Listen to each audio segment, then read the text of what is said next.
Hello, everybody. We are live for our day of fun, and we want to thank you for joining us.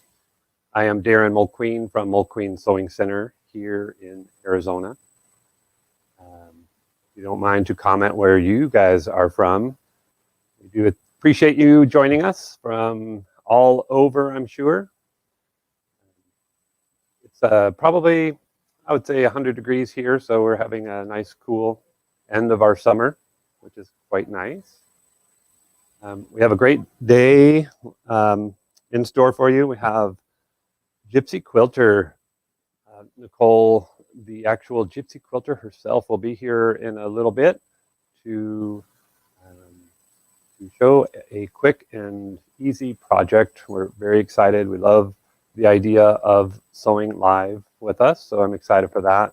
And a few other things coming up after that. I know you guys know that we're playing bingo, so if you get your bingo cards ready, Jer's going to do some calling here in a few moments. I just wonder how many of you out there joined us at the Rusty Barn Sewing and Craft Festival, the Quilt, Craft, and Sewing Festival. I always get those mixed up. It was at Westworld. We gave away $28,000 worth of product, which was quite fun. Hopefully one of our winners or a few of them are joining us today to say what they were the winners of. We gave away sewing machines and cabinets and furniture, chairs, and lots of chairs. We had 3 different companies donate chairs for it, and lots of stuff. So just guys, get your calendars ready to mark. We have a good few shows coming up.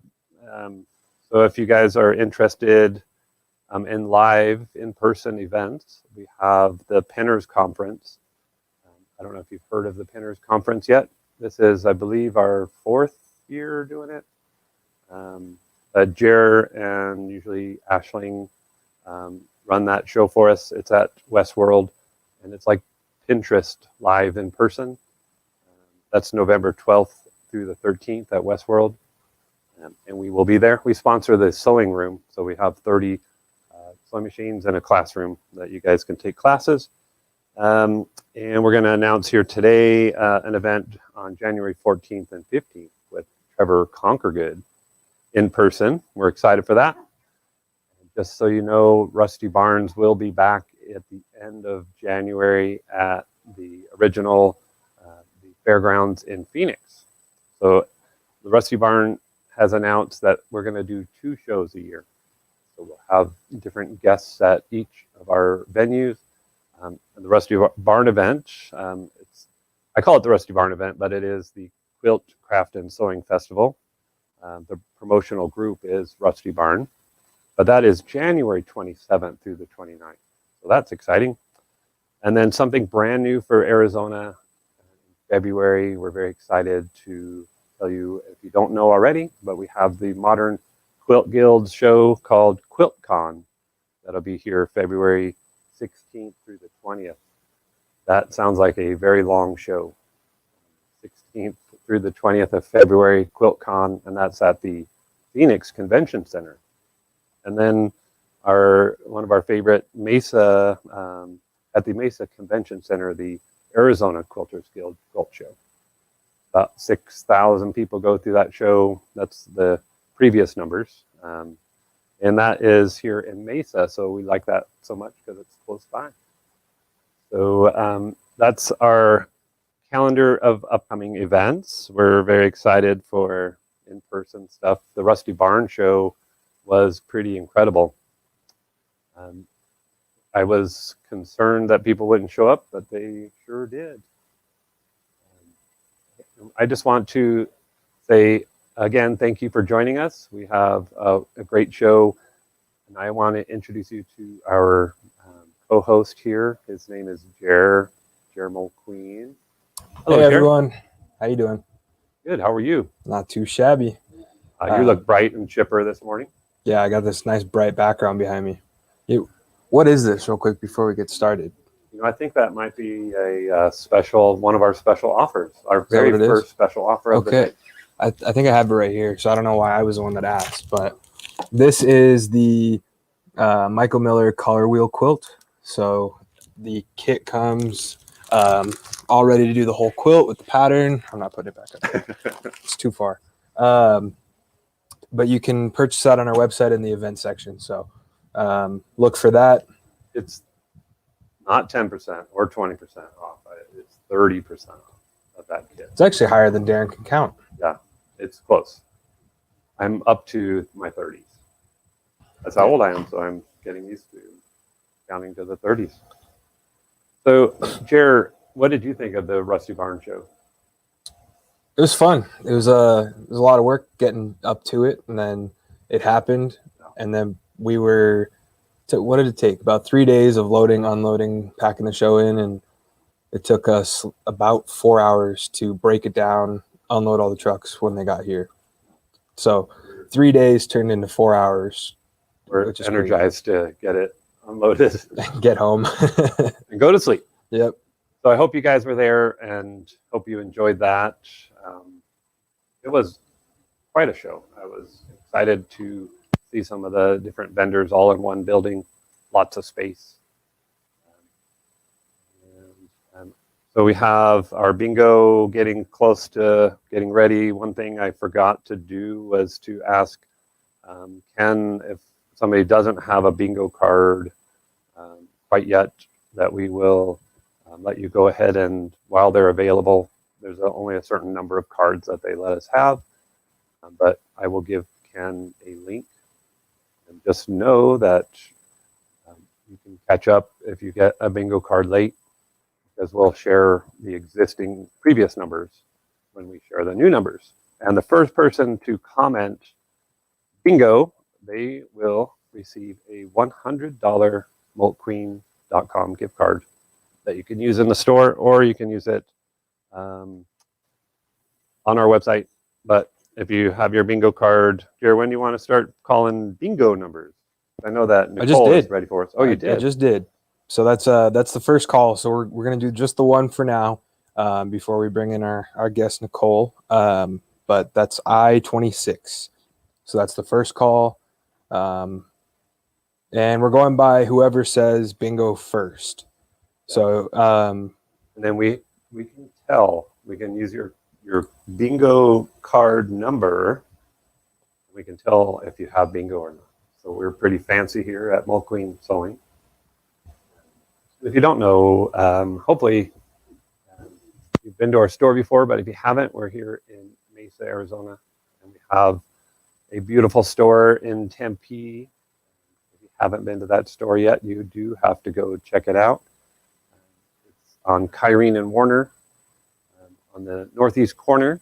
Go check that store out. It is beautiful. And our beautiful Glendale store way out on the other side of town, 59th Avenue and Northern. We're just 4 buildings south of Northern. If you haven't been to that one, you should make a day of it and do a Moltqueen shop hop.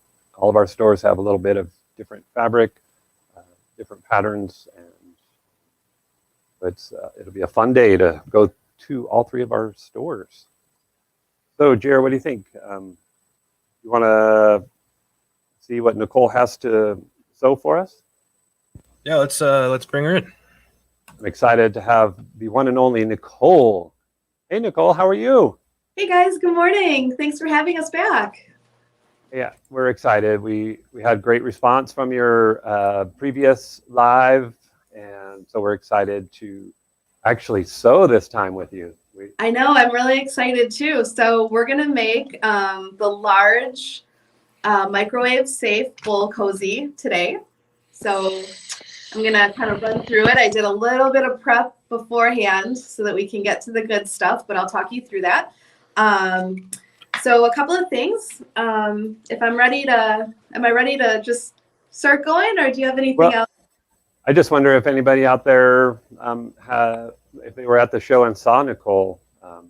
It was amazing to have you there. That was the first time ever. So thank you for flying out and doing that.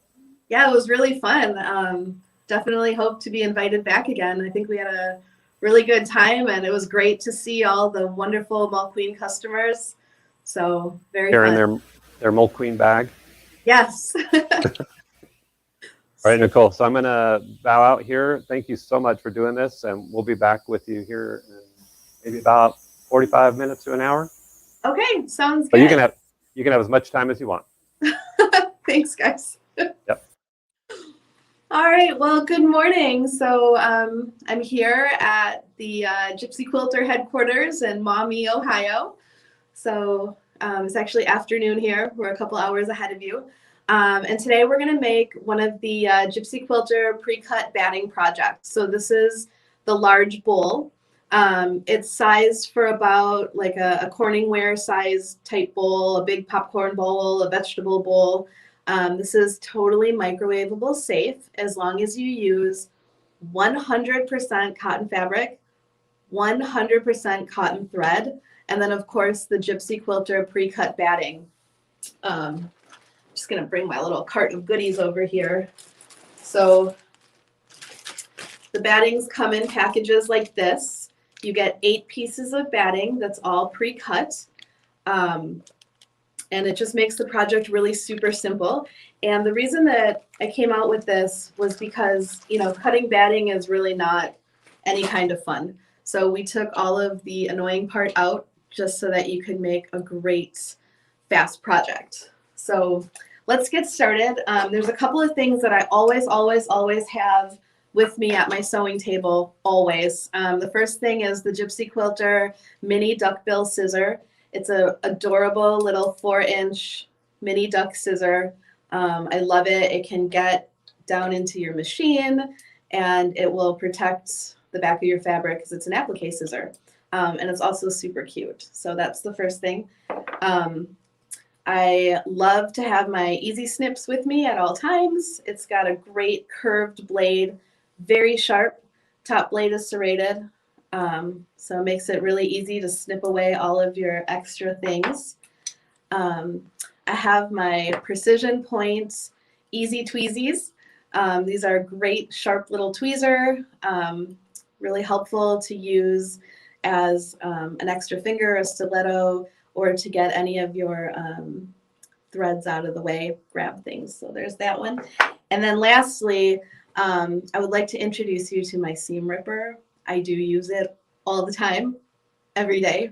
It comes in 3 colors. Let's see here. Oops. All right. So it comes in fuchsia, blue, and purple. We're going to stick with purple today because that's my favorite color. It's got a little cap to protect your seam ripper here. Very, very sharp. And you have a safety ball on there as well. When you're done ripping your seams, you just sweep up all those little schnibbles that were left behind for easy seam ripping. So we're going to get started on the project here. And okay. So the first thing we do here is we have our pre-cut batting. And what I did is I drew a line on the front of my square diagonally to attach the batting directly to the fabric. So this is what the batting looks like out of the package. You can see that the darts are already pre-cut. So I cut my square of fabric to 16 inches, a little bit bigger than the batting itself. Okay. So then what I'm going to do, super simple, once I've quilted it in. Now you can do whatever you want for quilting. You can do a really pretty pattern in there. You can get very elaborate. You know, this is a quick project, so I just put a great big X. The nice thing about this batting is that you only have to quilt it 8 inches apart. So this is definitely enough quilting to keep the batting exactly where it needs to be. And it'll stand up through washing as well. So let's move this out of the way a little bit. All right. So the first thing I'm going to do is I'm going to fold my fabric here in half. And just by using my fingers, I will kind of feel where those darts have lined up. All right. I'm just using my regular sewing foot. It's set to normal stitch length 2.2, and I'm just going to stitch in these darts. The easiest way to do it is to start on the outside and go in. So we're going to stitch 1/4 inch inside the batting. All right, so we'll use our batting as a guide. So here we go.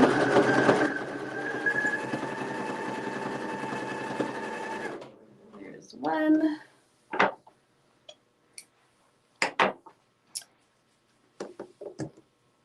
All right, now we'll do the other side. And if you guys have any questions as we go, just, please feel free to just ask. We're monitoring the comments and questions. So here we go for the next start.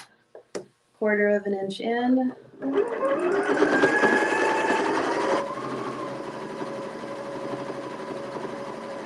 So the nice thing about this project is it's very fast and you really don't have to be extremely precise.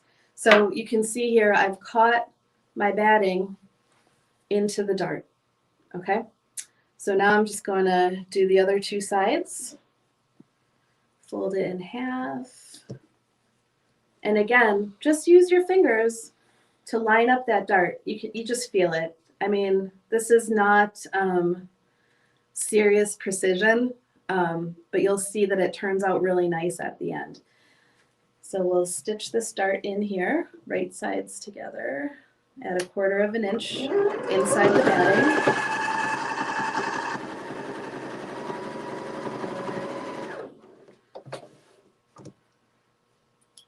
Okay, and one more, and then we'll be ready to go on to the next part. So if there's any questions, just let me know. It says, can you show after you sew? Oh, show probably the seam, like where you're sewing. Yep. So I'm going to do this last dart. So what I've done is I've just folded it in half. Let me zoom in. Okay. So that's fine. Just okay. Okay. So yep. So we're just going to fold it right in half, and then I'm going to sew 1/2 inch inside the batting, 1/4 inch inside the batting.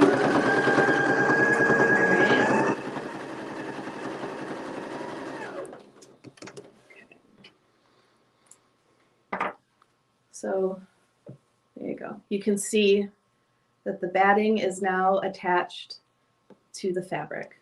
Okay. So I've stitched in all of my darts. All right. Now what I'm going to do is take I have some small scissors here, and I'm going to cut the dart excess out right along my batting line. So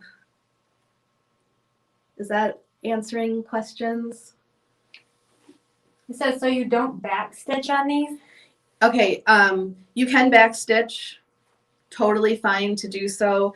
I guess if I were doing these at home, not live, I would actually take the minute to tie off my ends at the end of the dart to reduce bulk. That's kind of an apparel trick. My background is more so in apparel. You can absolutely back stitch. You can go ahead and back stitch right here at this point. You don't need to back stitch on the edge because you're going to catch that as you attach the two bowls together that I'll show you in a minute. So, okay, so now I'm just going to trim out my darts.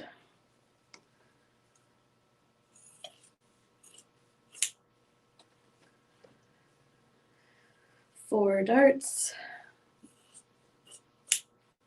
All right, so once the darts are trimmed, now I'm going to use my batting as a guide, and I'm going to trim the excess fabric out all the way around. So here we go. And this is a really fast, it's a fast project. It's a super great gift, especially the small sizes. You know, if you have gifts for teachers or neighbors, you know, it's a practical gift, but also pretty fun. So I will definitely be making a lot of these come holiday time. Co-workers. Yes, co-workers enjoy these gifts. All right. So how about another question, guys? What else you got for me?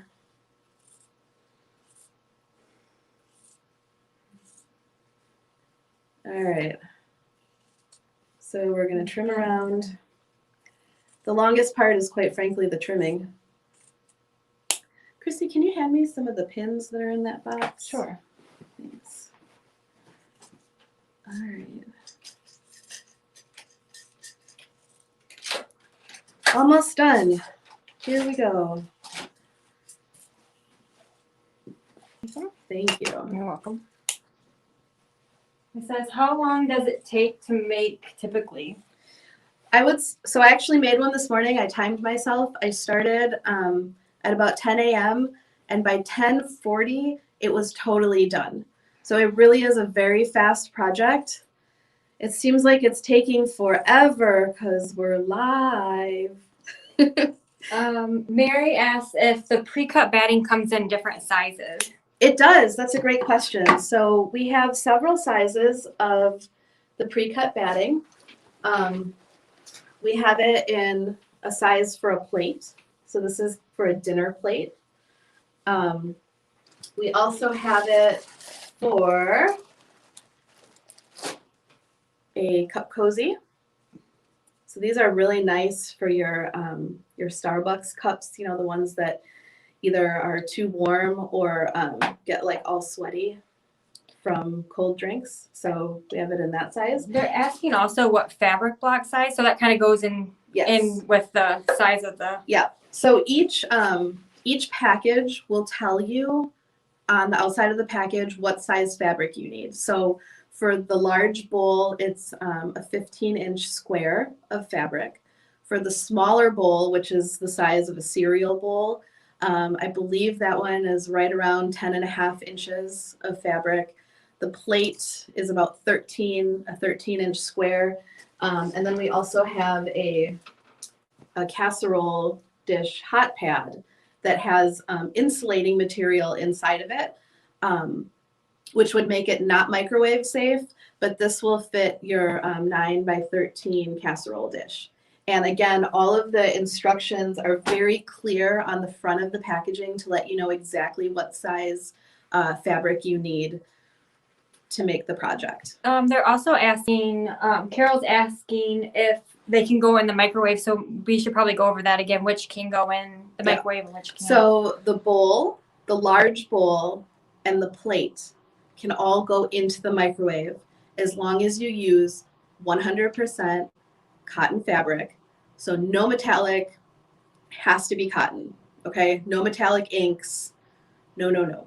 And you need 100% cotton thread as well. The batting is microwave safe. You can microwave it up to 6 minutes, and I do suggest doing it in 2-minute increments.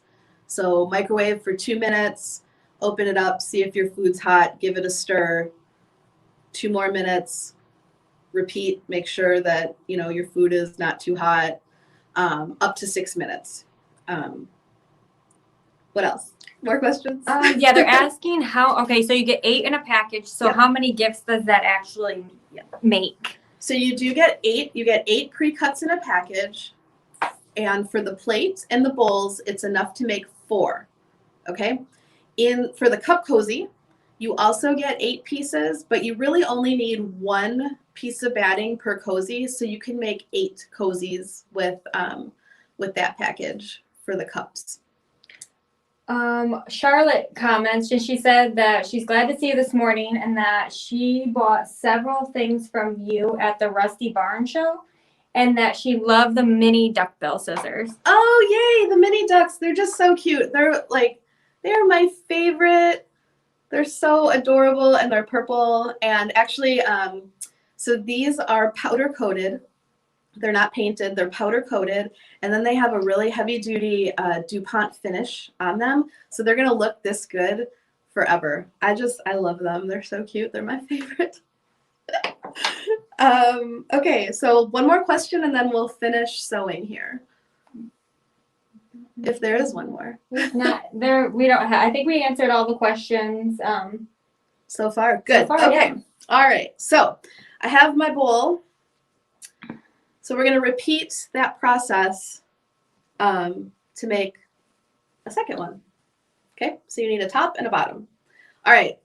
Then we'll go right sides together. Put one inside of the other. Okay. So little trick here, when you're sewing around, you're gonna want to nest those dart seams. So one to the left, one to the right. Well, yeah, that's backwards, right? We're on TV. My right is left, Yeah. my left is right. Okay. Anyways, so we're gonna nest those. And then I have right here the Gypsy Quilter cool pins, which are. Do you want me to show them the other colors too? No, that's okay. Okay. So these come in pink, purple, and blue, just like the seam rippers. And I think it's taped shut. Of course it is, because we're live. Why is this happening today? Oh, there we go. Okay. All right, I got it. Nancy's asking, where do we get the patterns? Do we need to order them? Okay, so everything you need to make the basic bowl that I'm showing you today is contained within the packaging. So you'll just add your own fabric and your own thread. Now, there are patterns out there by Cut Loose Press, also available at Mall Queen, that will show you other ways to use the batting. So for example, we have this particular size, the large bowl, will also make a popcorn popping bowl. And there are several other patterns that you can find to do more things with the batting. But as far as what you need to just get going, all you need is the package, and you get the instructions on how to make exactly this in the package. Okay, so we're gonna nest our seams here. And I'm just going to put a couple of pins around to keep it together.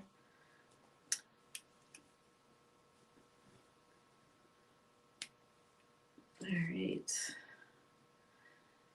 I don't want to jinx myself, but it's been going well sewing live. I haven't needed my seam ripper quite yet. So let's hope this trend continues. Okay. So I'm just going to put about 8 pins all the way around.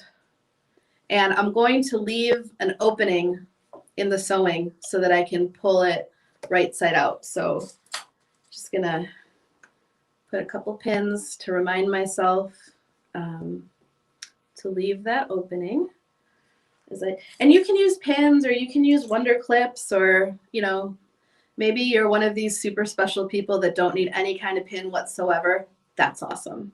I need a few pins here and there.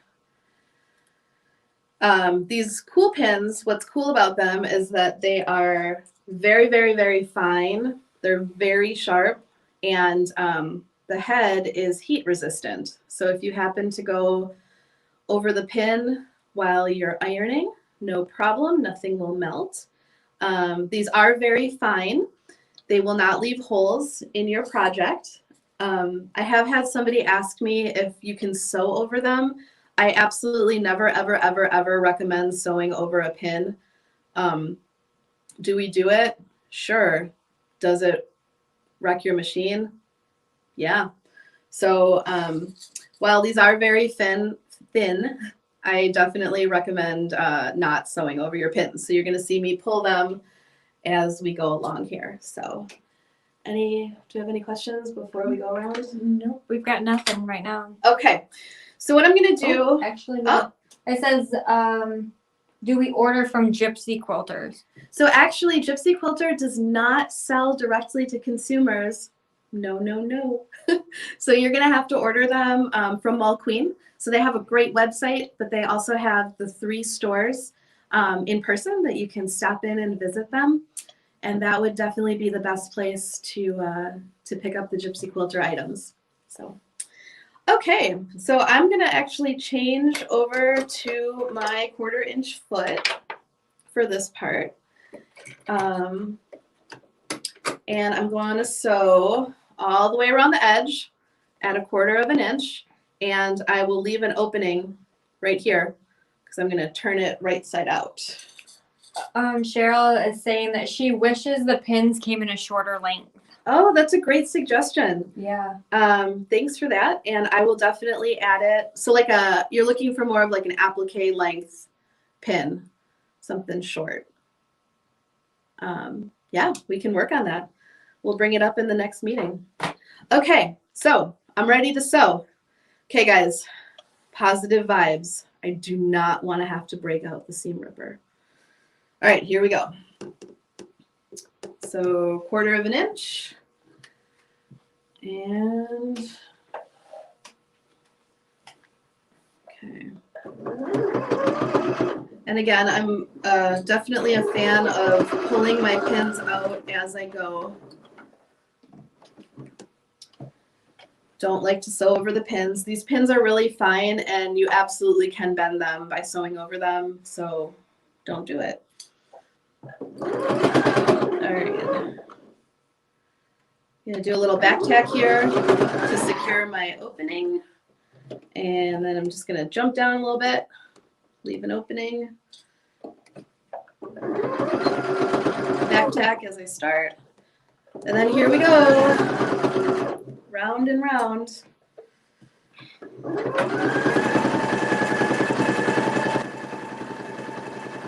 I used to think I could walk and chew gum at the same time, but you know, trying to talk and sew, it's a little hard. Okay.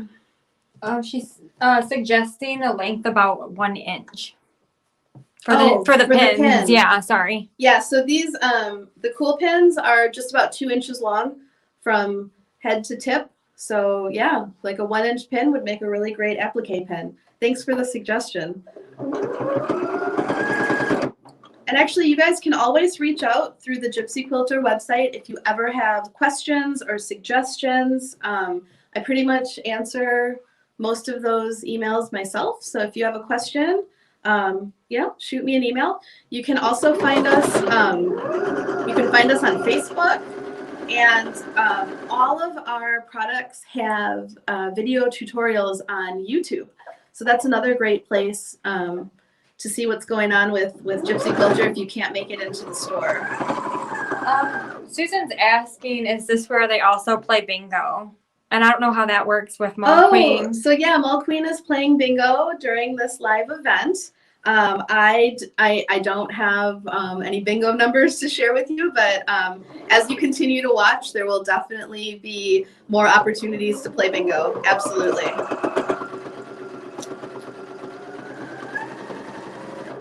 Okay. Jane is commenting and she says, I bought these and I'm excited to learn how to use them. Yes, these are super, super simple. So this whole thing started like a year or so ago.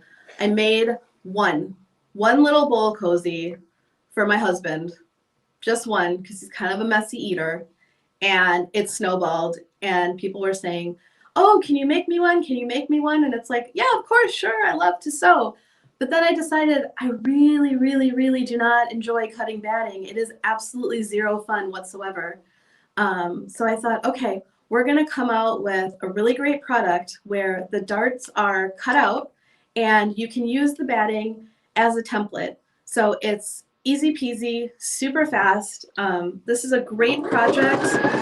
Also, if you are teaching someone to sew, because they can very easily achieve one of these and, use it and be proud of what they made. Like I said, they make really great gifts quick gifts for the holidays. They're super handy, like even at work, microwave your lunch and you're not burning your hands. Taking it back to your desk. The small bowls, my kids have to put all their snacks in a bowl, whether it's Goldfish or Cheerios or whatever. So I made quite a few of the small bowls for them, and it contains all the crumbs really well. And when they're done, they can wipe their hands on the fabric, they can wipe their mouth, and into the washing machine it goes. yes, we're very excited about these pre-cuts, and stay tuned because we will be coming out with even more of them. Joyce has said she's made several of these bowls. Also, Harriet says any chance of a package of a variety of sizes. Oh, that's actually a really great idea. I like that. I idea. like that. That'd be kind of fun. You could make a whole tablescape. That's a great suggestion, and we actually do have some products in the works. So you're just gonna have to keep checking our YouTube channel and stopping into the Mall Queen store to see what comes out next. All right, here we go. We're almost around the last curve here. And so I'm just kind of making sure that I've got all my layers matched up here.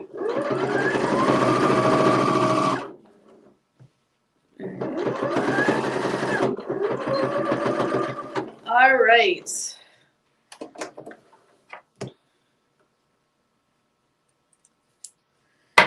Okay, so here's my bowl. I would encourage you to take your scissors and do some clipping in your tension points. Personally, I like to clip all the way around. I think it turns a lot nicer. So you can watch me do this for the next 5 minutes, or we'll just skip to the next part. So I'm just gonna clip here in my inside curves, because that's really where there's a lot of bulk, where the darts are. So we want to clip to, not through the seam. Nancy's asking, what about pot holders? Which is a really good suggestion. Oh, that's a great idea also. Yeah, I like that. Like I said, we're always looking for new suggestions, so this is great. Okay, so we left our opening. Now we are going to turn and bring our bowl to life here.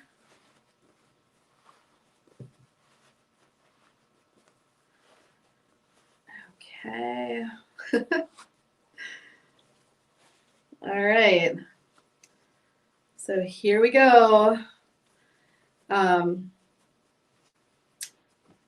So here it is. Ta-da! Okay. We'll just roll out all those edges. Now at this point, I would definitely take, well, first of all, you have your opening here. My suggestion would be to use a ladder stitch by hand and just close it up. It'll look a lot nicer, and it'll take a second. So a little bit of hand stitching. You will close up your turning area. And then I really would take it over to the ironing board and give it a nice press all the way around the edge after you've rolled it. When you're done, come back to the machine and go ahead and top stitch about 3/4 of an inch from the edge. I would use a longer stitch length, maybe like a 3.5 or 3, because we've got quite a bit of bulk in here. But by top stitching it, it'll wash really well as you wash your bowl. Something else I discovered this morning is once it's all top stitched, if you fold each point in to the center, let's see, and give it a nice press in those corners, it will make the bowl stand up really well. And then you can even take your sewing machine and stitch in this creases here to quilt it together even better. So there you have it. That is the super easy construction method for pretty much all of the pre-cut battings follow the same method. So you'll layer in your fabric, you'll stitch the darts, you'll do that for the top and the bottom, then sandwich together, pull, top stitch, done. Simple, right? Super simple. Someone Super easy. suggested doing decorative stitching along the edges. That'd be good. Really cute. Yes. So, I mean, what I'm showing you here is like the most basic. Like this is, you know, start to finish, 40 minutes, you're done. You could probably even make several in that amount of time. Now, like I said, you can go ahead and quilt your fabric, you know, as beautifully as you want to. If you use 100% cotton thread, you can even go ahead and put an embroidery in here, maybe a monogram. Most machines have lots of decorative stitches. You can do the quilting, even if you're just doing that X, you can do the quilting in some of those decorative stitches. One of the people here that works on the cut loose press patterns, she likes the triple stitch, which looks beautiful in variegated thread. And it really pops out the stitches doing something just super simple like this. Can you see it? Yeah, this X, you know, she's done some really beautiful things just with the basic decorative stitches that come out of the machine. So sky's the limit. You can, if you don't want to do the envelope construction, you absolutely can bind the edge to give it extra detail. I would use bias binding to do so. But I mean, this is just the beginning. So, you know, any idea you may have, my only thing is if you're going to put it in the microwave, absolutely has to be everything cotton, cotton, cotton, cotton. No polyester, no metallic, no rayon. It has got to be cotton. All right. So let's say you love this idea and you really want to make it your own. You want a different size. You want something different. We also sell the same batting on a roll. Okay. It's cotton batting on a roll. And it comes in a variety of sizes from 10 inches all the way up to the newest one I'm adding will be 24 inches long. So the cotton batting on a roll is a must-have for any small project. Now, the reason for coming up with batting this way is because, you know, nobody wants to cut into a bedding size batting because then what do you do with it? You know, like once you cut into your queen batting, it's no longer a queen batting. So this way you always have a width of batting on hand for all of your small projects. So pillows, table runners, placemats, you name it, anything up to 24 inches, we have a batting for you. It's really a great price. You get 10 yards on the roll. So it's, you know, it's a great deal. For those of you who are embroiderers, we also have an embroidery batting. And the great thing about the embroidery batting is that it's batting and stabilizer all in one product. So it's called embroidery batting. You hoop it into your hoop like you would hoop your stabilizer, and that's it. And then you make your project. The batting stays in your project. It is batting and stabilizer in one. It gives you that really great quilted feeling on all of your in the hoop embroidered projects. And I love it. So that is the battings that we have. Sandy commented that she said she's right about only cotton. Had one catch on fire in the microwave one time. Scary. Yes. Yeah. Don't do that. Okay, so I have one more demo if we have time. What time is it? It is 1:46 our time. So Okay, so we have a little bit more time. Sorry, Darren, I'm going to talk a little bit longer. So I also have this great product. It's called the Gypsy Quilter Applifuse mat, and this is an absolute must-have for anyone that does applique. Okay, so just bear with me for one moment here. I am going to switch things around. Just gonna switch things around here real quick. While I'm doing that, I'm gonna direct you directly behind me. You might be wondering what those quilt blocks are doing, just kind of hanging out there on the wall. They are on our Gypsy Quilter Oh, what's Says, this thing called? we have plenty of time. Keep going. We don't have anyone after you guys, so just keep going. Great. Okay, so here we have the Gypsy Quilter design wall. And what this is, it's a great big piece of design wall fabric. It's 60 inches by 72 inches. It is huge. And you can hang it up however you want. So what you get in the package is one really big piece of fabric. You can put a sleeve at the top and hang it up. Quite honestly, in my house, I have a basement here in Ohio, and don't tell my husband, but I just used some spray adhesive and sprayed it right to the wall. Shh, it's fine. He's not watching. Definitely not watching. Hopefully not watching. Okay. Sydney actually is asking, she says, what's the purple thing that you just sat down? Oh, this is my gizmo. This is the the thread chain cutting gizmo. So when you're doing your chain piecing and you've got your big long kite of Scooch it back a little bit. So you have your big long, you know, chain piece. So what this does is rather than using the cutting feature on your machine or having to get out your scissors and cut, there's a blade down in there so you can cut your chains very fast. I keep this at my ironing board. So as I am pressing out my blocks, I am unchaining them. And the great thing about this product is there are additionally 5 replacement blades in the back. And then I also built in a screwdriver back here so that you can easily get at that tiny little screw. And the best thing about the screwdriver is that it's slightly magnetized to help you keep track of that screw. So this is the Gypsy Quilter cutting gizmo, and it's adorable. It's got like a no-slip base on it. So as you're at your ironing board or your machine, it's not going to slip around, and you can easily clip your chains. So that's that. Okay, let me just move this guy out of the way. Need help? No, I'm good. You're good?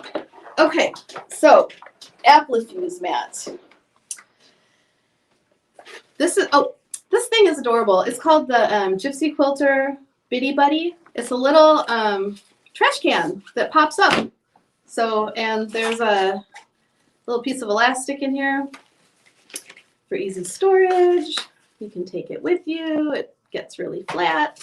And then when you need a receptacle for, you know, scraps, I use it quite a bit whenever I'm somewhere to just like have all my tools, you know, easy and portable. I love it. It's the Bitty Buddy. Okay, so applique. Applique is so popular, and it's such a great way to like achieve a really cute motif super fast. So what we have here is I've already looked at this, and I've kind of pre-separated out all of my pieces so we can try to do this, you know, effectively so you guys don't lose interest. So I've kind of separated my applique pieces. This is, I just chose one. This is by Whole Country Caboodle. It's a cute little witch. And in this kit, they have all these pre-fused, pre-cut applique pieces. I know that Mall Queen also has a ton of really cool ones that are actually designed in-house. So this method, you can use it with, I believe it's called the Wooden Bear applique kits. So I had this one on hand, and Halloween is coming, so why not, right? Okay, so I have my tools. The first thing I have here is this is a little steam fast iron. It gets really hot. It's like super portable. The next thing I have here is my Gypsy Quilter no stick applique sheet. This is a commercial quality Teflon sheet. So that's what this is. I'm going to set it aside because we don't need it quite yet. All right. Here is, let's see. Okay. So here is my Gypsy Quilter Applifuse mat, and it comes in a lot of different sizes. So the smallest one is 12 by 12, and then I have one that's as big as the ironing board, and then there are several sizes in between. So this one is 12 by 18, and then underneath it, I have my handy dandy trusty Gypsy Quilter wool mat. All right. So the great thing about, well, one of the great things about the Applifuse mat is that it's translucent. So what I have here is the guide to build my applique. So I'm going to stick it here underneath my mat so I can kind of see where I'm going. And like I said, I've already sorted out my pieces beforehand, so I'm going to build it in several different stages. And well, you're going to watch and be amazed. Okay, so a couple things. Nothing is going to stick to this Applifuse mat, right? It's silicone. Nothing's going to stick to it. So I should have peeled off these paper pieces, but we're going to do that. So this is already pre-fused. Okay, so the glue is on the back. It's already been pre-fused and pre-cut. So we'll just, we're going to peel off these pieces, and I'm going to place them on the little gnome. So a couple things, like I really like to use my Easy Tweezies when I'm doing this type of work to place things exactly. The mat is kind of tacky. You see that, how it's sticking? The mat's kind of tacky. So when you put your pieces down, you can get it in a really nice, precise area. And I like to build my appliques on these Applifuse mats in case there's any type of like little snafu. I'm not putting it directly on my project. So it's much easier to just cut a new little piece and start a section over again than, you know, be concerned about wrecking my project. They said I wish we had an overhead camera. Oh, I know. I'm sorry, guys. We'll work on that for next time. And you can go on our YouTube page, and I can do that. there's If that a couple helps. more projects that that you can watch. So, all right. So here we go. Sorry, should have had this prepared, but this gives us more time to answer questions.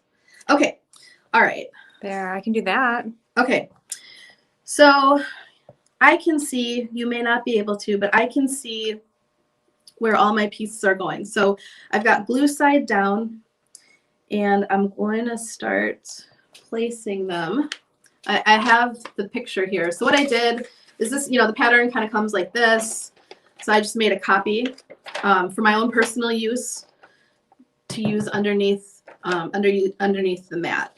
All right, because I want to have my picture to kind of keep as a reference. All right, so I am lining up here, guys, and I have like super shaky hands. I don't know why. It's like a family thing. It's kind of annoying. I'm very self-conscious about it. So anyways, there's that. Okay, so we're putting down the beard.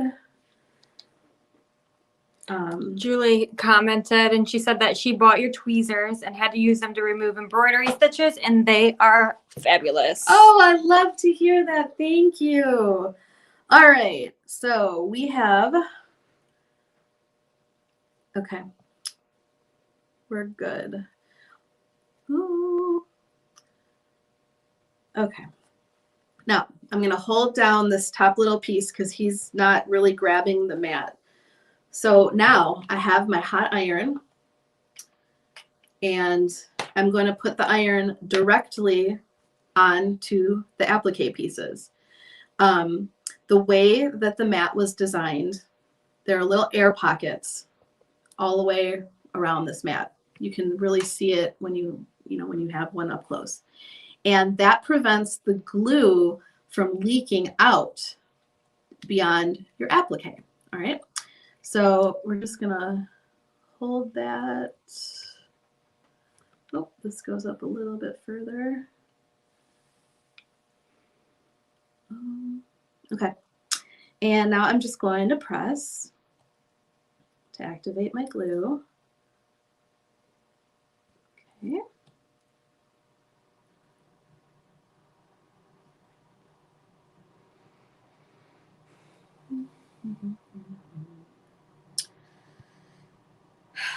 When I was in college, my professor would always tell me to spend some quiet time at the pressing board because apparently I talked too much back then. So we're gonna have a little quiet time here at the pressing board. All right. So now that it's fused, I can, not quite yet, a little bit more.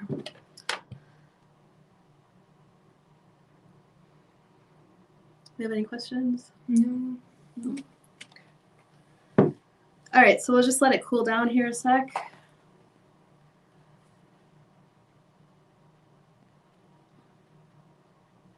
Oh, not yet.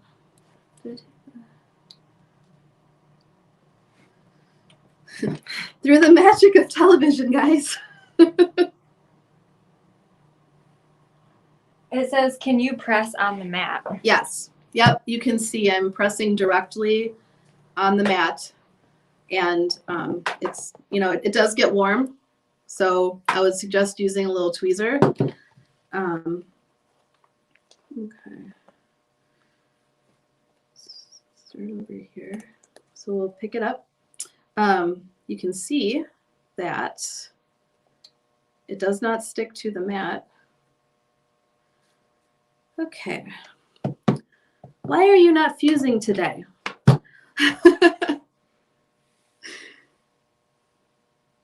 The actual applique is not, the glue is not fusing to the fabric below. So just let it sit for a little bit longer.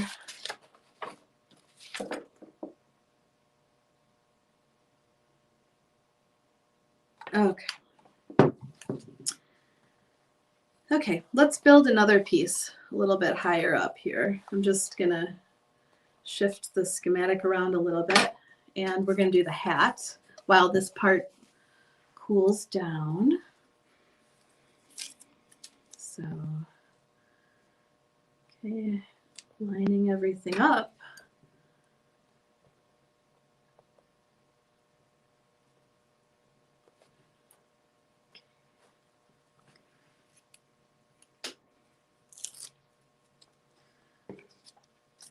All right, this part goes there.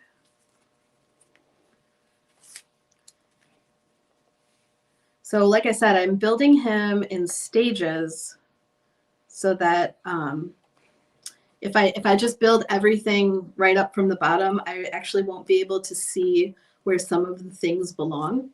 So by doing it in stages, we can get a pretty good idea of where everything needs to go. And then I like to keep my picture there, pretty visual person. So let's see. I believe that this guy goes underneath. There we go. That's looking more like the picture. That one's on top.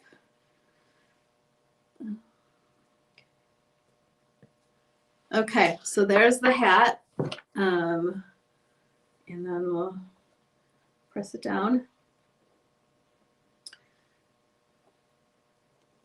Oh yeah. Once you want to give the glue a little minute to cool down, and then it'll move nicely as a unit. So, all right. So the instructions on this say to press for about 6 seconds, and then we're just going to let it cool down, and then we'll move on to the next part. Okay.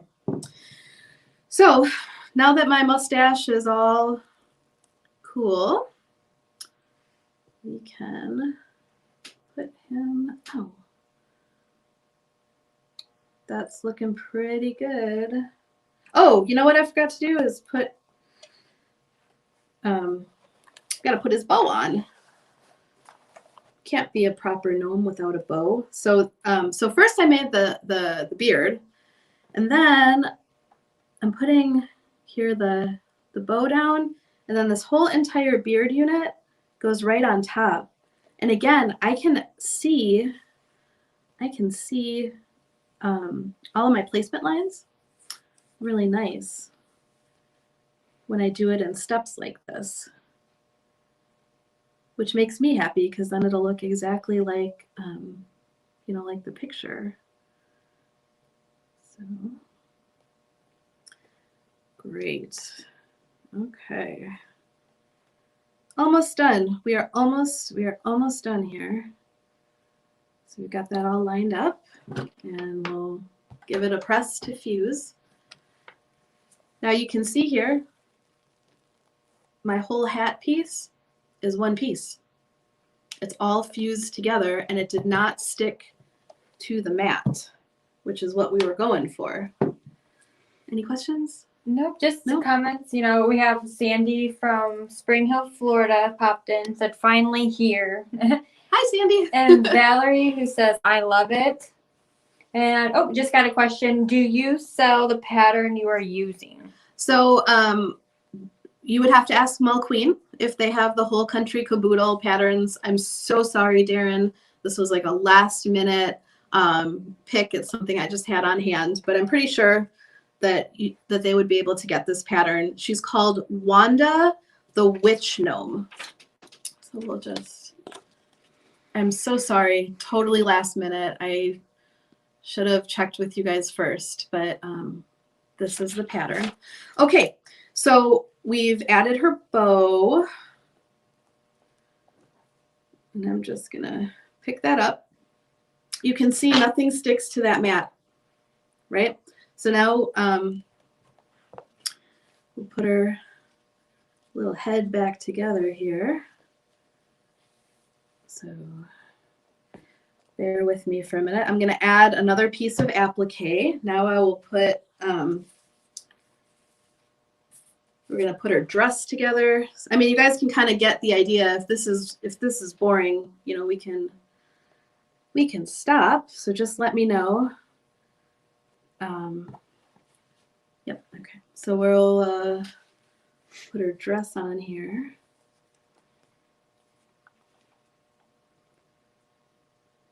Oh, you know what? First, we're gonna put her cape.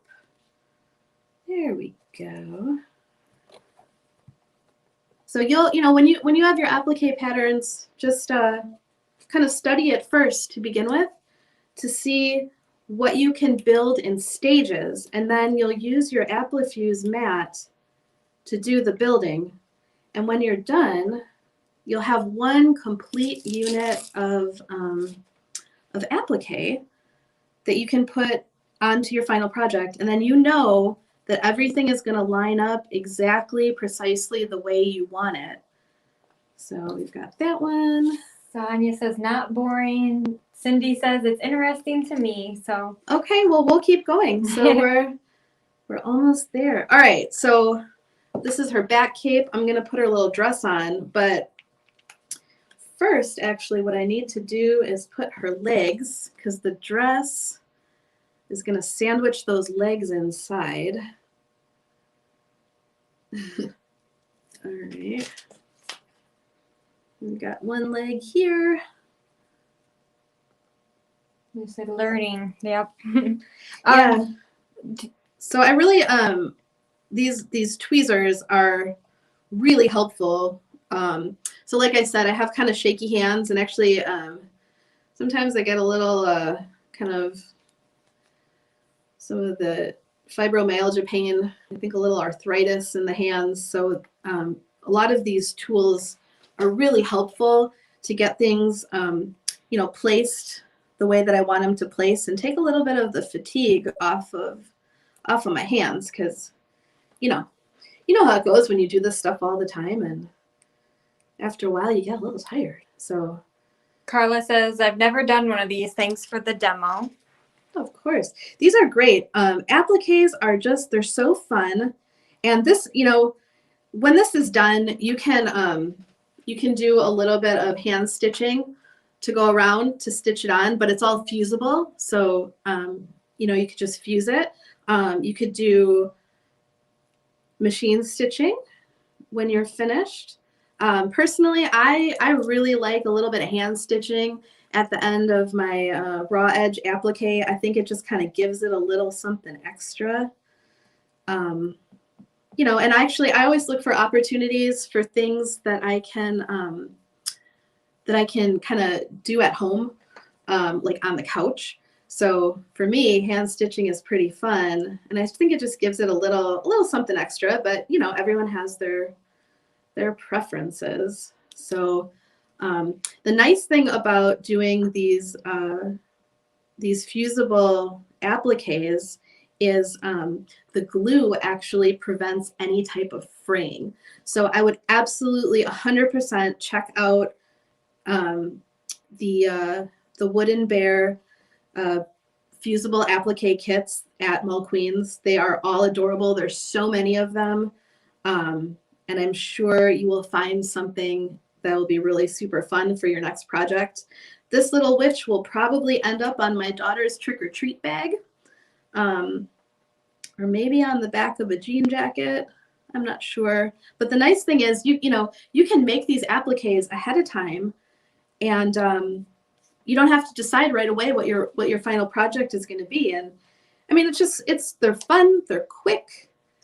And Gypsy Quilter makes it super easy with the Applifuse mat. Couple of little housekeeping things. This mat absolutely will get hot, okay? So don't put it on your dining room table without a wool mat underneath. You will be very upset with me when your table gets scorched. So this is definitely not for heat protection. It's more so to keep the glue from migrating. This is also a really good mat to use if you are using hot glue. If you have tiny humans in your life and they like to paint or color, I use these mats underneath my kids' painting and coloring because number one, it grabs the paper, so the paper is not moving. Number two, nothing will stick to this. Absolutely nothing will stick to this. Paint, glue, marker, all of it just wipes right away. So Cindy's asking, what are you using that the back peels off, and where do I get it? So it's this is actually fused with Heat and Bond Light. So you can purchase Heat and Bond Light at Mulqueen to make your very own appliques. And like I said, the Wooden Bear appliques that are made at Mulqueen already have a fusible on the back. So there's that. But if you wanted to make your own, it's called Heat and Bond Light, and that's definitely available for purchase there. Patty is asking, what time do the demos end? I'm going to be done here probably in about 5 minutes once this is totally done. And then I think there's one more person after me potentially, or a video. But yeah, I think he said that word though. So I've got about maybe like 10 minutes left. I just want to show you a couple more little things. I'll bring it up to your face again. So we're not just watching you. All right, so actually why don't you bring it down? So Bring it this back is down. this is kind of the end here of the fusible applique portion of this. All right, so I have my whole guy built, and it's all within the lines and everything. So now I'm going to fuse all of him, all of her, all of Wanda down. There we go. All right, so we've got everything where it belongs. So now we're just going to press. And you know, I was just thinking, as we press, I'm going to show you the clapper. So the clapper is really good. The tailor's clapper is really good for pressing your quilt blocks. But the other thing the clapper is really good for is to help draw the heat out of your pressing. Is there a kit that you can purchase for the tools that you are using? So each tool is actually available individually. So the tools that I am currently using are the Easy Tweezy,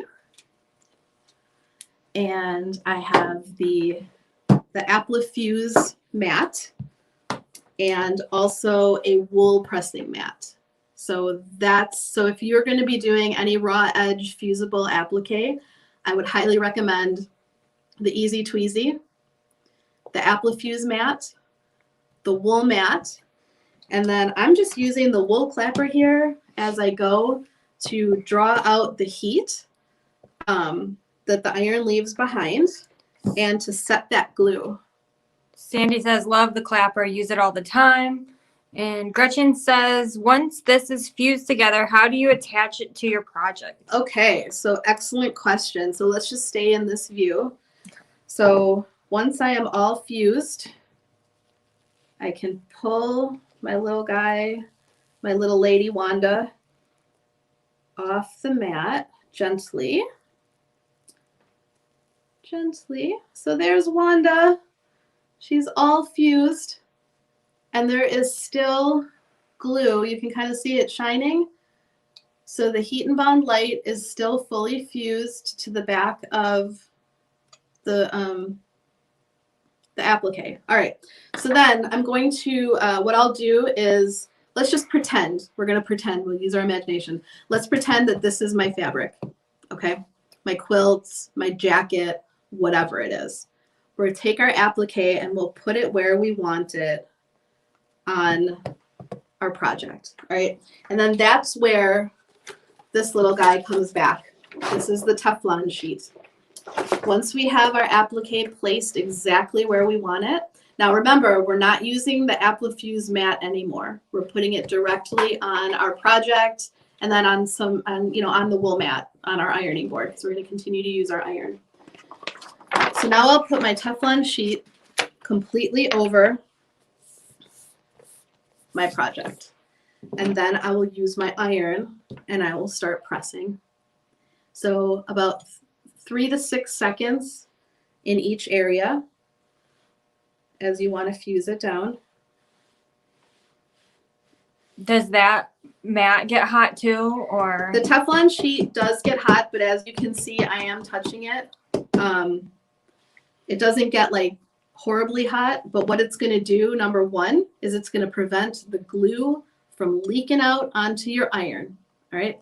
Number two, it's going to protect your project down below from glue leakage and also any type of scorch mark.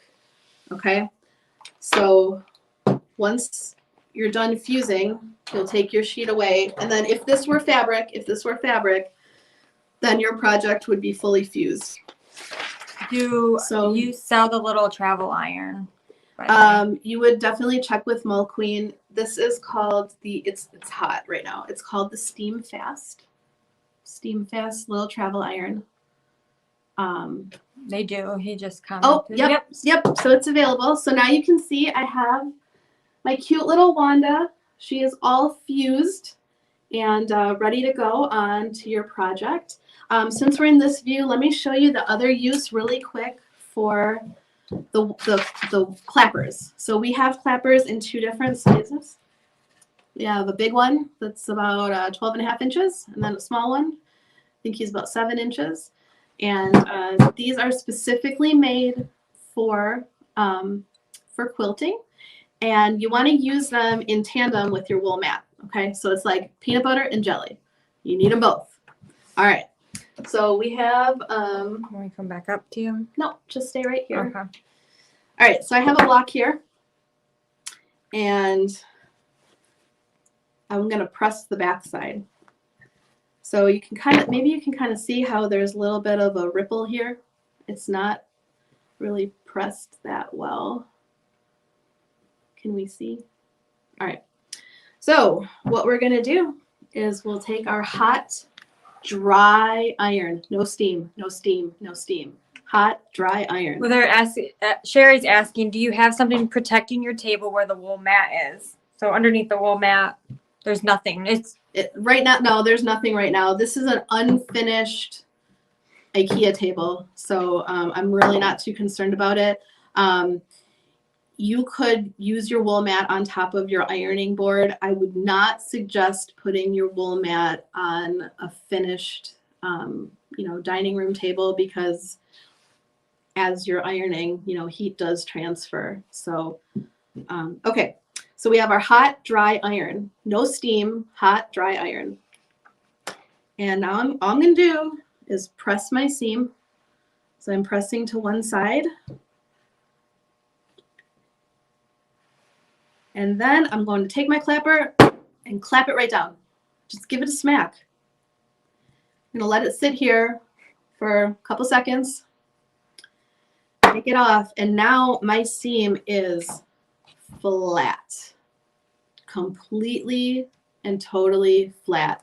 It is cool to the touch, and it is absolutely crisp. So anyone, you can come back up. So anyone that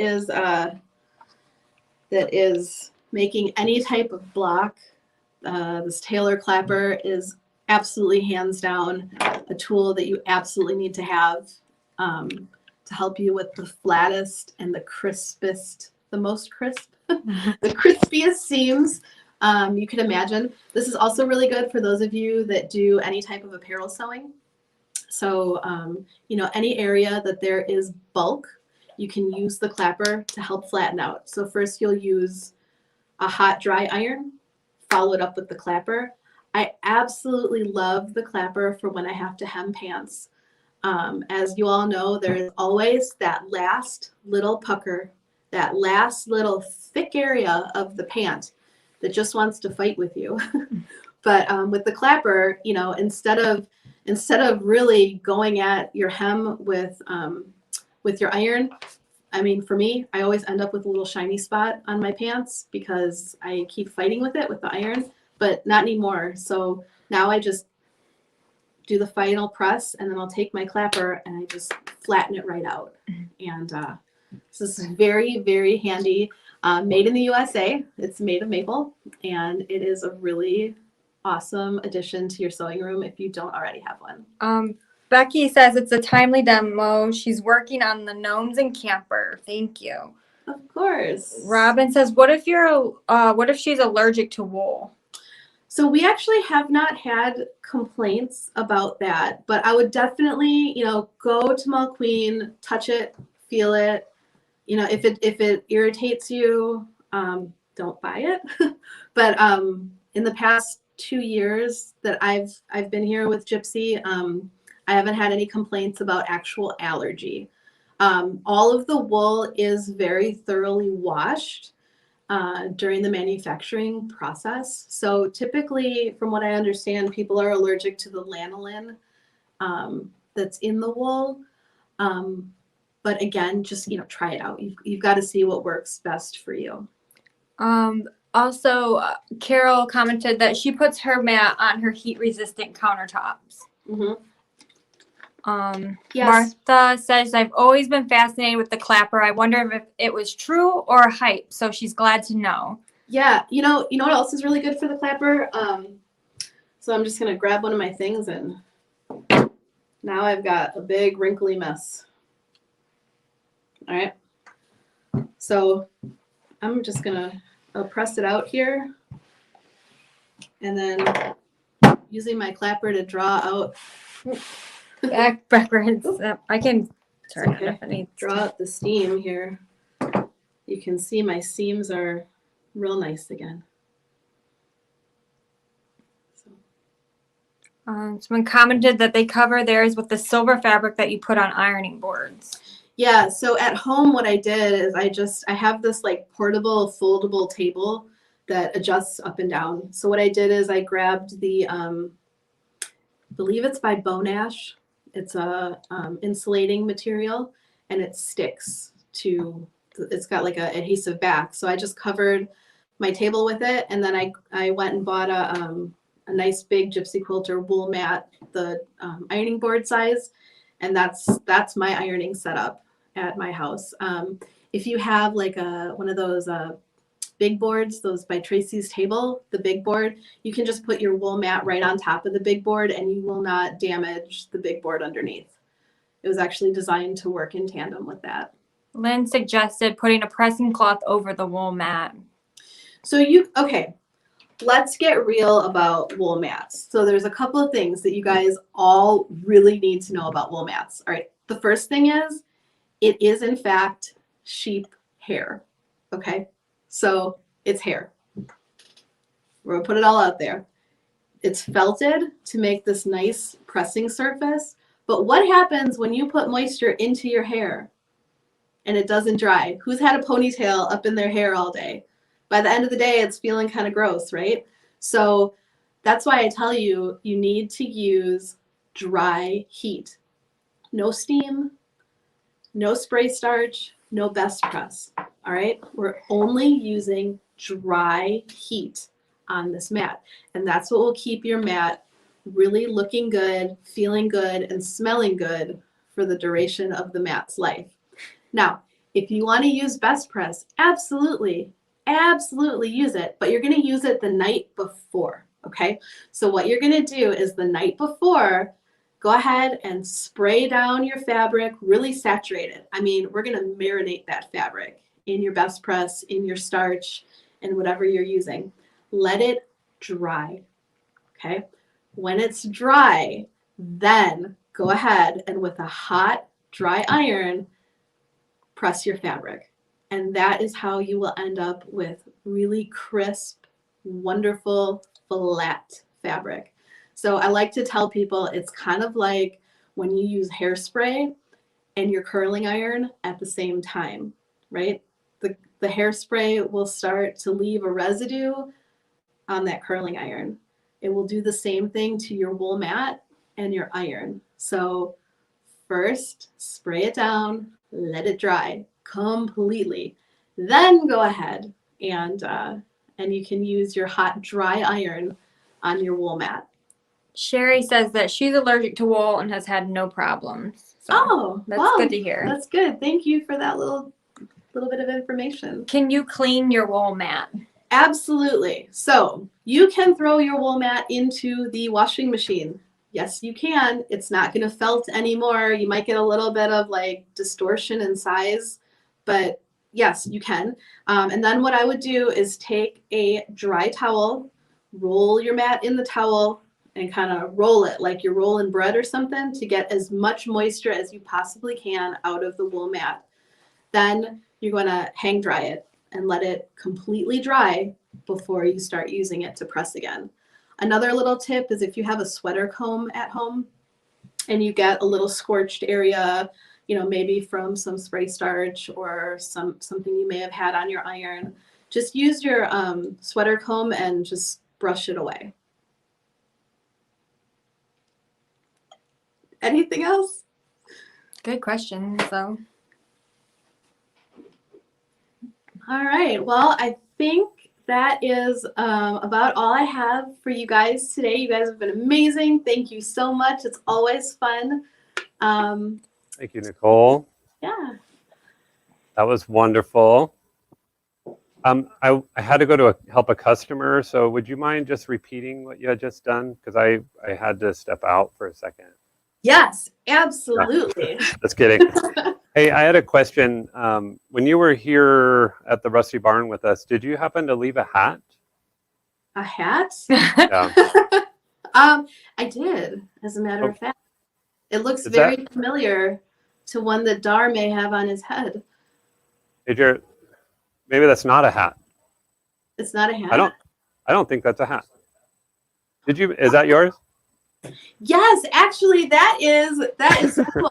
That is a tortilla warmer, and It's not a hat. You silly.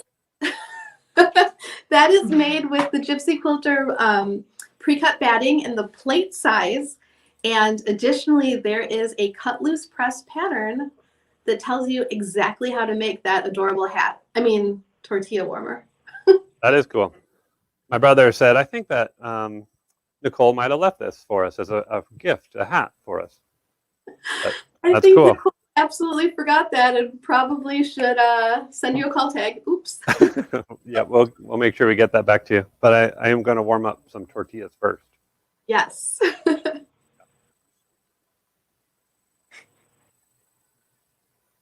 Oh yeah, that is the embroidery batting.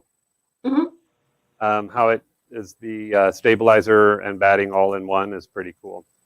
Yeah. Hey, Jared, have you seen it? Any in the hoop project, you're gonna want to use that embroidery batting because you get really professional, beautiful finish. And the best part is you don't have to pick anything out. Like that's the worst part for me is having to pick out stabilizer. And Yeah. this is made to just stay in there and give you the nice quilted finish. And I don't know if you noticed how soft it is. I actually threw it at Ger, and he didn't even complain. He hit me in the head. And the batting, I like the how you have the batting by the roll instead of having it by a twin size and then cutting it up. That is way cool. It's really convenient, like for me, it feels like a lot less wasteful, and I just have exactly what I need. Because I mean, I don't really think anyone ever has scrap batting. Is that a thing? Like you kind of just use your batting, right? Yeah. And we're going to do a special. Oh. So our Gypsy Quilter product is on sale. As you might expect, we have to put things on special.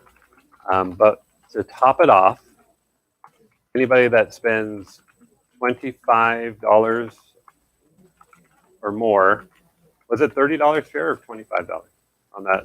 It was 30. 30. So it's $30 or more in Gypsy Quilter product. We are going to put all of those names in a drawing to win this reliable iron. It's a $221 reliable iron. I'm going to show it up on. Please don't throw that. I'm not going to throw that one at you there.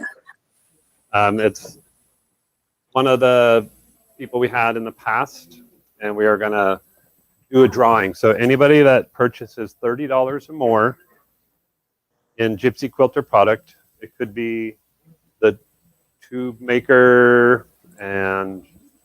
Oh, Darren, you know what? I have a little something that we didn't talk about with that tube maker. I have it right here, actually. I'm going to share this. I'm going to share this with Jared real quick. Here you go, Jared. What do you think about that? Jared, what do you think about that? That was good. That was great. We were trying to liven things up a little bit by throwing stuff at Jared. And if anybody wants to comment what they want us to throw next at Jared, let me know. Someone's going to say the iron. The iron, probably, yep. Yeah, so the Gypsy Quilter tube maker was designed to work specifically with the katahdin batting and your 2.5-inch strip. So they also go together like peanut butter and jelly to make, your tubes, and then eventually, yeah. That's cool. Yeah. So. You could make is that a warmer, like a hot plate? Or would you keep going with that to make it yes, into a bigger rug? This is just a nice little coaster trivet. I mean, you can use it for your coffee, underneath your plant, Oh. Just. And if you keep going, you could turn it into a big old rug. Yes. I see people on the center. The first turnaround to go back is usually the toughest spot of making the rug. And the second toughest part is putting it on the ground and actually stepping on it after how beautiful it looks. After all, so we actually we have a little trick for that as far as the difficultness of getting it going.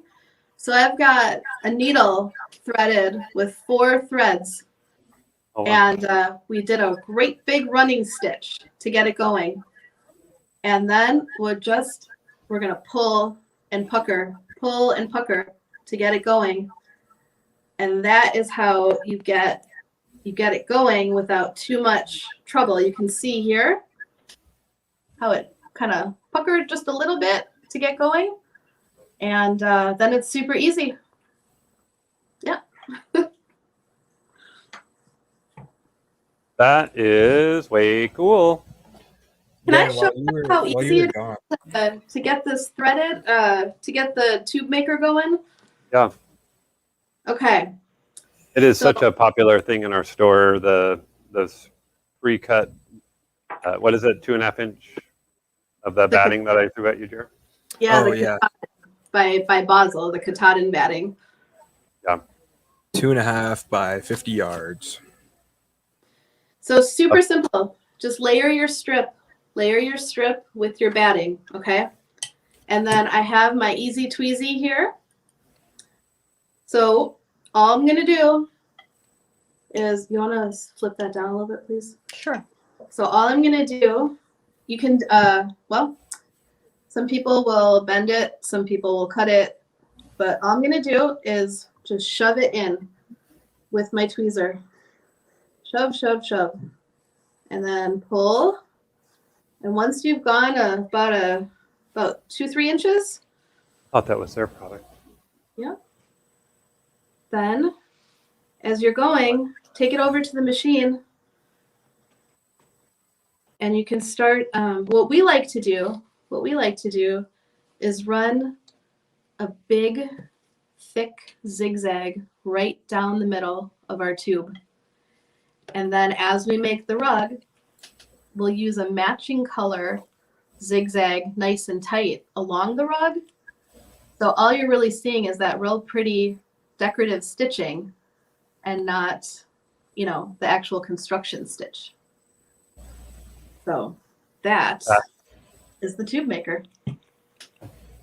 And that gizmo cutting tool for your Mm-hmm. cutting all your Speaking triangles. of that, while you were gone, I Yep. actually gave one away. So let me bring up the winner. Judy Elfing, you win the gizmo. Way Yay. cool, Judy. Congratulations. Should we bring up some of those great graphics that I have too?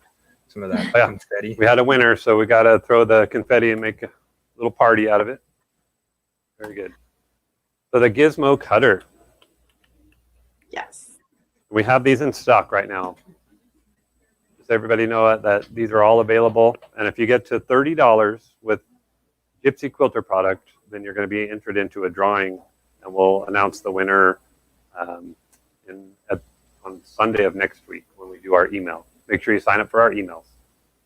So If the you are the gizmo, winner, we'll also there. call you. Just go ahead. Sorry. the gizmo gets you halfway to that $30. So gizmo and a tweezer, guys, you're entered in a great drawing. Sherry's asking if you could demo the gizmo cutter. Demo the gizmo cutter. Let's Do we have see. any chain pieces? I don't right now. Although I do have thread. So yes, we can do that. Oh boy. Okay. So this is just some thread.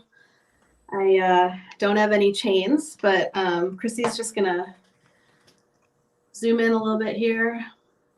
So this is just there. Thank you. So this is just thread.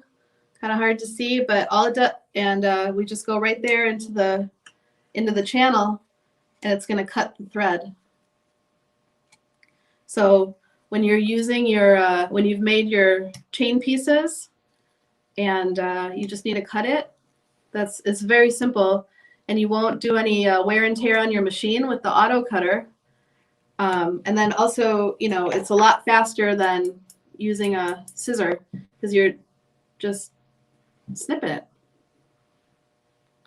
That's it. Way cool. Yep, people buy that all the time, and your ruler grippers. Jared has one over by him, I think. The Gypsy grippers, those are amazing.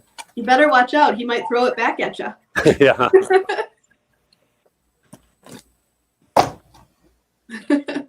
Luckily, I caught it. That's good. Your products are way cool. We do love it. we'll make sure we get this back to you, your hat.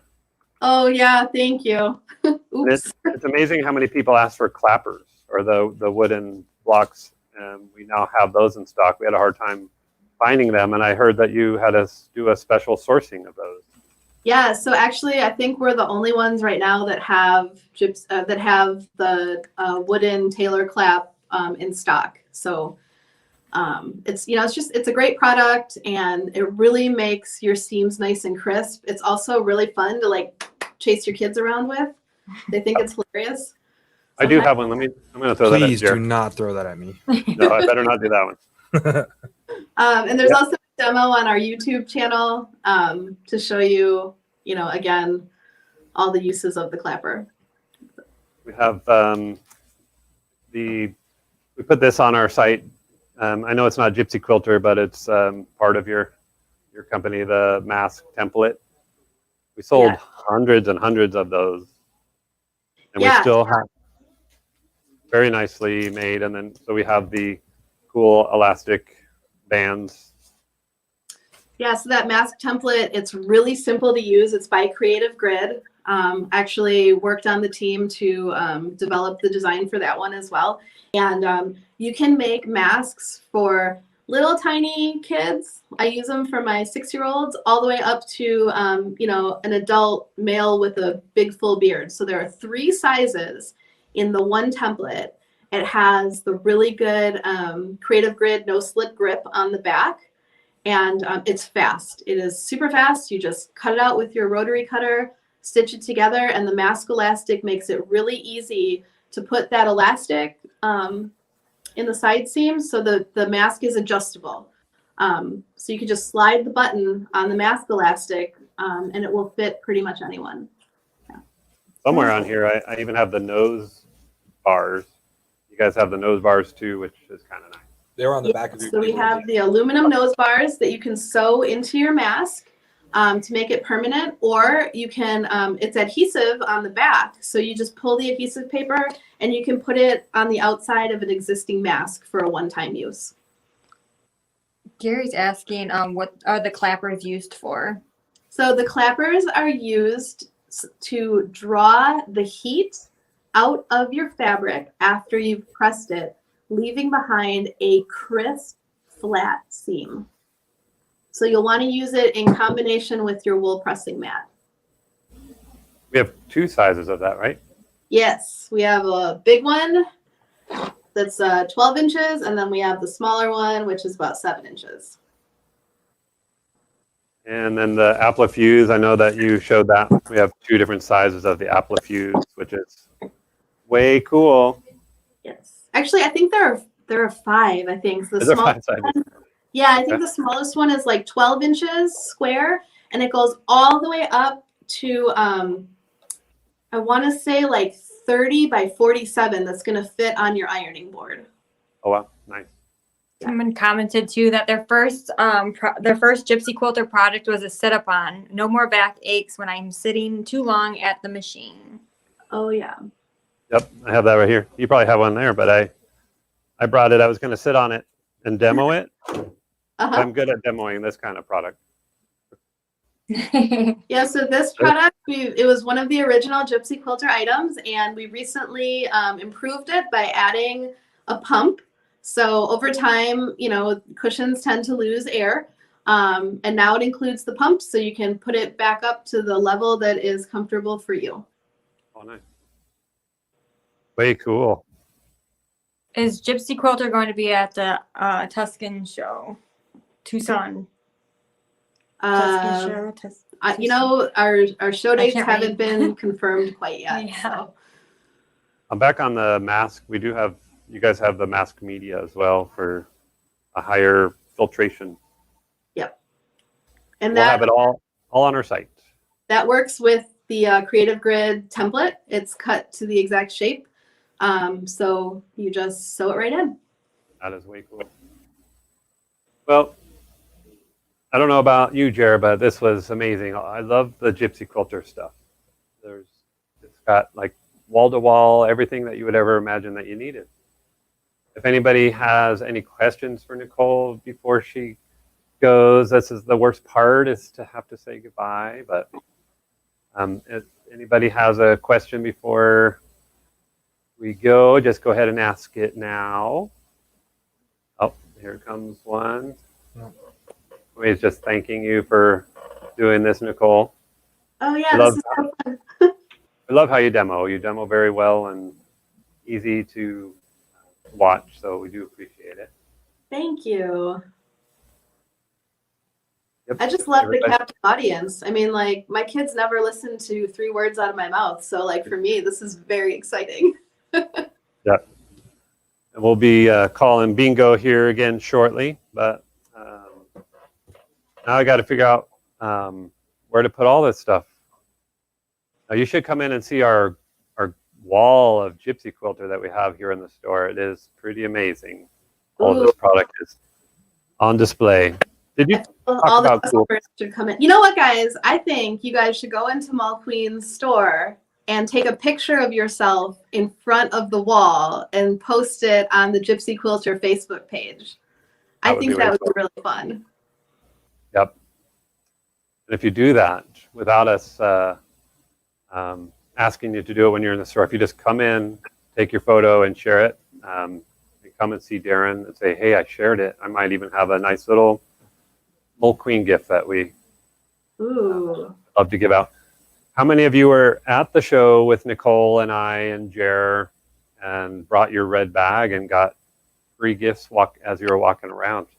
That was pretty crazy. We didn't realize there would be 300 or 400 bags at the show. Oh, wow. We gave away a lot of free gifts.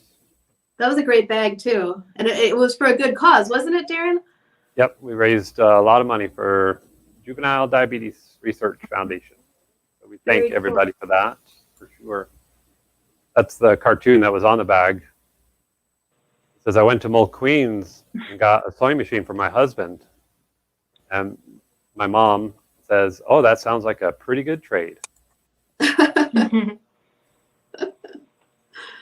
That's great. So, I guess, Nicole, I have to say thank you so much. And until next time, I know that we'll be working on getting you here for our January show. Yeah, that was great. We'll be at the end of January to meet Nicole in person. And whatever is new with Gypsy Quilter will definitely be there. Oh, there's so much new. I think I have about 12 new products that will be debuted within about the next month. So Oh, great. lots to see. We love new stuff. So thank you very much. If you ever want to pop in, I was thinking we should do the Gypsy Minute here at every month on our show, that you can just pop in and show what's new. Oh, yeah, that would be great. Just let me know. That sounds like fun. Although I don't know if I can limit it to a minute. I know, right? The Gypsy 60 minute. Do a Perfect. quick 60 minute. Well, thank you so much for doing this. And the camera, who is behind the camera? Her name's Chrissy. She is our art director here at, so Gypsy Quilter is owned by Checker Distributor.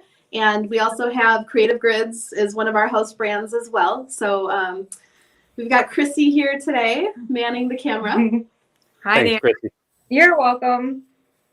So wonderful. And so you guys thanks for doing this on a Saturday. I know that it's not a normal work day, so we all appreciate you coming in Of and course. joining us. Until next time, thank you. We're going to call some bingo. Is that okay? That sound good? Bye, everyone. Perfect. Bye-bye. Bye, Nicole. Bye, Chrissy.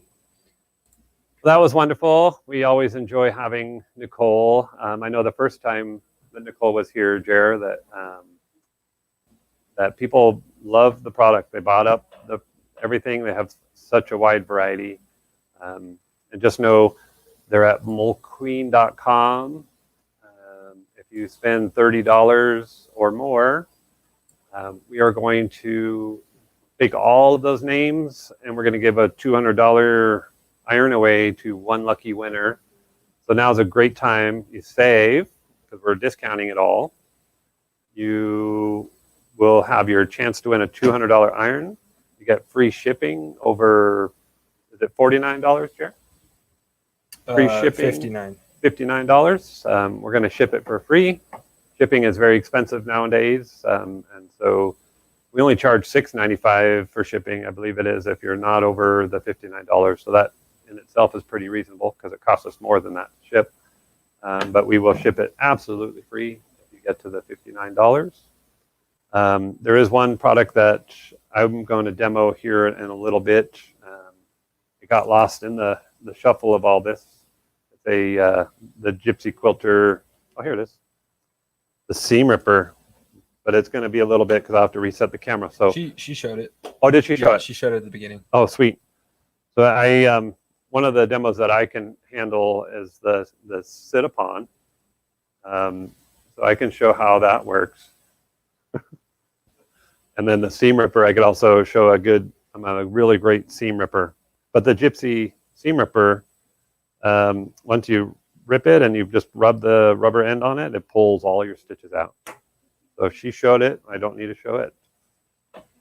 So, Jer, how about we do some bingo time? What time is it, Jer? Bingo time. It's bingo time.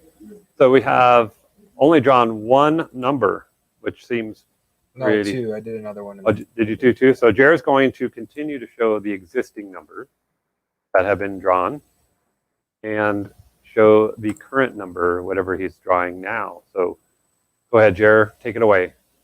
I've got call number 1 is I-26. Call number 2 is I-17. Call number 3 is G50. And call number 4 is G57.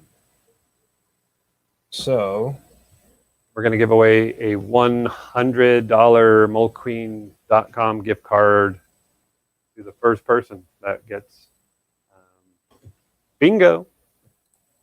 And our system is so sophisticated that all you have to do is comment bingo, give us your card number because everybody has a number on their card, and we will look at our system to see if you do have bingo. And if you do, and you're the first person to put it in the comments, we will give you a $100 Mold Queen gift card. the order for to win the iron has to be in by tomorrow at 11:59 Arizona time. So it ends this weekend.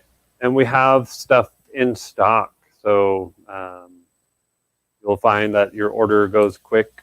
When we do these live events, we never know what's going to be a big hit and what's going to not sell as much. So we generally guess on what to bring in.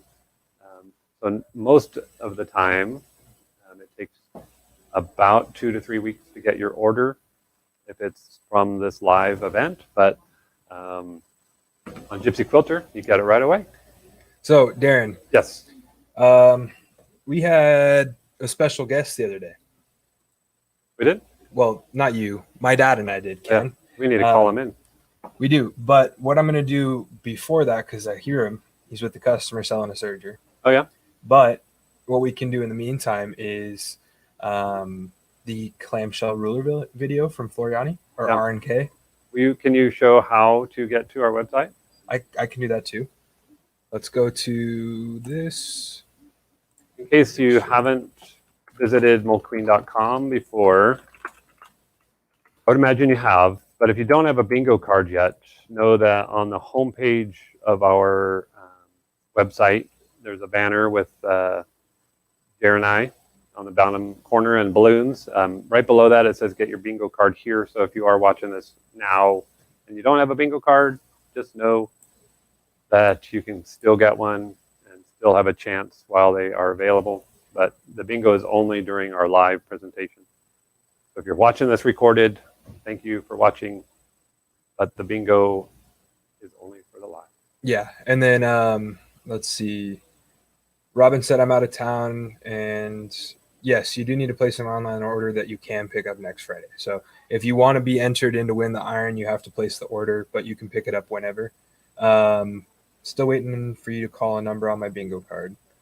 Well, I'll call more until someone wins. So yeah. You want to call another couple? Did you pull any? No, I'm going to show them how to go to the website. Got it. And then we'll play that video, and then I'll call on a couple more.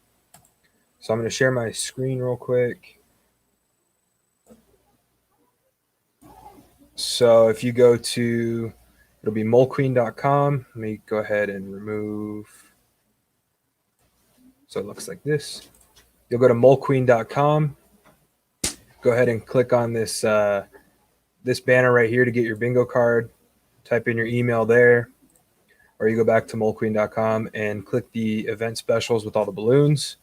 When you click on that, it'll bring you to everything that's going to be demonstrated today. So we just had the Gypsy Quilter, and you scroll through all of this right here, and you can purchase anything there. So as long as you spend $30 or more, you do get a gift.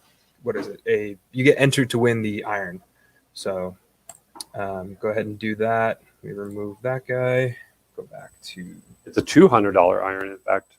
$220 or $210 iron. Yep. So, and then I will go ahead and call a couple more bingo numbers. Call two more for now. I know that a lot of you out there like quilting rulers on your long arm. Have some amazing rulers here to talk about. So the new numbers are I-24 and G46. All I's and all G's so far. So just check your screen. Ger is putting up the numbers, and it looks like the newest number is to the left, and the older numbers is to the right. Mary, you can email Ken at molequeen.com and he'll resend you your card. You will? That's what you said. Oh, no, he put the link on the website. Oh, I've been telling people to email Ken. Oh, yeah. Ken will be like, why am I getting all these emails? I don't have a means to send your card to you. So we'll have to. I will, at our next break, I will run and do it. Email Darren at molequeen.com, and I will find your card, save it, and attach it to an email back to you. I've done it for a few customers. I don't know why. Most customers are signing up for it, and then the email is in their inbox, but for some reason, it's not going to their inbox, which is weird. All right, so we're going to go ahead and play this video real quick. So when we, I talked to Beth at R&K Distributing not too long ago about a couple of special guests and or talk about new product. And Judy, one of our favorites there at R&K, she talked about and made a video for us on their new rulers, which there's two. There's a clamshell, and there is a, and you'll see in the video, there's arcs, and then there's two different sizes. But normally you have to stick something on the back of your ruler when you're doing ruler work to make it stick to your fabric. But anybody that's used Quilter Select rulers in the past, you know that they already come with the stickiness on the back of the ruler. So when you put it on your fabric, there is no slip at all. So when you're doing your free motion quilting, the ruler stays where it belongs. So I haven't actually seen this video yet, so I'm excited to see Judy talk about these new products. Everybody, welcome. My name's Judy Fredenberg, and I am so excited to be here today to talk to you about Quilter Select Precision Machine Quilting Rulers. And these are driven by our long armers. So a long armor quilter uses machine rulers. Well, those are hard to use on a regular sewing machine. So Alex Anderson, our co-founder of Quilter Select Products, wanted us to be able to use the same type of rulers that we have in her regular ruler line, which if you haven't seen them before, they come like this. They have their numbers left to right. They have a little hole for hanging up all the time. The back has the grip so it doesn't slide. And we have our directionals on this. But she wanted these same features on our, I'm going to say long arm rulers, but on our precision machine rulers so that we could do quilting ruler work on our sewing machine. So we have, the first one was our straight one. All right, this is the first one that we got, and that's a 2x8. Now there is a new 3x12 coming, but it's not due until October. So keep your eye out for that one. That one's coming up, all right? And then the next ones we have are the clamshells. Now there are 4 clamshells here. 1, 2, 3. Oh, here's the other one. 4, all right? And all of these are different. There's nothing repeat. So for example, this one right here, this is the 6-inch clam on the top, but on the bottom, it has the 1-inch. And then if you look here, this is the 5-inch clam. And then at the bottom, this is your 2.5. And then I don't know what's going on. It's all frozen. I thought it was just my end, and then I watched another stream. So give us about, we're going to take a quick 10-minute break or so, and then we will be back with Ken and his interview with a embroidery extraordinaire. So bear with us. We'll be back in about 10 minutes.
Wonderful throw it all. Hi, we're back. Howdy. I'm back with my brother Ken, a much older brother. Much older. Good morning. Not much older. Couple years. Extremely older than me. Yeah, My well, smart ass son. So, that is Ger's dad, my brother Ken Mulqueen. and this are our parents. Let's see. Let's hold this up. I want to show what you did. Ken made this. It's been floating around the store for a while, but yesterday was their 55th anniversary of the date of these photos. This was their wedding album that I had put together. So still haven't finished it, but just like all the projects, I started it 6 years ago. Made it 6 years ago. But, yeah, It sat on the Amara for a good year. Yeah, will you show those Fold it up. pictures of? Yeah, I can do that. This is Ger's Nana and Papa, and so they met in New York, but they were both born and raised in Ireland. They were I can get it. they were raised in the old bog. They're gonna kill you for that one. yeah, Mom was in Leitrim, County Leitrim. Lovely Leitrim. That was my mom. And Dad was born in Ballinrobe in Mayo, but grew up in Ennis in County Clare. So if anybody knows Ireland, You're not going to show that video, are oh you? yeah, this is the best one. This is My dad's going to love that we're sharing this video coming up. But hopefully he's not watching. Okay. They don't know what we're laughing at, I don't think yet, Yeah. but you're going to share it. Ger's going to share a silly video of my dad dancing. This is where I learned all my dance moves. Oops, how do I go back? There we go.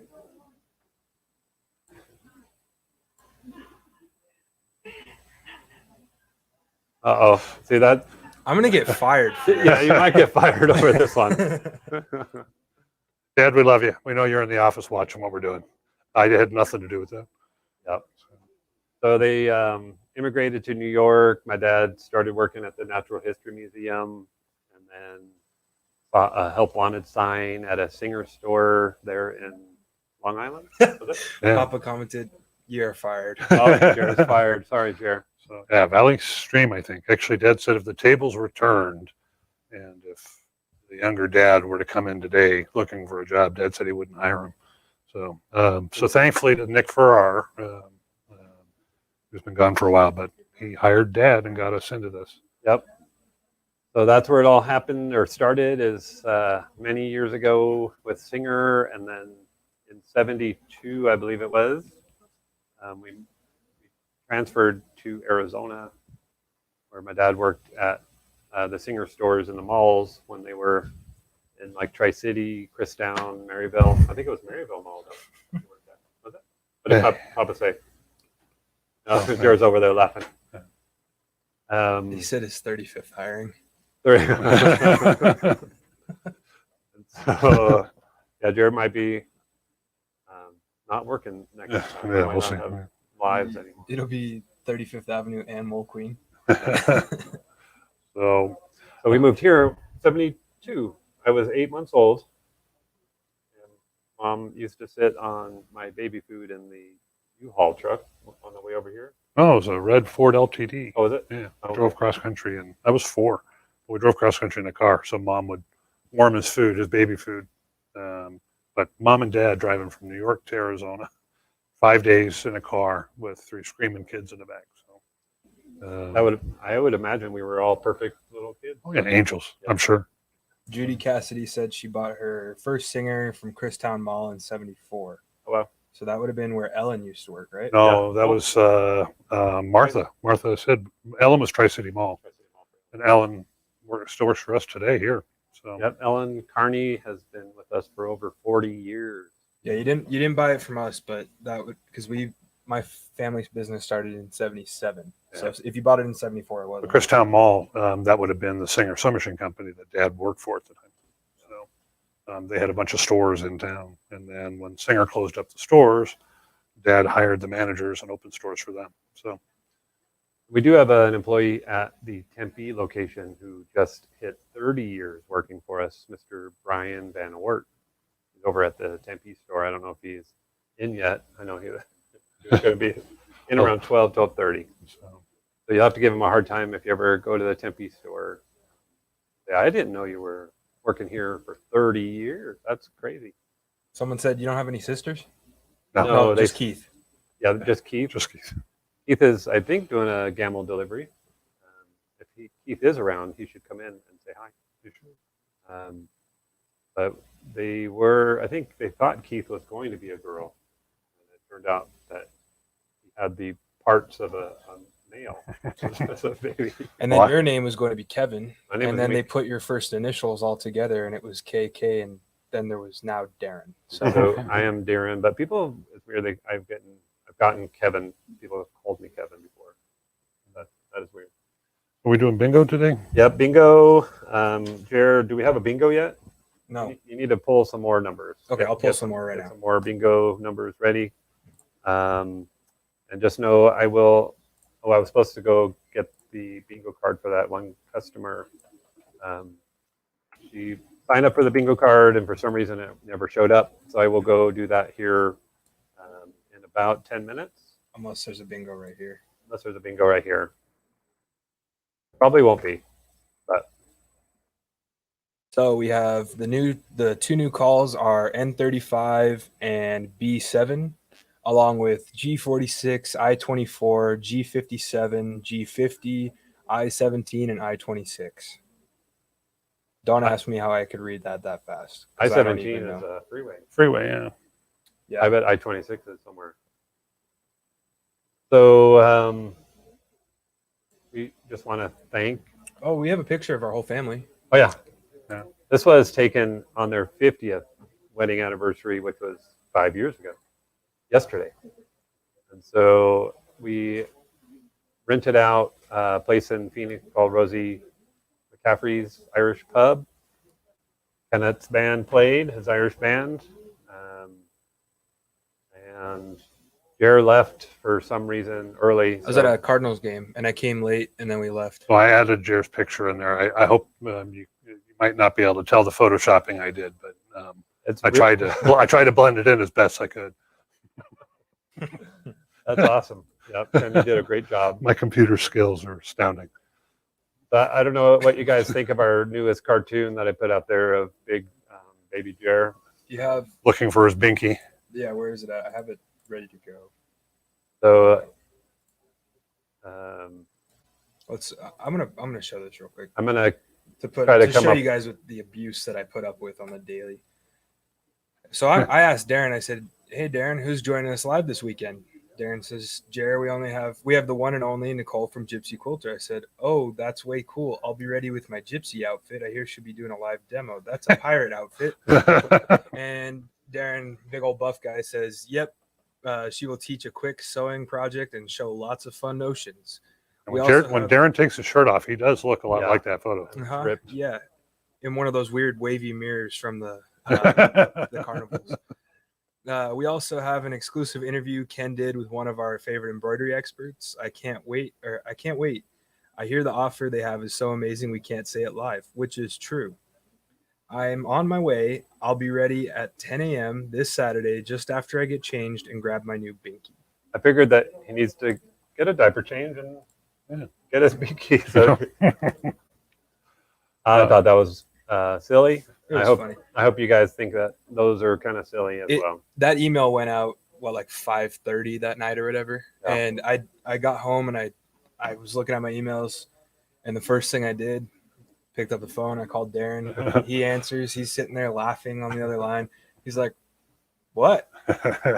And a few choice words. And there's a big baby flying. And if you do on the weekly emails, I go to the weekly emails to find out what we actually have on sale. Darren sometimes doesn't let us know, but more importantly, I go down to the bottom where the unsubscribe thing is. Don't hit the unsubscribe, but in that wording there, Darren's usually screwing around with Ger, somebody in there, so they're always pretty funny.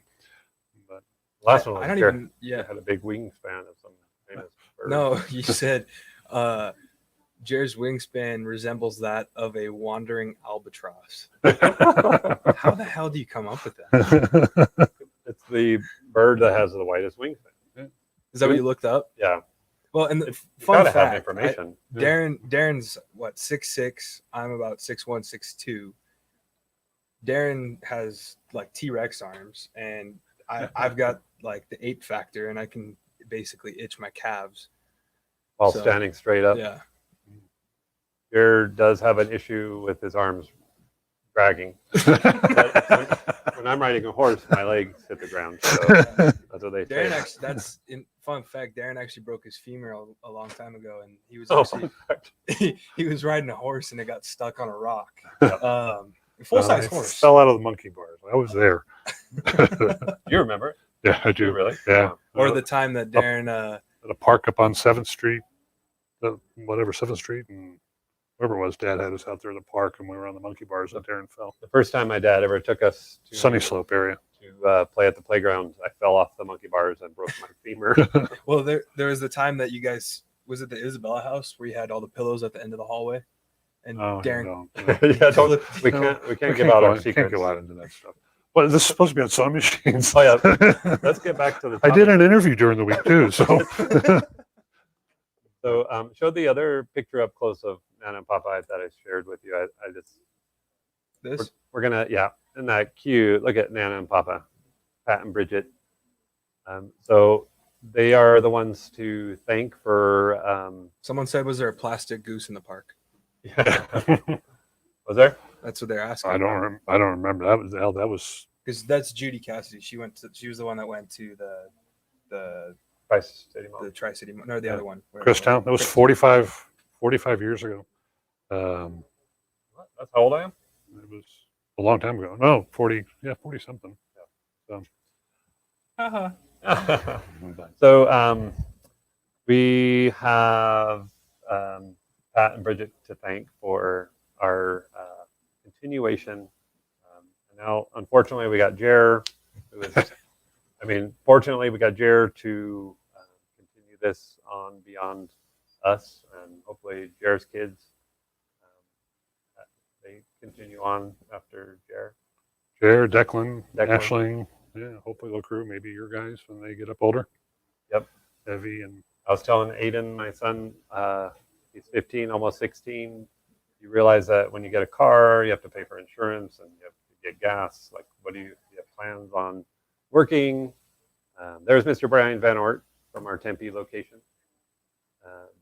If you haven't been to Tempe, you got to go and say hi to Brian and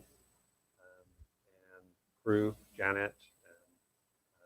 We have out. Mary and Colleen that work there too, and me on Wednesdays. There's there on Wednesdays. Our new hours are 10 to 5, so we're kind of getting back to normal. Did you enjoy the Rusty Barn show? that was crazy. It was fun. So I was nervous ahead of time. I was like, we have a lot of money invested. Will people show up? yeah, it was a record for us. You guys bought a ton of stuff, so hopefully you're enjoying your products or still getting. Jer's got a bunch of handy quilters to install, and 15, 16, we just sold another one. Yeah, closed another Bunch. one. So there was, I think, including the couple after the show, I think I'm right at like 20 now for the last 3 weeks, 2 weeks. So that'll be good. We won't have to mess around with your like. he'll be gone. Yeah. You don't have to like. If you buy more handy quilters, we don't have to put up with Jer in the store because he'll be out installing them. So. It's Thank you fine. all That for means I don't have to deal with my family. What? All right. So, who was it that you had interviewed? Well, being an embroiderer or digitizing for 25 years or so, 20 plus years, and then going from the very beginning, I didn't bring my EU in. I was I'm going to go run and grab it. So, yeah, it's fine. Yeah. We'll show it but- after the video. Yeah, we'll show later. It was a little 4-inch by 4-inch hoop. It was a DOS-based computer digitizing, so it was way back before Windows. Anybody out there know what DOS-based so- programming is? Yeah. It was old. Jared doesn't. It was an old software. It was the beginning of Windows and what Windows became. But and the software actually worked until Windows 95, and then most of the machines didn't work after Windows 95. But from digitizing back then, I've always followed other digitizers are out there, and Trevor Conquer Good, who I interview with Floriani, mostly on stuff. It was sort of my idea. I know there's a special package and everything I'll talk about, or you'll have to, but more so is my idea, and Trevor, because I know the nuts and bolts of digitizing, but there's quilting in their software and their programs. There's all kinds of different pieces, and it was more, I was like, I'm going to call Trevor to find out more about some of these pieces in the system and add-ons. And I think it was Ger said, why don't you just record it, do an interview and record it so you can learn, but at the same time, you guys can learn. So Will you highlight that last comment there? Yeah. This is the one and only Lindy Goodall out of Tucson. And from what I remember of the poem, which became the Singer Embroidery Unlimited, EU, was that there was this gal named Lindy Goodall. This is, maybe Lindy can, we want to have Lindy on one of these live events here coming up. But Lindy Goodall digitized these dogs for IAM's dog food, and maybe, I don't know, I guess I'm allowed to say it. Yeah. And then people were like, holy cow, you did that?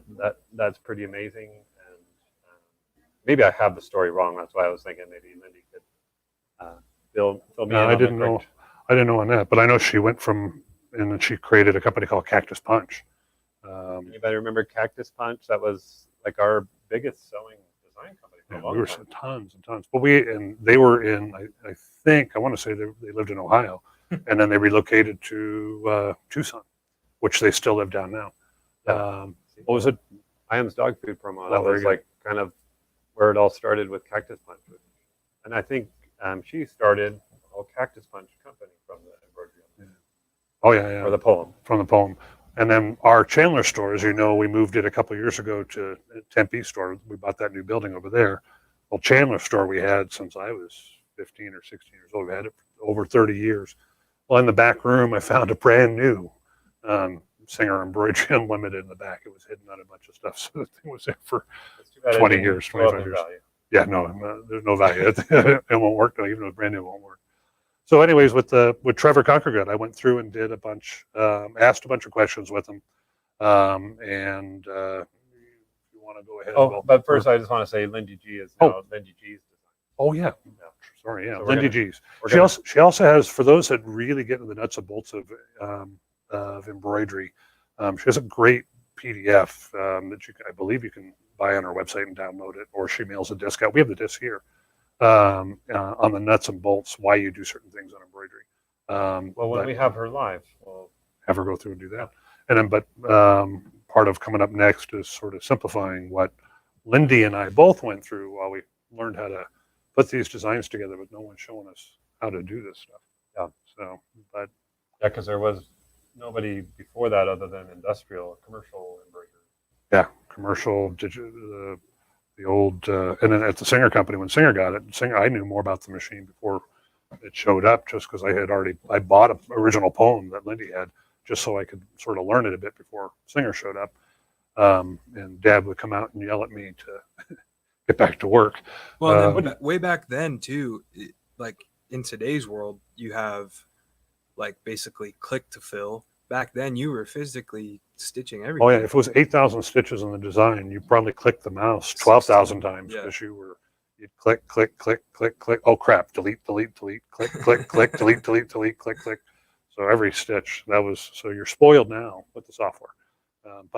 So that was part of what this video was. From between watching videos and of certain techniques, and then I had questions in the software, and Trevor was great enough to show us. So it's we're going to talk about those two specials. I know you can't see it from that far away, but and I know to talk about it. I know we're talking about embroidery all through there, but in that Floriani, what he's about to talk about, there is a quilter's designer thing that all the, even though it's embroidery software, there's different pieces to it that is for quilting, that's embroidery and whatever, and he just show out total quilter. That's it.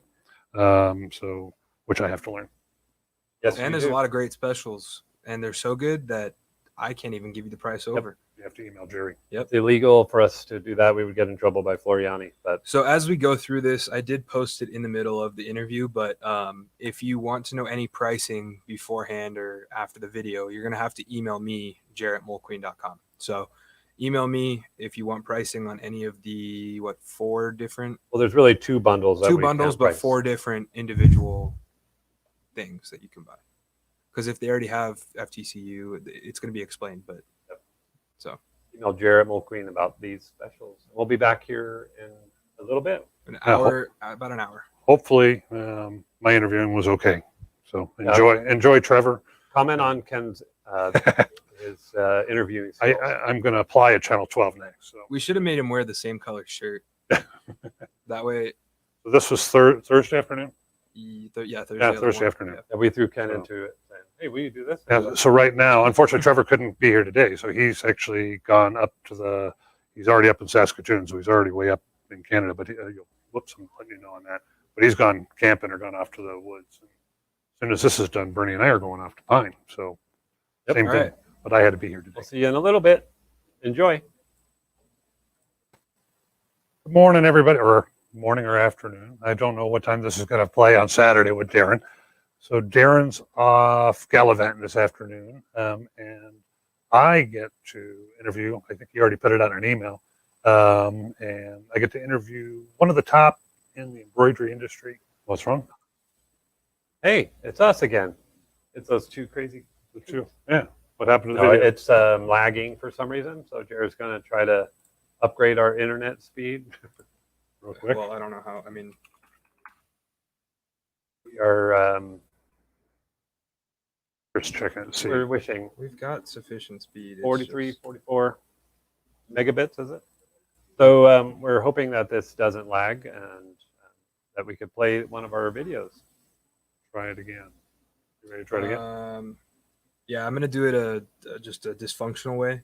That's okay. Hopefully, it'll work. So, bear with me for just 2 seconds. It'll be kind of a blank screen. So This is where Ken will start doing his dance. we'll be I back. should have brought my fiddle. We could have played a tune. We should. So what I'm gonna do is I'm gonna share my screen and actually click on the physical video. So, Perfect. all right, we'll see you guys in about an hour. Ken's going to dance.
Sorry about that. No volume.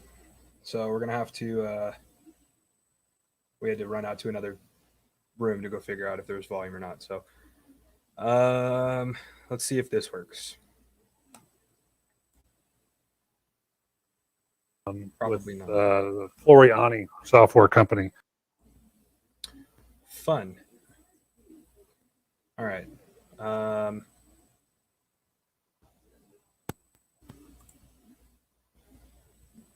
See the smoke coming out of my ears, trying to figure out what I can do. Let's do this. Give me just 2 seconds. Let me figure out if this is something that I can.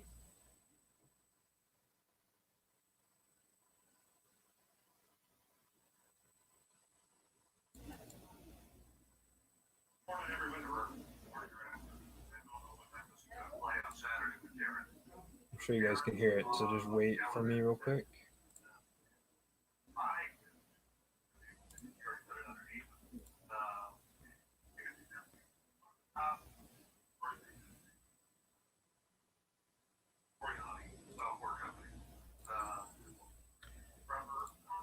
So I can do this. Let me do this. Stop talking, Ken. All right. So I'm going to take a vote real quick. If you guys are okay with the sound being just that much behind the video, I can put a mic next to the TV to get the audio, but that is the only means that I have to be able to do this. So if that's okay with you guys, then that's what I'll do. You'll just have to hang out while I do that for about 2 minutes, and then I can go ahead and do that. You may hear little things going on in the store with the mic, but I can get it done that way. So is that okay? All right, perfect. So give me 2 seconds, all right?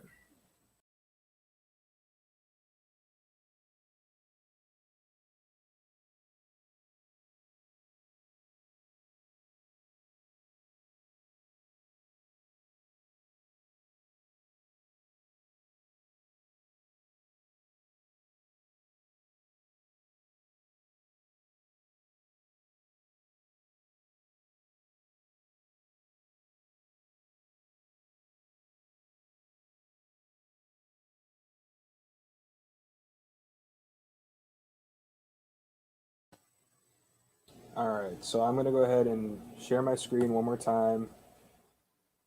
Actually, before I do that, let me go ahead and restart this. Okay. All right. So I won't be able to see anything. So if it's all wonky, let me know, and I'm going to run to the other room to see. So I'll share this. Go ahead down the rabbit hole. All right. See you guys in a few.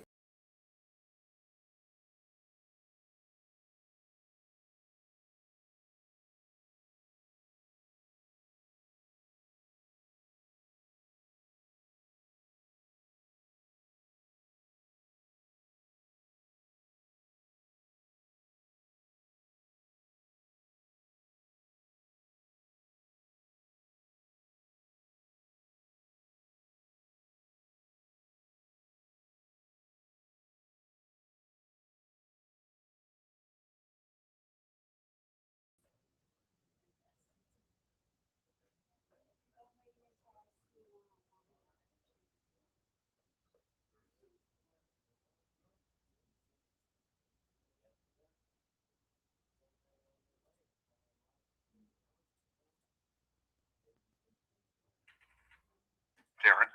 So Darren's off gallivanting this afternoon, and I get to interview. I think you already put it on an email, and I get to interview one of the top in the embroidery industry with the Floriani software company, and we're going to bring in Trevor Conkergood, who I believe is up in Canada right now. Yes, I am. Where I've been since things changed a while ago. in Saskatoon, is that right? Or that's right. Welcome to Saskatoon, Saskatchewan. Very good. So I hope it's not cold. Is it your warm enough outside? No. It's September. No.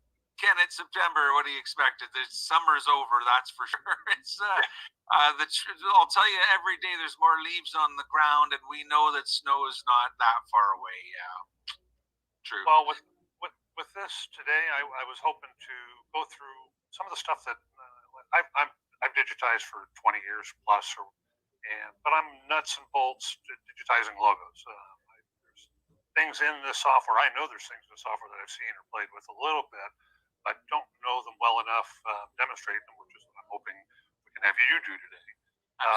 Along with a couple things that are exclusive to Floriani that I personally think are amazing.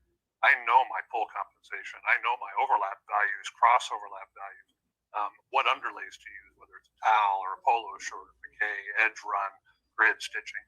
But when it gets to the average sewer or embroiderer, to know what to actually put on a garment, and it took me 20 years of learning that. But now with the software exclusive Floriani part, you don't have to learn all that. That's so true. I know it's one of the most favorite things that the newest people love. I mean, we're so fortunate to have Ken as an expert Floriani user for all these years, and just the Mall Queen support in general. And so thank you, absolutely, as the software manager for RNK Distributing. Thanks so much, Ken. So what you're talking about is called Save to Sew. It's that cool tool that kind of is fix my design, please, or not fix my design, but what I like to explain it is this: when we create embroidery designs to share with other people, we don't always know what they're going to sew it on, and so we'll use the default kind of settings for what the underlay and that. It's generic.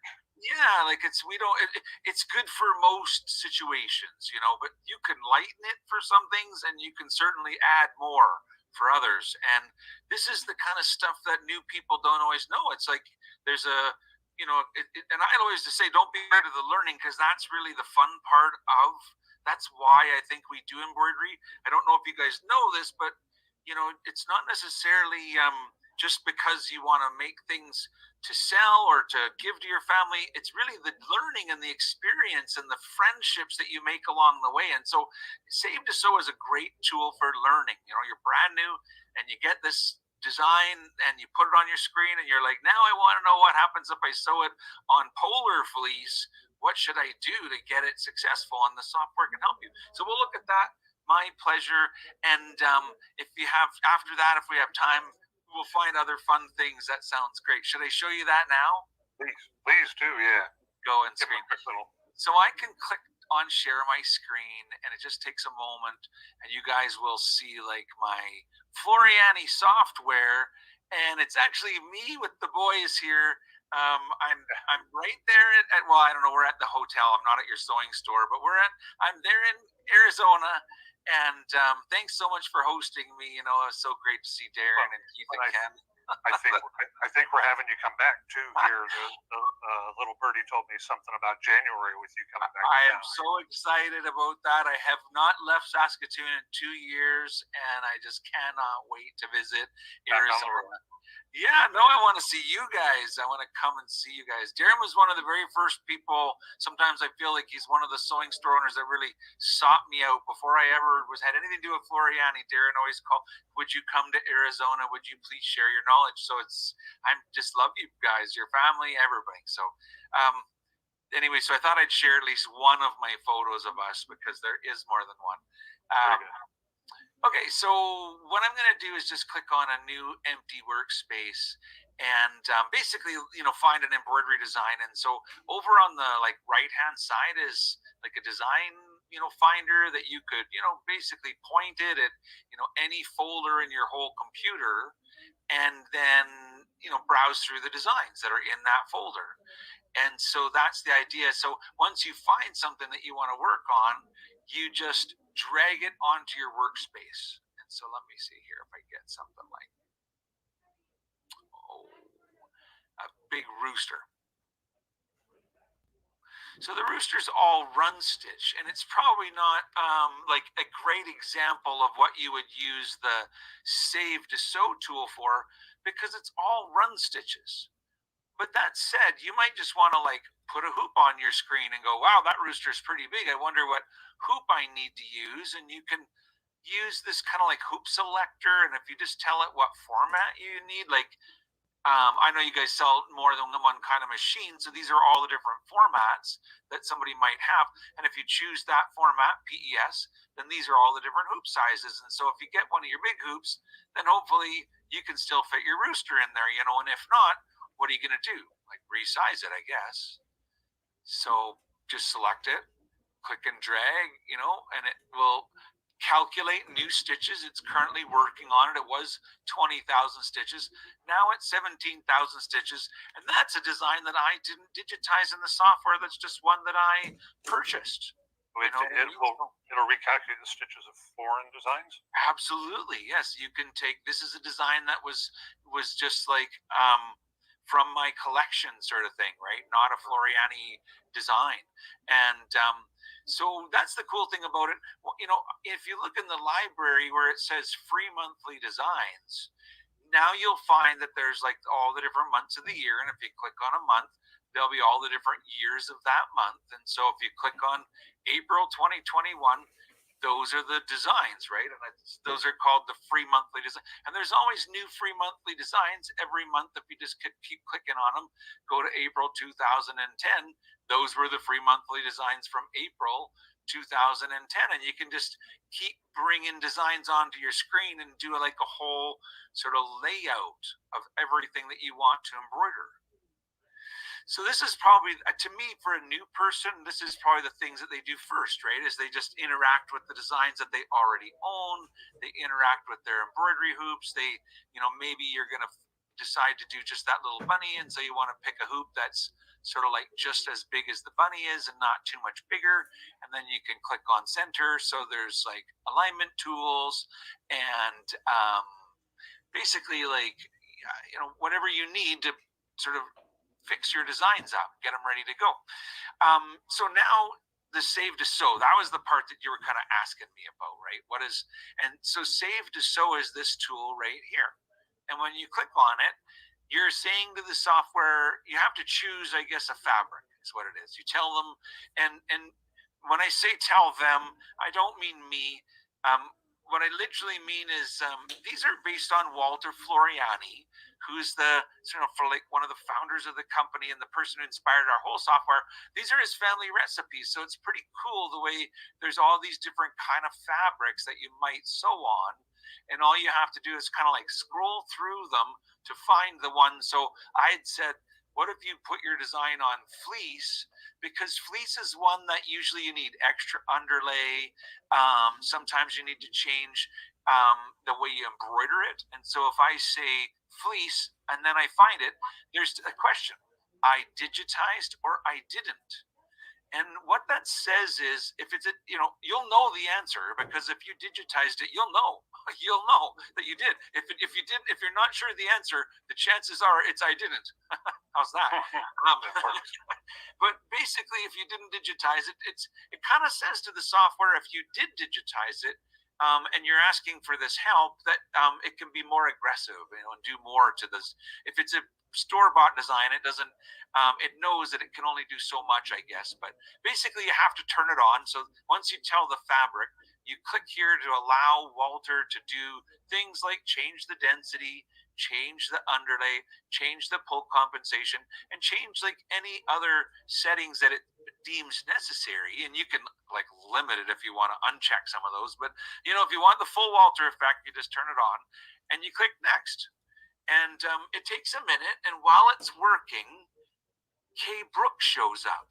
And Kay Brooks is the founder of Floriani, and she's the K in R&K Distributing, and she created all of our stabilizer recipes. And so this is the stabilizer recipe that says if you're going to sew it on polar fleece, you should use a sticky stabilizer called Floriani Perfect Stick. And you can watch this video if you're like, what the heck is Floriani Perfect Stick? You know, there's a video or product demo. One of the parts inside here that I thought was great is that anybody that doesn't know, Floriani does not charge an upgrade fee. You're not paying an upgrade fee to update your software every year. Absolutely. Part of it, you can skip this window if you already know how to hoop a certain garment. But I heard about this, and this is sort of tying in the Floriani stabilizer with the software. So if you're out buying stabilizer, you're supporting the software, and by supporting the software, it's keeping the software for free for all your upgrades. Right. So I thought, and then this also has great tips and stuff that's in there. But I heard Kay was telling me about this, and I thought that was great. Yeah, this is a really cool part, again, for the new person. I mean, you know, once you're doing it like Ken for 25 plus years, or you have a lot of these recipes in your head, and so yeah, you can just kind of like click finish. When you're done with looking at that, it does ask you if you want to save the design. Oh, look, there's that cute little patch that I made for you guys when I was there. And you don't have to save the design, but you can save the design. And the reason you might want to save it at this point is the design had some changes made to it. So you can have more than one copy of the bunny, right? You could have, this is the bunny for fleece. And if I zoom in like really, really closely, so now I'm zoomed in 441%, you know, and you can get as close as you want to your embroidery, but basically, if I just look at it like about there, you can see, so I'm just going to click undo. So that's what it was like kind of originally, and then redo, and you can see the subtle changes that the software's made for, so that's the real magic of it. And look at how it put the instructions for the sewing here. See the design notes? So all of that information is now in my design notes. If I hit print preview right now, though, that sewing information has been put onto my page, and I think that's really cool about it, that it tells you all that and all your. Someone was thinking. Yeah, exactly. The so let me, because if I wanted to, let's say you're like sharing a design with your mom, and you're like, Mom, don't forget after this color orange, that's when you have to put the fabric down, or you know what I mean? You can literally just go right click and say, add a note before or after this color. And now you can type in that note to your mom, and then say, okay. And that way, if your mom has an embroidery machine and you send her like your, you know, the embroidery design, not only are these notes in there, which of course you can also add your own notes in this area, but you can add design notes, so that now if I hit print preview, when you look at that second page that has that color breakdown, my little inserted note is right in there. So it's great for people that share designs, because they can really communicate with their friends and their customers in that way. So I think that's a cool thing about Save to Sew is like one of my very favorite things to tell a new person. That, I mean, that, and you hit the nail on the head when you said the updates are free. Right. That's a big deal. Like for a new person, you're investing in software, and this is an investment that kind of keeps paying you back. Because really most of the software that I own, it kind of gets old after a couple years, and then you got to get the next version. And I'm not saying that's wrong. I'm just saying it's kind of outstanding that Floriani's made this commitment, you know, that we won't charge for our updates. And that's not just like little stuff. There's cool things in those updates, right? Like the tools that we add every year, we add new stuff to the software. We're not just keeping it working with Windows. Right. Examples would be things like the photo to stitches tool. We added that in 2020. And there's all kinds of amazing kind of one-click wonders that we keep finding new ones. The latest one was the ripple fill. If you want, I can show you ripple fill. There's lots of neat things. So yeah, anyway, thanks for letting me show you Save to Sew. That's something that's to our customers is like, why wasn't that around 20 years ago when I was learning? So I didn't have to learn quite as much. And no, because it was trial and error, right? That's the only way we could really do it. And also, I was lucky enough knowing Walter way back when, meeting him a few times, and been able to ask him, and just like, hey, when you're doing this, what setting should I use? That's awesome. So it's to be able to pick his brain directly. Now you've got it all set in software. So the other one, I had a customer. It's been a couple of years now, so I've probably forgotten. But one thing I was impressed with, the customer asked me about creating lace and software, and I said absolutely.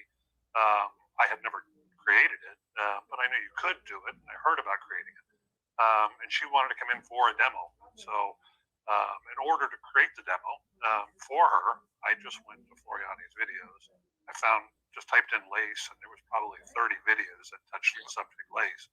I watched a quick one for 4 or 5 minutes and did exactly what the video said, had it down. She came in for a demo, showed her like a pro, which I just learned 5 minutes earlier, how to digitize. But I love the fact of, if you could show them something with lace, and I know the one worked with it, and if there's any way you could show them a quick little, where the videos, like it's so, there's a lot. There are a lot. I'm glad you brought up the videos, because that is another, I mean, to me, when you buy new software or anything really, you know that you're going to be learning new things. And that's one place that Floriani's really got your back. I mean, if you want to watch videos, we got lots of videos. You'll never run out of videos to watch that you haven't seen before. They're all interesting. We've got logical ones, where to start, kind of, good things for the beginners. And then really we've got like our weekly video that we just, every week there's a new video that kind of comes to your inbox, and it's like a constant reminder, hey, there's something cool in your software, and learn it 10 minutes at a time throughout, over time. It's the best way to learn. What I did. So, and then you can search them. That's what you're saying, is you can find the old ones and go, oh, there's a video on lace, boom, and now I've got just what I want. So it really is. I will show you the website. Thank you. And Darren kind of tipped me off that you might be asking me about lace, so I grabbed a bunch of lace samples. So we'll talk about lace. My pleasure. And or not just lace, but to me, this is kind of like how it works.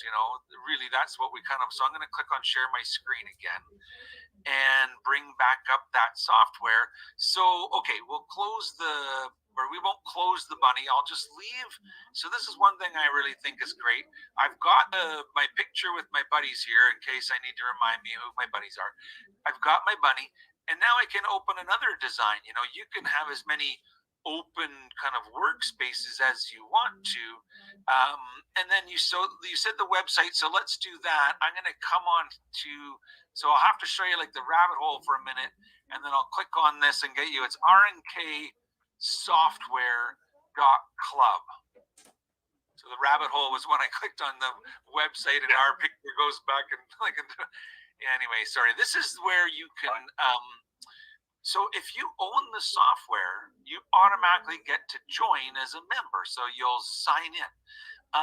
When you first get it, you can just go on updates. Here's where even before you log in, this is how you get the software. There's no reason to install it from a disk that might be old. Just come and download the latest version of the Floriani software. You can watch videos to learn like what's in the latest version of the software. So that's what this will be, is probably like just kind of slow coming in, but it's and there's a series of videos on all the new features of the software, and then you click on download to basically download it, and you can go to the update history and the update videos and see every update we've ever done. There are a series of videos that sort of talk about that build, so there might be, for each build, there might be 8, 10, 12 videos. And what you can do is go backwards through all the different versions of the software and watch all those update videos. That's one of the great places to find videos. I haven't even signed in yet. If I sign into the sort of private members area of the website, now you can go onto the Learning Center and pull up training videos for each of the different, programs that there are. So when you click on the blog, I told you there's like a weekly email, and that's what Club Weekly is. And so this is the latest kind of like weekly email. Sometimes I do them. Sometimes it's by like one of our weekly, our National Floriani educators. I know you guys love all of them. They all come to your store for your amazing hands-on events. And so, yeah, it's cool. That way you get to meet the people that kind of do the videos. If you click on monthly freebies, when you own our Floriani FTCU, software, you get new designs every month. So these are the designs from September. Here's the designs from August, and looking backwards kind of thing. So it goes back for years, Ken. Like when did you see when I clicked on that thing in the software and I went back and it was like the bunny came from April 2010. So Everybody when you go in, you automatically get all the old ones. You do. As a new owner, you get all the old ones, and then you get new ones every month. And as the software manager, I get to participate in making those designs, and so I guess these are the latest ones there, because it's kind of, I'd heard you say that sometimes you guys go to the cottage, so there's welcome to the lake house, and you can just basically grab that design and add it to your workspace and it's kind of cool that way. So yeah. So okay, you mentioned lace, and so let's kind of look for. I'm going to create another new empty workspace now to create some lace, and what I need to do is really have something to create from. And so I know there's a lot of tools and things on the workspace, but just to kind of zero in on a couple of them, this is a pencil. And with a pencil, I can click and draw a line. And if I hold down control, it curves the line.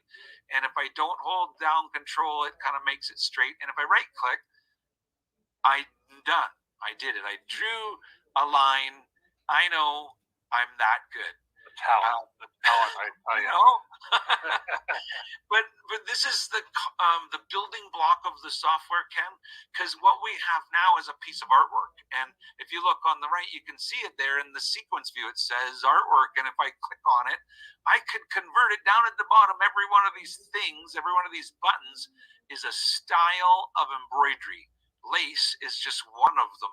Applique is one of them. Stipple fill is one of them.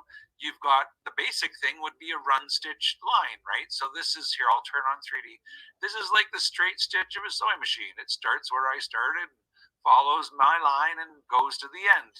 And so, that's just one kind of stitch that it could be. I could make it a motif, and now it puts a kind of a decorative stitch along that line. And you have this whole properties box where you can interact with those settings for that motif.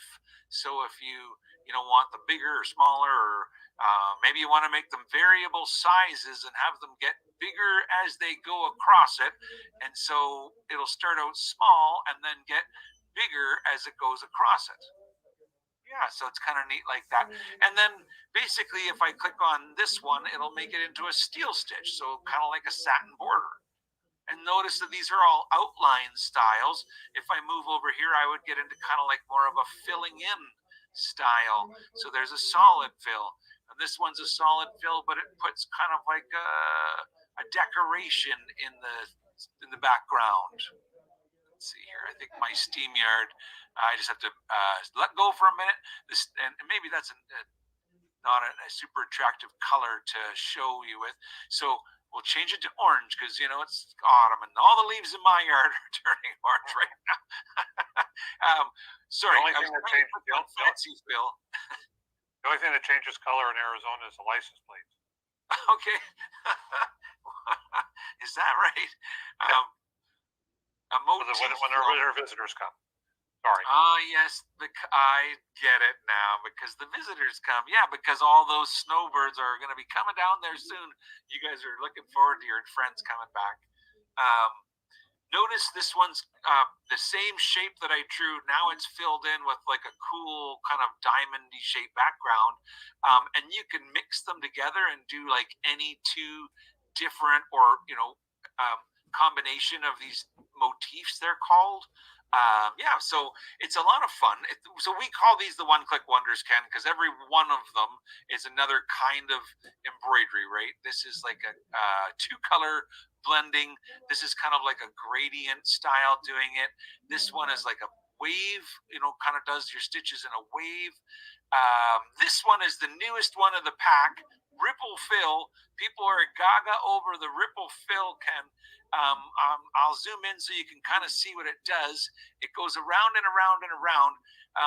The shape's hard to show it, but maybe what I'll do is grab the center of the ripple and move it over here so we can see a little bit more clearly what it's doing. So that is the point that the rippling goes around and around, and it travels around the shape of your design. So here, it's rather than just, I know my squiggle's pretty cool, but I think, why don't we try it on artwork? So there are if you have artwork, and a lot of people will recognize the name SVG. So we can open an SVG file, and that is basically like an empty embroidery design. So if you look in here and you find a little graphic like this butterfly, That's an SVG artwork that I've opened up, and all I have to do is click here to make it a run stitch outline, or click here to make it a fill. If I want to do the ripple, I click here, and then see how it ripples around the center of the butterfly. Maybe what I'll do is just open up the density so you can kind of get a little bit more of that effect. And then what I can do is the gradient. So there's linear increasing or decreasing or concave or convex. And so it changes the way the density pattern sort of gets applied inside of this little bunny or this little butterfly shape like that. And so it's a really, really unique thing. And like I showed you before, you can use the shape tool. And then what you do is you grab the center of your butterfly and you can move it down, you know, and make it look like he's coming out of 3D, like flying out of the I might have some samples of those, but I'm wondering where they are. I didn't queue up the ripple. I never thought about ripple. If you want, I'll grab a stitch out later. But you asked about lace, and I haven't even gotten there. I'm just on these tangents. I'm so excited about all the cool kind of. Well, I'd seen that. I saw that icon there, a couple of the new icons there, because I hadn't upgraded my software in a while, but I hadn't gotten in to play with it. So I guess I'll have to go in there, and I keep doing applique, blanket stitch, blanket stitch, blanket stitch. I need to get in and play with more of this. Right.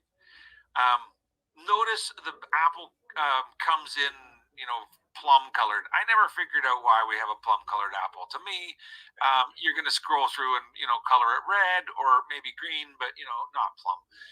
Okay, you could color it orange, but then you would like stretch it a little bit and then you could call it a pumpkin, right? So that makes more sense. It's pumpkin season. So what if you were going to the pumpkin ball and you wanted to make pumpkin earrings to go to the ball and you wanted to do them in lace? Then we have now, this is currently 4.62 inches tall, so that's an awfully big earring, Trevor. Maybe that's a big chest plate and you want to put lettering on top. One way or another, the tool is called auto lace. So I'll click on auto lace, and what it does is it breaks down the design into 3 sections: the fill and 2 special outlines. And those special outlines kind of anchor, you basically do the mesh, so it's 2 different layers of run stitch that sew kind of back and forth to sort of mesh down the whole center area. I mean, because the idea is you're going to sew this onto water dissolving material, and so that's why that's important, because otherwise it would fall apart at the end. And also the same thing with the double border. It helps your so I don't have a pumpkin, but I do have a banana. So this is, I said I heard you were talking lace, so I grabbed a bunch of lace, and this is the lace tool, right? One click bunk, you can make a lace banana. Maybe down there you want to do a, you know, you got your favorite scrapbook page and you wanted to put a sequoia on it, and so you embroidered a little lace, you know, and I just basically, this is something that I sewed onto the wet and gone stabilizer. And but all of these things are examples of things that I've made using the tools in the Floriani software. So that's like a cool little pair of earrings. When I was done with them, I dressed them up with a little bit of bling. So there's a crystal on there. They have a lot of my snowflakes and a lot of my lace. I'll use this mylar. Can you see the mylar inside of there? That's what makes it really shiny. So if you don't use the mylar, your lace will look more like this, right? Where it's just the embroidery only. But if you capture the shiny stuff inside of it, this looks really gorgeous on the window, right? Because it captures all the light. And so that's just a big snowflake. If you have a design of a snowflake already, like I think most people have a nice snowflake, I can turn it into a lace like this in like basically 1 or 2 clicks. And I think that's what's really cool about it, is you can interact with the designs that you already own. So all of these are different examples of things that I do. This is our cool lace outline tool. So now instead of doing like a lace fill, it does, we call this a Battenberg lace effect. It's obviously not Battenberg lace. That's a hand embroidery technique from, you know, like the turn of the century, but we replicate it. You know, we use our machines to try and emulate these cool little things. And, you know, and by the way, if you love these designs, you get most of these designs that I'm showing you here, almost all of them, not quite all of them, maybe not this one, are from the owner, are they're part of our club is what I'm saying. You have the designs. If you look in here under library and you go under December of, let's say 2020, so last December, there's one of those big snowflakes, and there's the small little earring ones. In fact, if you go to December of 2019, there's another set of them. So I don't know if I'll bother to make another set again this year, but you got 2 big ones and you got 4 earring sized ones, and you can just bring that onto your screen like that if you wanted to, interact with it. And not only that, there's notes in there. And so I think I said in here, try Mylar. It would be optional, like kind of like the designer sharing some notes to the programmer. So I said you had to have a pumpkin earring to wear to the ball, but the pumpkin earring is like not the size of an earring, so we're going to need to resize it. You could click in the properties box and say, I want my earring to be, 1.5 inches or whatever, 1 inch or whatever size. That's just 1 inch tall by 1.5 wide. So a cute little pumpkin size kind of earring shape, right? So I don't know, the border looks like it had some troubles. So what I'm going to do is go undo, and I'm going to do the artwork. Actually, here's what we'll do. We'll just start with a smaller pumpkin and see if we can get it to look nicer. So I'll click on the artwork tool. It's like an eraser. Just took all that mess out of it. And so let's see what it looks like at, approximately 1.5 inches wide. And what I can do for like a really delicate lace, so we can try our one-click lace, but I think the problem is the border is sort of can't work its way around that shape real well. So we'll do it a different way, because this is how I make my really fine ones. I use the mesh fill tool instead of the lace tool. So this is another tool that I use for making lace. It's called mesh fill, and mesh fill will just put down kind of like one single row of sort of columns that. A lot of times we'll use this as a capture for doing Mylar, like in an applique or something like that. But if I go on the little program right here, I have like a little selector, and I can change it to be, for example, 2 layers that go in different directions like this. And so it gives a nice kind of tight little mesh background. And then I'm just going to say copy and paste. So I have 2 pumpkins, no, not one. And the second one, the one that's on top, I'll make it a border. So now I have kind of a little bit more of a delicate, smaller one. And that way I can even go in on this border and say, well, it's 2.5 millimeters wide. Maybe I'll do it smaller, to make it even more delicate. And I can do them about 1.5 and they still look really nice. That's the, kind of the skinniest one that I usually pick. But see how doing that made, so now I've got kind of like a cool looking pumpkin earring going on with just a little extra effort to get it at that kind of micro size. Now you're thinking, well, how are you going to attach that to your ear? I guess you could put the clasp like right through the handle like that. But if you want to get a loop, you could pinch it from one of my designs, right? Here's one of the snowflakes that we made, and it's in, you all have it. So go in here, select that design, and it's going to be all grouped together. So you'll have to click on the ungroup button so that you can like zoom in right on top of that and say, well, there's a cool little loop right there. I'll just make a copy of it and then sort of like set it off to the side so that basically you can just keep the copy and then delete all the rest of that. You didn't need it anymore. It was just momentarily borrowing that little piece of the design. And so, now you've got a cool little loop that you didn't have to worry about designing one. You just borrowed it from another design. And so to me, this is kind of the fun of it. Let's zoom in right over top of those 2 things and kind of put them together like this. So I could put the loop right there, or maybe you want to like rotate it a little bit and put it down in here, something like that. And now one thing that would be obvious is the sequence, right? So because I pasted that little loop, see how it like is the last thing that sews? And to me, it would look better if this loop was like before the pumpkin, right? So I need to probably I need to change the color of it to be the same color as the pumpkin. And then I probably want to make it go, to the first thing of the design. And then I'll just make it like all one color. So there's no color stops in the design at all. So this is me. Now we're ready to go to the pumpkin ball, and we've got our new little pumpkin earrings. But to me, all of these tools are kind of fun ones to show. So really what I just showed you, that's how I made these. The white, I actually had the snowflake. So all I did was I used the outlining tool. If you have a snowflake, so imagine that somewhere in your collection, you must have one, pull in the snowflake into your screen. So I'm pulling in all of this, but I'm really doing it just because I want to break it apart again, and I'll show you what I'm trying to show here. I'll ungroup it is what I mean. And then I'll just select like that color pink. So let's assume that everybody has a snowflake in their collection and you want to make your design into a lace piece. So what I did was I used our outlining tool. There's one right here. It says create outlines, and you can tell it how many outlines you want. I'm just going to make one, but you could use this to ripple, a bunch of them around your design. You can tell them how far apart they're going to be in here, in inches or in metric, whichever you prefer. And then when you say okay, it's going to put a new line around the design.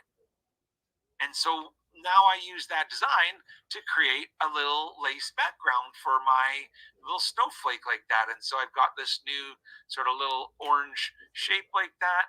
I can take it, use the same mesh fill background to put in kind of a cool mesh effect, and then put a border around it, and then obviously change the sewing sequence so that it sews before the snowflake. Because right now what I've made is a snowflake that's in lace jail. Yes. Yeah. Under the lace or something. It'll give it a contoured effect, I guess, or a little raised effect. And I'm never going to say that's wrong because, it might, maybe that's cool. But normally I would sequence it to go before. And so this is, to me, this is building lace. And all of the things on this whole table were made. These are more designs that are this was one of the January designs, the little good luck in 2021. I figured everybody could embroider these and give them to their friends. And I've given away a lot of these laces. And I Love You Heart from February 2019. 1 month before the pandemic, I think I released that one. I think we got a few before the pandemic. We were in Vegas for our trade. I saw you guys. Last time I saw you guys, and then everything changed. So I didn't show. Ken, just one more before this is on that lace topic, okay? Look at the neat lace outline and the concept of that. I have that design here. What I can maybe do is just start a new workspace, and then that one I have I kind of have like a favorite folder for things that I often talk about, and I know it's in there right here. So this one's really unique because of the outline. So essentially, it's actually an applique. So the center of it is fabric that you would do like a run stitch, and the machine would stop and you'd place fabric, and then another run stitch, and you would trim the excess fabric, and then but instead of a normal sort of satin border, which we normally do, it's got this cool Battenberg lace border, and then another extra kind of like loopy one that kind of goes all the way around it. And if I zoom in really closely, you'll kind of get a picture of what these are. And if I use I was just showing it's called slow redraw, and I can basically, you can push play and it'll start at the beginning and go slow, and you can speed it up a bit. And if you want, you can pause it and you can go one stitch at a time, and it tells you right here exactly, what stitch of the design you are at. But what I often do is just grab this little blue thing and go like that and move it along. But what I wanted you to see was, so it starts out by doing rows of contouring stitching that goes around and around and around the shape. And then when it's done with those, it will do more rows that come back and that kind of sew back and forth. And these are like bridges in a way, or anchoring stitches. The two rows, so let me kind of just rewind for a minute. That would be stitched on like aqua mesh or aqua cloth or Right, you would totally sew this on the. Obviously, I prefer the Wet and Gone, which is the Florian one. Yeah, but that's the idea, right? It's a product that you sew on it and then it dissolves. And but what's unique about this stitch is, so I'm just gonna kind of go backwards for a minute. Take you, remember the pencil earlier, and the last time I drew with the pencil, I just showed you how the line mode works. But guess what? We've got line mode, pen mode, Bezier mode, arc mode, and curve mode. So if you like drawing lines, there's more than one way to draw them. Okay. If I take, and I'll just do like a pen line. So I click and drag to draw my line now. And then I right click. And so I've got my line drawn and I select it. Now, if you make a steel stitch, it doesn't normally come with any specific underlay, and you can come in and add underlay to it. But if you tell it to be a, sorry, I keep getting pop-ups. If you tell it to be a, what I'm trying to say here is a mesh steel. Notice that it still does the steel, but it puts in a special underlay. So that tool was over on the right at the bottom, but it's beside the lace fill. It's called mesh steel. And I like to call it kind of like a lace outline, because what it does is it puts, if you look at the underlay for this steel stitch, it has the same concept of rows of contour stitches and then other rows going the perpendicular to those, and then it finishes off with a satin kind of cover. And so that is actually how we do the Battenberg lace. So notice when I select this line that I just drew, and this is the properties box, there's an option to omit the steel finish. So if I don't, the reason we have this tool is twofold. If you use it with the steel finish, then you're making satin columns like these ones that have extra underlay to beef them up and make them stronger, so that when you dissolve the material, there's something underneath your satin borders. Right, but if you turn off the option to omit the steel finish, then you're just left with the underlay. And then it kind of looks better if you make it a little wider. So I think the doily had like about an 8 or a 10 wide.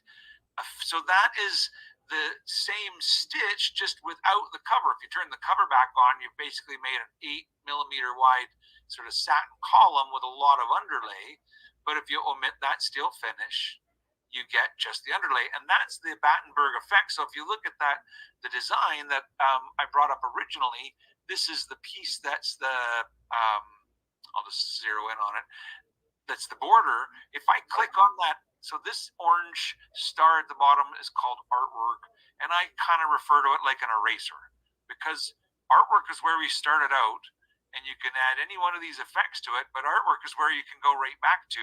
And so that's the line that makes that made that doily, right? It was just a sort of loopy line that was applied the mesh fill to give that neat effect like that. So Floriani is awesome for, I think it's easy to learn. Like once you get it and you learn the kind of how it works, then all these cool effects are like very within your grasp. Totally doable to learn how to make freestanding lace. And I don't think 20 years ago, everybody felt with confidence that they were going to be able to design and make their own lace designs, you know, and that's really the cool thing about it. So all those were free updates, like all that lace, all those lace tools were things that we've added to the software over the last, you know, number of years. So yeah. I know Walt always had that 100-year old lace or whatever generation old lace. Yeah, that was beautiful. I did notice in the software, I know, well, there's like a, you know, Darren will probably lead in, or this whole segment, Darren will lead in or lead out with a special or a special bundle that Floriani's doing that's including a ton of their software. But I noticed I don't have Total Quilter, and I know that, or isn't that what that left bar was on the screen there? Right. Yes. Getting into the quilting part. Yes. And that one. You're noticing tools that you don't have. Is that what you're telling me? Yeah, there was that one, and then the photo stitch. I had never played with the photo stitch. Oh, yeah. I'm used to photo stitch from a program called Scan to Sew.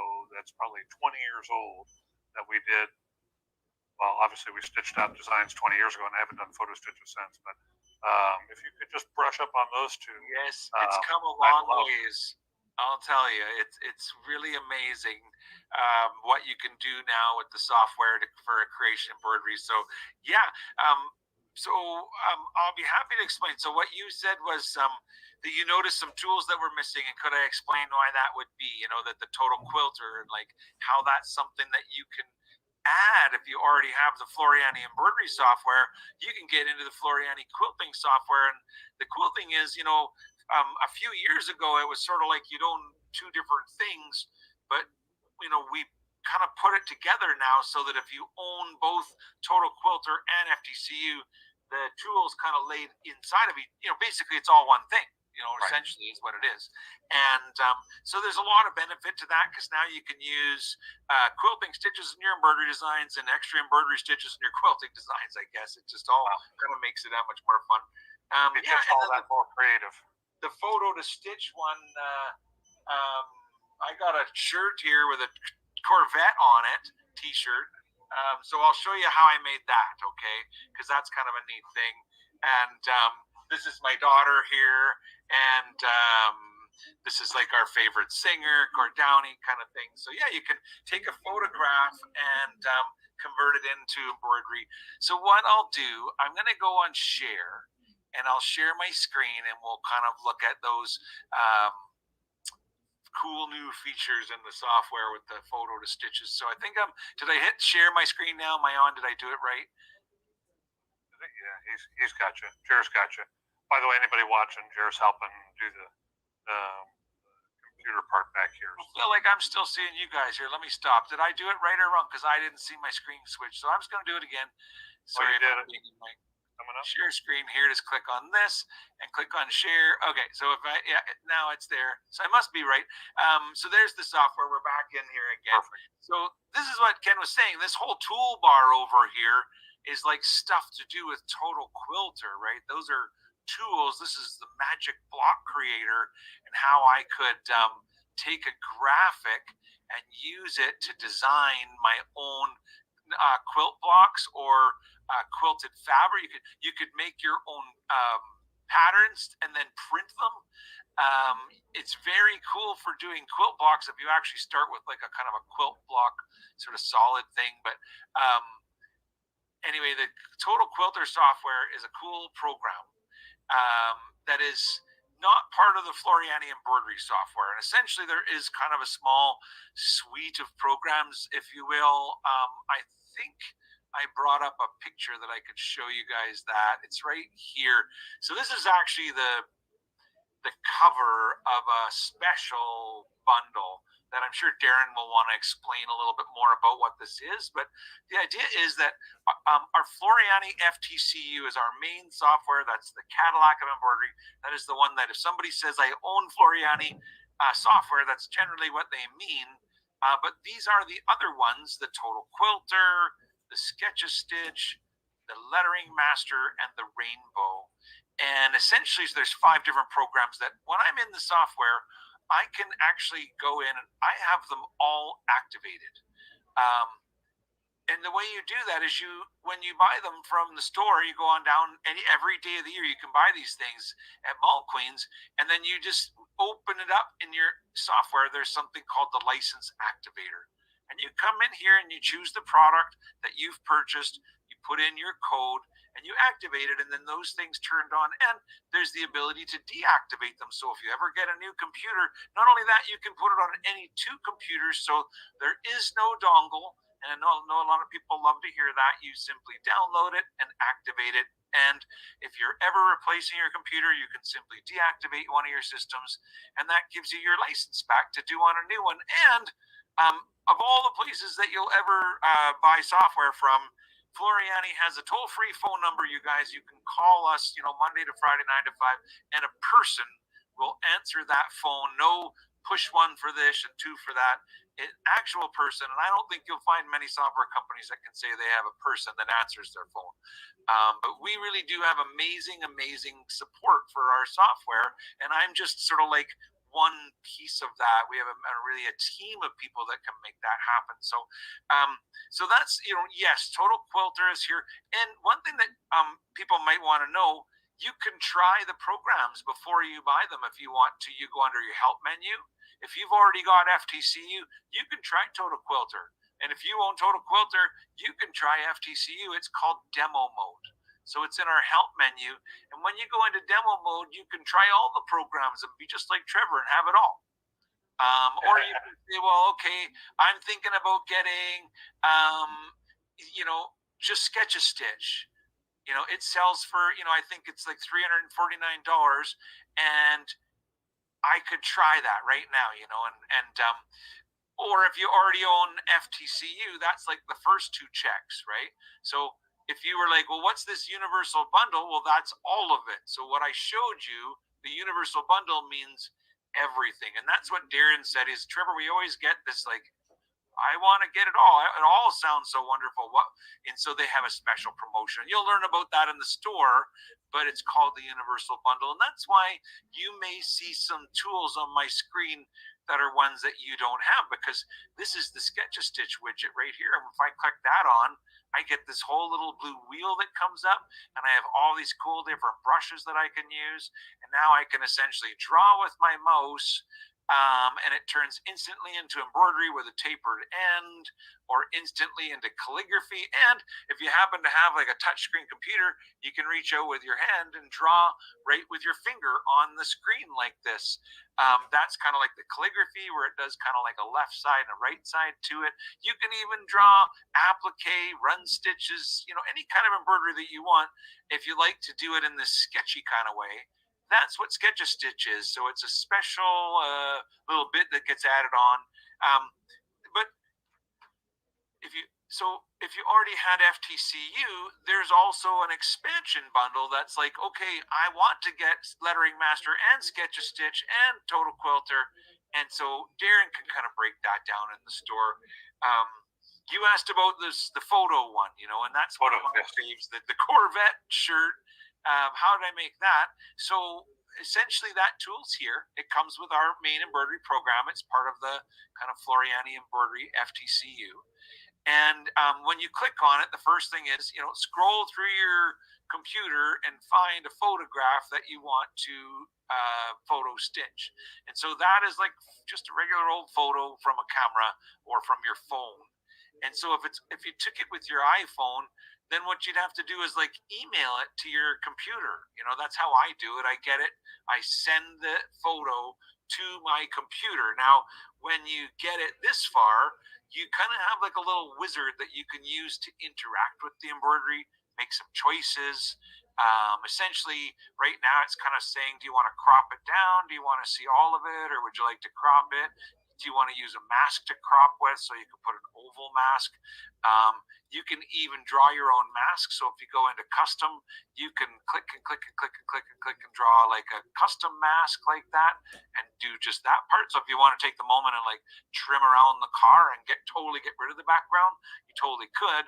But I just often go with like a little oval like this and just kind of mask off my design, or a rectangle, or whatever you want. Doesn't matter. It's just that's what this is all about.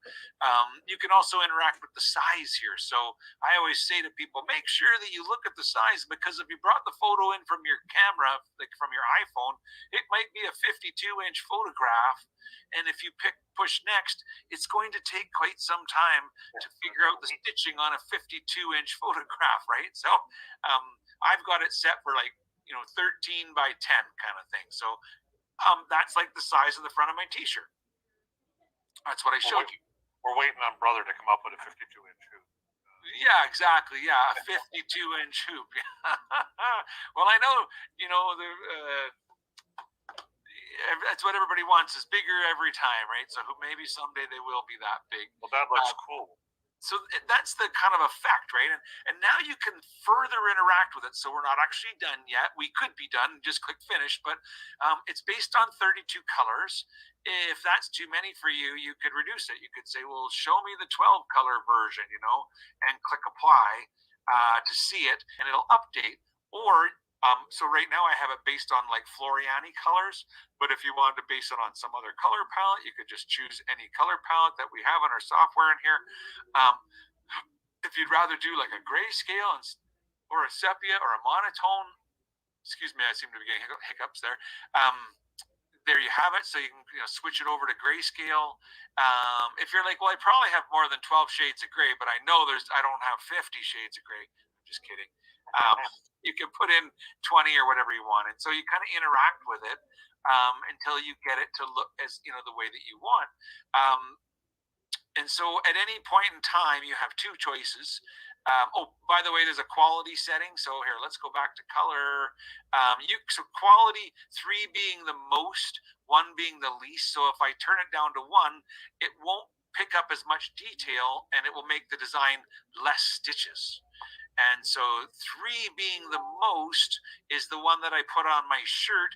But what you'll find is that it makes a very nice average coverage. It's not overly dense. I put it on a t-shirt for my wife and she totally loves it. It's not hard or sort of stiff in any way. I used the perfect stick cutaway for that. 1 layer of sticky cutaway. The Floriani sticky cutaway is the bomb because Kay was the one that figured out how to put the silicone into the formula so that it wouldn't gum up your needles. And if you've ever tried the Floriani Perfect Stick, I will say that's my favorite. Perfect Stick Cutaway specifically is my favorite of all the products and all the rolls in the wall. Okay, so when you're done, there's 2 options, and one of them is finish, and that makes an embroidery design.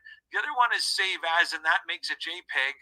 So if you want to make this into a cool little Instagram filter for your, it could be your new selfie or your new prof pic or something. It makes like a JPEG of it. Just go save as, and then it takes a moment, and I'll just put it on my desktop, call it whatever VETT, and hit save. I don't even know if I spelled that right, but now if I say finish, now it's going to actually make the embroidery design that it comes onto my screen, and I could further interact with the number of colors, or basically I could save it to my save it to a stick and take it to my machine and embroider it, that kind of thing. So yeah, photo to stitches is a ton of fun, and that is exactly how I made this t-shirt here. Yeah, 1 layer of sticky cutaway stabilizer, and it's not stiff in any way, you guys. It's totally it looks flexible completely. It's totally pliable. There's no lumps or hard spots to it. So I've been really impressed. There are tricks to it, like finding a photo that has nice contrast because it was a green car and green trees. It's harder to find, to see it, that kind of thing. But and I don't think I used more than 20 colors on mine. Because I didn't want to take all day changing colors. But you could, I think its maximum is 60, so you really can do quite a bit with it. Yeah, there's so many little one-click things I could show you. Here, I'll show you one more, and then I should really close my email because it keeps popping up with little people. I'm a busy guy apparently. Where's the camera? When you print that off as well, it would give you the color list in your thread. Oh, absolutely, yeah. So whenever I would do a project special like this, I would do a printed run sheet just like I showed you earlier, and then it lists off every color. And I like that it puts a little graphic beside those pictures so that you can sort of see what part of that photo it is. Right. And then what I do is I follow along. I never sew anything, Ken, without having it open on my Floriani software because I can follow along 1 color at a time. And you can see that's the first color, and then and this is the next color, and this is the next color. And so if it shows some sort of a blue and you're going through the list and you're like, I don't know if I have that exact number, you could sort of look for your next closest match to it, and you would know what you were choosing for. Is it the red of Santa's hat, or is it the red of the chimney? What red is I looking for, kind of thing. So So when you do the print preview, what you asked about was when you do this. So now it's going to give me like an actual size printout. You can, by the way, you can decide in here if you're like, well, I don't know if I have to have an actual size. I just want more of like a summary sheet of it. So now it'll do it again. It'll put that vet kind of, but it'll fit it into one page like that. And so this is what I'm saying here. You get kind of like a little legend beside your color analysis. Right. So you can see where what the color is. It'll tell you how much thread you're going to need, all that kind of stuff for each color. So yeah, kind of cool. So that's called Photo to Stitches. And I was trying to interject another one here on my quickly. If you don't mind, I'll just show another one. I love this because it's called nap control, and basically it's something we do for towels. So if you're doing like run stitch embroidery on a towel, it's like a one-click wonder. It's another one of those things that, you know, it's not about digitizing, but if you've got a design in your collection and it has so this is the one that I did the nap blocking on. Basically I do this for towels, for lettering, for monograms. I do it for designs like this. The tool's up here. It's called nap control. And when you click on it, again, you get to sort of decide how far around the design will it fill it in with this cool kind of nap stitching. This, you know, and what it's going to do is it's going to create a fill right at the beginning of the design. I'll just click on like its own color. But see how fast that was? Like it just took a second to make As you were doing it, I was looking over at the color chart to see if it knew to automatically put it first. It did do first. What it didn't do was change its color, so I had to select it and recolor it. And that's kind of on my list of like, we need to make that smarter. So, you know, you'll find that someday you'll go to use it and it'll also kind of, but it needs to go first. Yeah, exactly, because it's meant to sew before. So it becomes like a mesh that kind of sews down. You still use your topper, right? So I know everybody knows about toppers and how you can use a topper on top of the towel to stop, you know, the nap from poking through. But even with the topper, that's not going to stop that run stitch from falling into the nap. You know, the topper needs something to kind of sit underneath, and so this big, now you've got a nice kind of area that's all captured and no towel will poke through, and your embroidery sits up nice on top. So it's just one example of how there's so many great solution tools. It's not just creation. I love to digitize it. Trust me, if you want to make embroidery, you won't find a software that has more people that teach it, because it's not just me and Kathy Quinn, and there's all kinds of other people that have videos on YouTube showing how to do it. Local people right there at Mo Queens that are like the local experts on it, and Ken is right there at the top of the list. So thanks again, Ken, for letting me come on here. I mean, I'm in no rush to go. I know there's a promotion on right now. We might want to tell them a little bit more about the special with the. There's a thing right now that's kind of cool. But is there anything else you would like to talk about today in the software? Ask any more. Do you have any good questions? I know we've been at it for an hour, but I could spend hours and hours on this. I love the software. Really? Oh my god! But I also have to think of the customers that are watching us on Saturday. I could go this all day long. I know the quilting part of it is awesome. To be able to bring the quilting part into the embroidery part. So many of our customers are embroidery and quilting. So maybe we can do stuff on that down the road, or come into the store and ask them to show you a little bit more about the software. I know that they'll do that there. Oh yeah. Let me tell you about the promotion, because before I let you go, everybody's going to want to know about, because there's a deal right now and they're going to want to know about it. So I know that Darren will explain that we have a bundle, the universal bundle. If you want to get it all, you can get it all. If you just want to get Sketch-A-Stitch, or you just want to get FTCU, no problem. You don't have to get the whole bundle. You can pick which software you want, but there is a bundle. But if you do buy the bundle, or if you buy our Cadillac of embroidery is called FTCU, and that is where the special is, and it's actually 15 design sets that you get sent in the mail. They don't come from Mall Queens. You don't need to do anything there, Ken. But when you said it was like a big box of it's a box of discs. It's 15 designs, not designs, but design collections. And they're really cool because it's a Floriani exclusive. I like to say they're interactive stock designs. You know, you can make your own designs. And so I thought if I could show you like just 2 more minutes, I would show that. So let's do that. Yeah.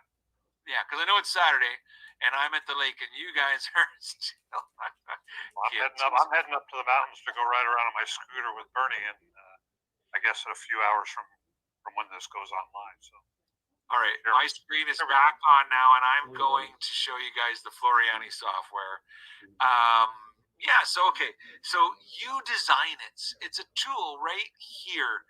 And the software comes with the monster collection. So when you install it, you have the monster collection. You click on the monster, and then there's these little bullets that you get to decide, like what kind of arms they have, what kind of things are going to be up on their head like this, and what kind of legs they're going to have.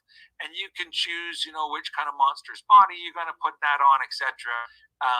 And so that's the one that everybody's got. But the special promotion that's going on right now is if you buy the software new, the FTCU software, or get it part of the bundle, you'll get all of the collections. There's 15 different collections. And so one of my favorites is the stick figure collection, because you know how everybody puts in the back of their minivan their family, like the kids and the moms and the dads and the dog and everybody. Well, that's kind of what this is. Now you basically have to build all the people in your family, and so you decide, what did they have on their bottoms? Who are we building here? Is it the mom or the sister or the brother? It depends on what they're wearing, right? So you go through and you kind of pick out their outfit, and just know that you can change the colors, after you finish sort of assembling them. You can still further customize them or something. So now we're going to pick their head shape, and so there'll be a bunch of different head shapes that you can put on there. So is it little brother or is it sister? And maybe they've got like bad hair, major bedhead, or and then you got to decide, like, put their face on, and then what do they got in their hands, and this kind of thing. And so and there's all kinds of different faces that you can put on them, and you get to decide what's on their ears and what's in their hands. And so really you could literally make every person in your whole family, like your whole family reunion, there'd be enough designs that you could customize them all. And so I don't know if this looks like anybody in your family, but I know that you don't like to pick the flowers down there in Arizona, but you're probably allowed to take pictures of them, so that's what they're doing. Anyway, that's a You Design It collection. And what I'm saying is you get them all so this is how it works. You buy the software at Mall Queens. You download it from the club, and then you activate whatever you've purchased. If you activate FTCU or the Universal Bundle, we will send you all 15 of those You Design It collections, and I think I have them in a picture here. Yeah, so here's these are some of those 15, these are the collections, just so you can get the idea. There's a clothesline collection. This is for creating kind of fun photo frames, funky flowers, so now you're creating your own flowers. Kids pockets, choose the pocket topper. This is a really cool monogram collection with all different ways of doing the monograms and all the different kind of letters to do circle monograms and cool circular frames. Monster trucks is a really cool one for the kids.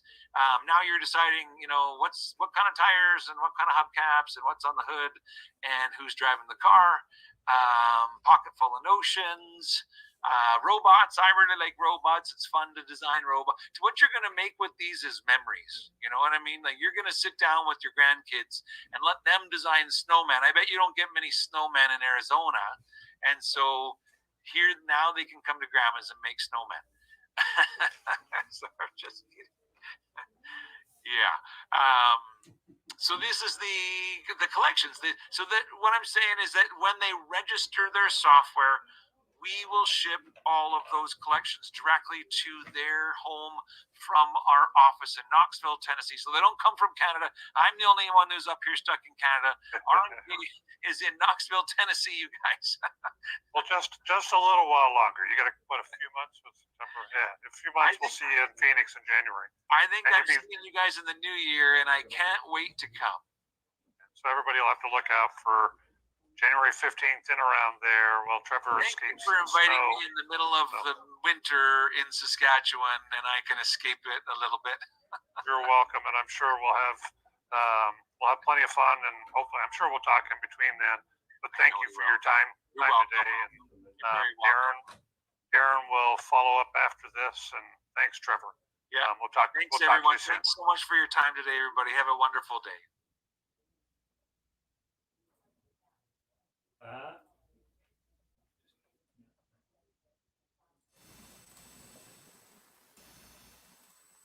All right. That was a good video. That was fun. That was actually the second time I've watched that for an hour. So the Ken and Trevor are both long-winded, but I hope you guys found some enjoyment in that.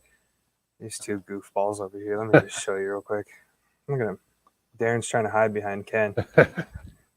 I was sitting on the chair and he was on my lap a minute ago. I'm not. Yeah, that's what I was going to say. Darren was trying to come in and sit on my dad's lap, and well, I got a little excited talking or asking some of the questions. I forgot just more I wanted to ask after that, and then I know Trevor gets a little. He goes on. He gets excited too going through it. So I hope you enjoyed it. He sure loves what he's doing. That's for sure. You could tell. Well, the one thing I wish I should have gone or pushed more was on the quilting part of it, because I have on my console of FTC because anybody's seen the towel kits, any of the laser kits, all the applique, which I don't have a new one for this month. Sorry. I will have for next one. I'm going to Ireland in a couple weeks, and I'll have my laptop. So at least on the flight over and the flight back, I can digitize a few. But in my console, there's some buttons that after a recent upgrade or update that popped up on it, and I didn't know, but I didn't know all that.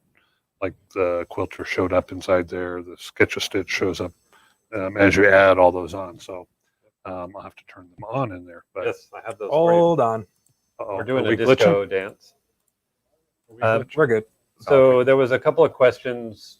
Ger had this set up where we could play the video without a lag, but we couldn't see some of the questions. Yeah, so I'm going to go back into the questions real quick.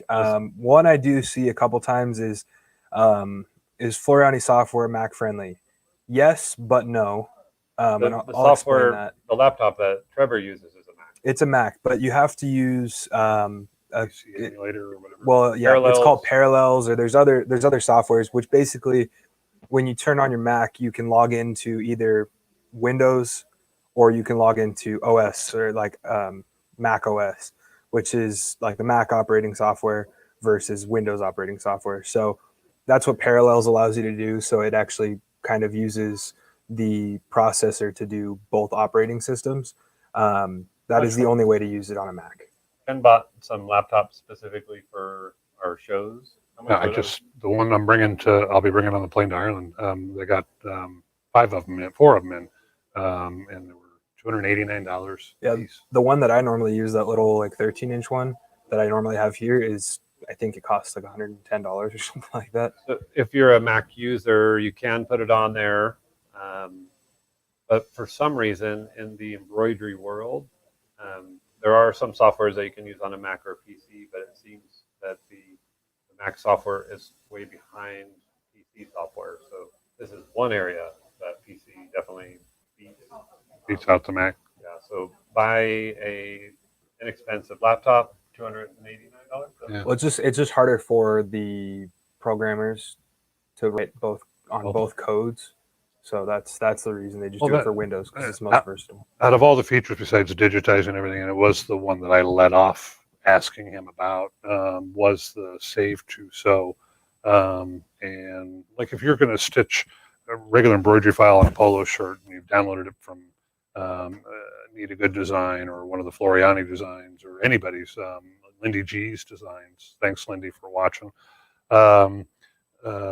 that design is sort of a generic underlay like he had talked about. But if you wanted to sew it on a towel, all that, the fiber, all the nap from the towel is going to, you're going to use your water soluble on top to hold those fibers down. But as soon as that's washed, that water soluble is gone, and all that's left in the design is whatever underlay it was set for. Well, it was set for a generic design, so it's just basic underlay for maybe a polo shirt. Or on a towel, you want like a grid of stitches to go underneath your design. So you'd still put your water soluble down, but then that grid of stitches will sew out. So once the embroidery is washed, that water soluble's gone, but that grid is still holding the fibers down. You don't get the little pokies coming up through the middle of the design. So when you use that save to sew, I know that settings where an experienced digitizer would know what to do to the design, but instead of having to learn all that, it just lets you have fun in the software, and you don't have to learn a lot of these nuts and bolts and nuances to each design. You go in and bring up a cactus and go ahead and tell it you're sewing it on a towel. You save that design as cactus/towel, and you sew that out on your towel. But if you're going to do the same exact design on a hat or a polo, then you would also go back in, change it to a piqué or a jersey knit polo, and save that as cactus/polo. And then that design you sew on the polo, but you don't interchange those in the different garments, and your designs will sew out so much nicer, wash nicer, last longer, less puckering, no dimpling. It was a nice example that we used to have, that if you sew a design on knit without using Save to Sew, you'll see a little puckering. Run it through Save to Sew, and that's perfect. No puckering.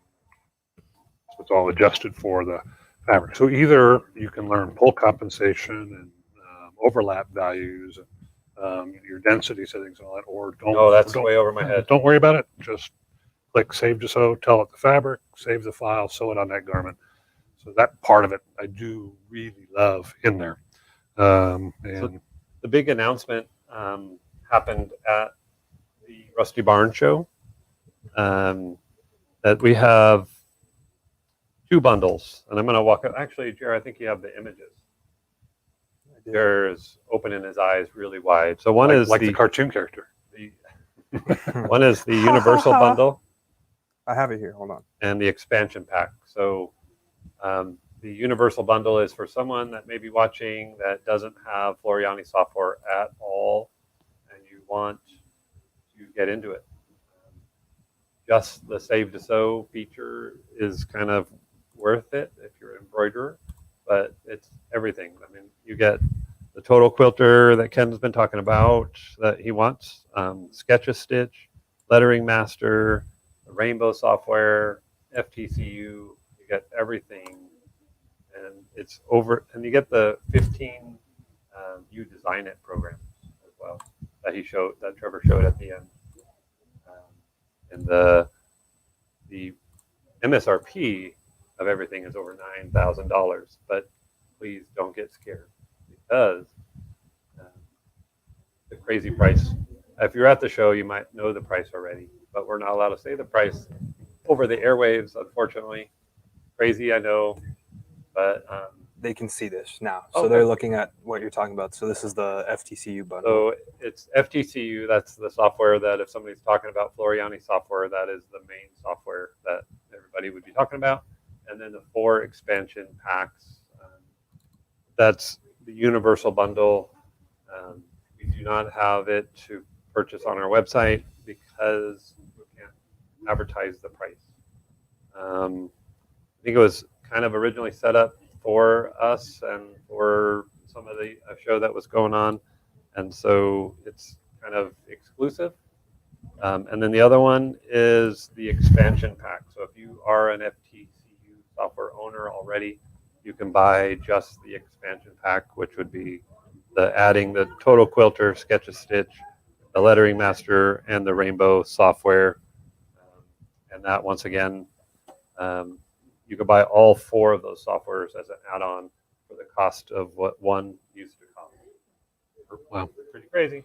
Well, that, and it's nice that you're not going to have 4 or 5 different programs to have to go open this program or open this program. It all still works within the one window, so just adds more icons on there. And I did look into it afterwards. You can turn off, if you're not doing Total Quilter at the time, you can turn those icons off so you don't have as much on your screen. But they're there for you to use Total Quilter or whatever. Jared's acting like he's going to show the price. We can't, Jared. I'm sorry. What if my finger slips? No. Let's answer a couple questions real Yes, quick please. too. My dad asked me when I was out there about, can you sew out the free designs to sell them? That's what I was. Yeah. So that was one of the questions on there. Can you? I'm assuming so. Yeah, there's no licensing for them. So basically, the design, you can't make a digital copy of the embroidery file and share it with a friend. But You can't sell the physical designs, but you can sell something that stitched you out, create. created with it. Yeah. So for the most part, some design companies will actually limit you to 25 sew outs of selling the copies, and you got to buy the design again. But unless it says that on it, you can stitch it all you want. It's just you can't make a copy of the disc and hand it to a friend so she can also sew it out. And then Marnie was asking if Floriani software was friendly with the Bernina embroidery machines. 100%. But is it only friendly with Bernina? No, it exports any file format. So not only besides DST, which most machines will read, it'll also put out the art. Actually, on art, I'm not sure. It does EXP. It says it on that one sheet. Because I go in, when I create my files, I'll create my applique file. And then I have the Floriani file. So I just go to batch convert and tell it to, and I just click on 7 or 8 different file formats until it automatically saves a copy of every file format that I put on the website. So you can format it into WAF, which is Floriani. You can go Brother Baby Lock Bernina, which is PES, Elna, Janome, Kenmore, which is So, and also Jeff. EMD, which is Elna, Husqvarna, Viking, which is HUS, PCS, which is FOF, Tajima, DST, Singer or Poem, CSD, Singer XXX, Melco EXP, Viking SHV, Viking VIP, and Viking VP3. That's everything. That's everything. So there's not a single machine out there that isn't supported. He was talking about the Poem, or actually Lindy said she had a Poem. I didn't find the Singer EU in the back, but I found we actually dropped this. So my lid's broke. The lid's broken. It won't go down. But that is a Singer Poem, or it's the very first household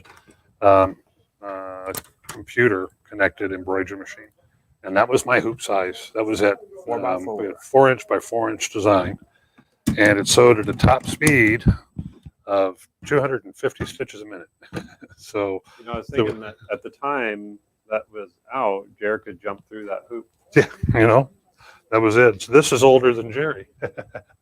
So yeah, that was out early 90s or late 80s. Yeah, the Asian Corp made it in conjunction with Singer, and then the Singer company made 3,000 of them. And at the time, most Singer dealers were in their 60s, 70s, and didn't have computers in their stores.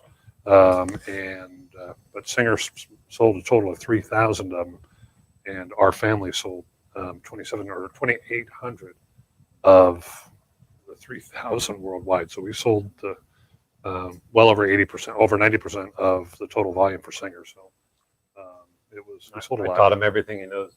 Yeah. I had a lot. I still have a ton of customers today that all started with the EU, that all started with us with the EU, and now have Lumineers and Dream Machines. So on the Floriani software, I still got a couple more questions. I just want you to know that we do offer monthly classes here locally. And financing. And financing. Yeah. Kay teaches those. Yep. Our feisty little Kay teaches the Floriani a regular user class, like how the software works, and then a monthly club. Mm-hmm. So a progressive learning club. So someone want to know, can you make your own original designs? Absolutely. 100%. That's the fun part of it. Yeah, that's the whole kind of premise of the software. So the Sketch-a-Stitch, if you're good with a Waymo pad or freehand drawing, you can use the Sketch-a-Stitch and actually create embroidery files from it to export to any machine. I'm going to fire him. So, Yep. Ken's phone keeps going. Oh, off. sorry. It's ringing. it's buzzing. my daughter's ringing it up. Sorry. But within Floriani, you can import. Say you had a friend that had a business and they wanted their logo on polos, so you can scan their business card in, import their artwork, whatever you want, and then you take that artwork and turn it into an embroidery file. So, Asian actually sent an engineer to your. Oh, very good. Lindy Goodall, Asen had sent an engineer to her house to ask her about the machine. So, well, at that point, they should have had him fix the foot. So that was the issue. Everybody kept breaking the foot on the machine. A little rivet kept breaking, spinning around. But yeah, What else Lindy, is out there, Jer? So someone has PEP software, which I'm assuming is the Bernina one, maybe. I don't know. Yeah, and they charge for lessons. Does FTCU zero. We have a club that I think there's a charge for the club. It's $10, I think. But for the club, but they do different project And stuff with that's that. more or less just a social club, and then you can compare what you've done type of thing. But the classes, actual operator classes or whatever on the software, they're free. But the big part is like in the video, you probably heard me say Darren had a lady that wanted to know how to do lace. She'd buy the software, she could figure out lace work. So I literally just went into the videos because they record at least one video a week and do that live. And then each one's recorded and they put the keywords of what they talk about. So when I went into the videos, I typed in lace, it showed me, I mean, there was too many, 50 videos, I'm guessing. So I just picked one that seemed to be the shortest, watched the guy went through a quick little blip on how to create lace work. I went, did it real quick, and then Darren's customer came in, I showed her 5 minutes, and she bought software. So I was thrilled just because of the videos, but the videos I learned how to do lace work in 5 minutes. So as far as classes go, it's built into the software. Like, are you going to have questions answered on any portion while you're doing the software, or on that Floriani Club? There's tons of videos. If it's 10 o'clock at night and you're doing a logo and the lettering's coming off yucky, and you need to know how to do small lettering, you go into the video, type in small lettering, guaranteed there's going to be 30 or 40 videos just on small lettering.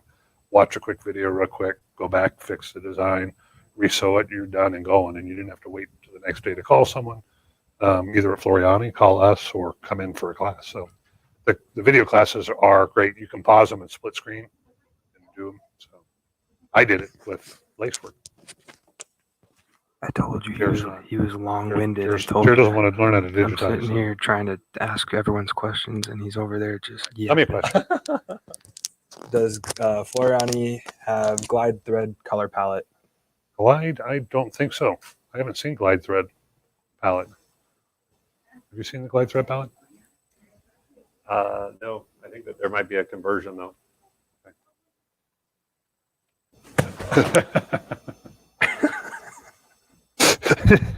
Sorry about that, folks. That was unnecessary. Does it have a format for long arm quilting? From the quilting, I'm going to say, QLI? Does it have QLI on there? I've heard people doing long arm with it. yeah, like I asked, I said, I want to do more with the Total Quilter, and I needed to ask him more about it, and I apologize. I should have. But I don't have it on my Floriani yet. I will download it and get it turned on my Floriani to try All right, it. so this is where I come in. All right, so I'm going to post my email. If you have any questions, whether you live in Arizona, outside of Arizona, it doesn't matter. If you email me asking for the price on them, then you're considered my customer, and I can give you the price. And a friend. My friend. And a friend. Unless you're Darren, we're not friends. We're just family. Because he gave me like 3 concussions today. No, but if you email me, Jarrett Mulqueen, it's posted at the bottom. I think he needs a fresh binky. That's Yesterday we were talking about to go along with that comic, man. I was gonna go get a pacifier and like a bib. The Have me really big diaper. So yeah, email go Jared. get a whole yard of fabric. What were you saying, Jared? Email me for pricing on all of the software packages. More bingo numbers. We need more bingo numbers. Yeah, we do. Yeah, we do. But We definitely need a winner.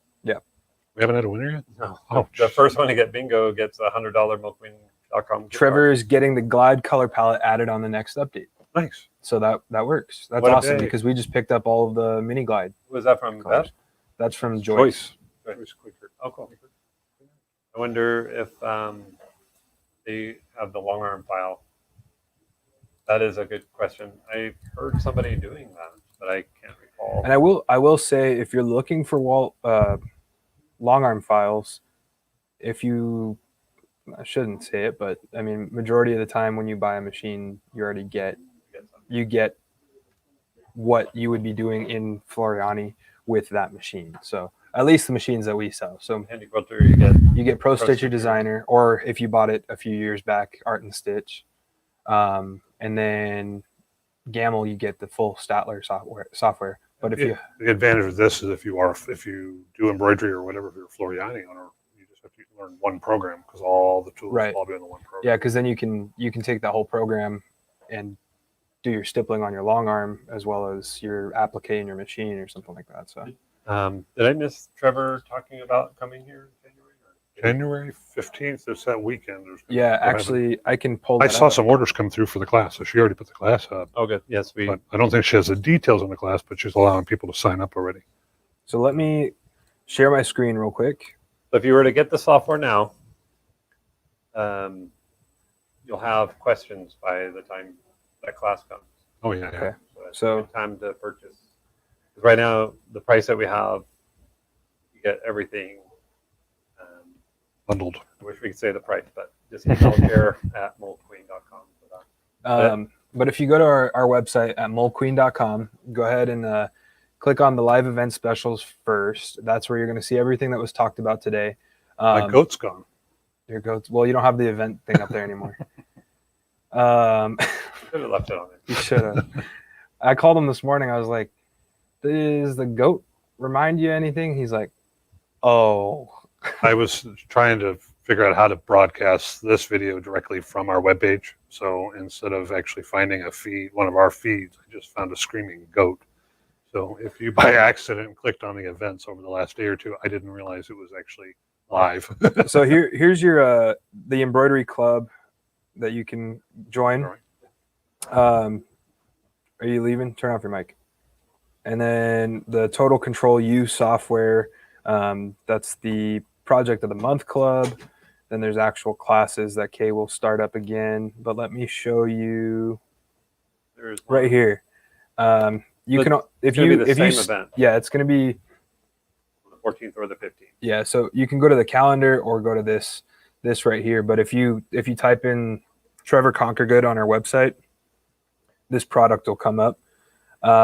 You can go ahead and click on special embroidery event with Trevor Conquergood. You can add this to your cart here, and then go ahead and So join us. the only thing about it is the location is to be determined. We are going to be limited on seating, I believe. So sign up if you're interested. It's a whole day about everything with stabilizer training and software training, the whole gamut. Judy Fredenborough is here. She commented that the long arm files are there. Oh, awesome! Thank you, Judy. We're trying to get your videos next. Yep, we're the going to play a ruler video video. here shortly. We were having a issue with lagging, but Jared figured out a roundabout way to make it work. And that's on our side, not anything that they did. Oh, that PEP or whatever, that software that we were talking about. Yeah, PEP. Yeah. Is Dime's software. Oh, okay. So What was the question on that one? they charge for their classes. Oh. So. Yeah, Floriani is all about software. It's like we carry Brother, we carry Janome, we carry all these other brands. Their focus is sewing machines, and software is like a secondary. With Floriani, software is their primary focus. They're always coming up with updates, upgrades, and they're all free. Unlike other companies, when they put out something new, you have to pay to keep up with it. But Floriani doesn't do that. But yeah, there's so many classes. No charge on learning how to use it. That class is free, like a user class, but we do have some clubs. And Jared did say that it's like a social hour or whatever he was saying earlier. If Kay's watching this, I don't think it is. I think that you guys are really learning and Sure. Yeah. No, they not in the embroidery club. Yeah. That's like a club. That's where they compare projects, do a project or whatever. Yeah, they But work. the actual like Floriani class, yes, that is a class. But the other one is a club. Like they're there to have fun. That's right. The class is still fun, but you're not there to have fun. All right, let me. You're there to learn. You're there to learn. Yep. So Jared's going to pull some new numbers. We need a winner. So comment bingo if you do have it. When you do, we'll test your card to make sure that you are the winner. So I added two more. So B15, I27, N35. You can see all the existing numbers. So Yeah. if you haven't gotten caught up, those are all the numbers, but the new ones for those of you that are caught up, it's B15 and I27. Yep. And then we previously had N35, B7, G46, I24, I57, or sorry, G57, G50, I17, and I26. I5. This show about a half hour longer, about half hour, 45 minutes longer. Yeah, there's no charge at all for updates. Somebody give us an angry face. Shout them out. Huh? Shout them out. No, Now we can see pretty much everything. Like we can see somebody give us an that- angry face, probably because the video is lagging and we were trying to keep it Probably. going. we have like likes. We have Debbie Poole, Julie Sash, Mary Pachter, Love. We have Judy Cassidy, and then Haha, Robin DiMarino. We appreciate you guys commenting and clicking the like button or dislike if you don't like it. But Okay, Linda said you can export quilt designs as long arm formats with the Total Quilter add-on. oh, nice, So beautiful. if you have Handy Quilter, there's I should know the formats. but QLI, it's- I believe. You can use QLI, but there's HQF is another one. So if you guys are interested in the Trevor Conquergood, he is captivating when he talks. It's hard to stop watching what he's doing because he's so good at it. Sign up for that. We only put it at a certain number of spots because we don't know for sure how big our area will be.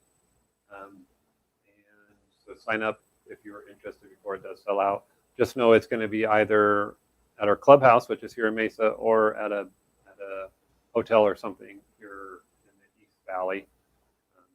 When we say to be determined, it will be somewhere in the East Valley, whether it's at our store or if we can find a venue.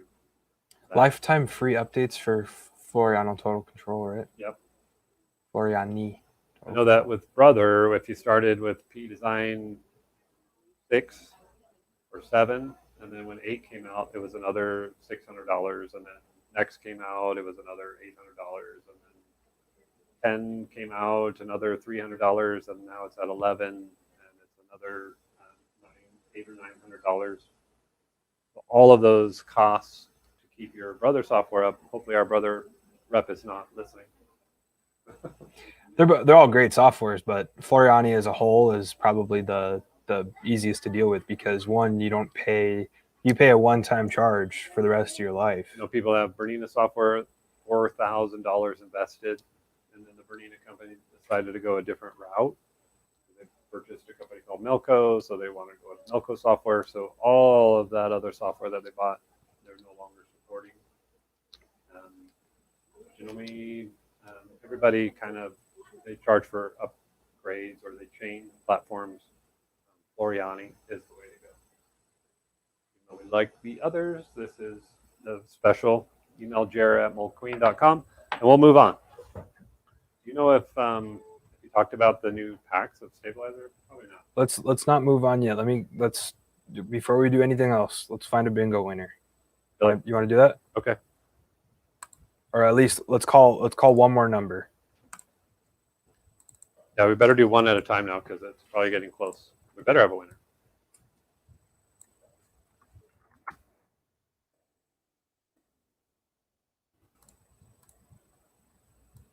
While Jared's doing that, I'm going to show this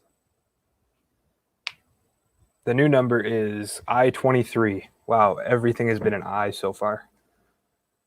Well, That's somebody the Great Wall of Floriani thread. did he talk about it?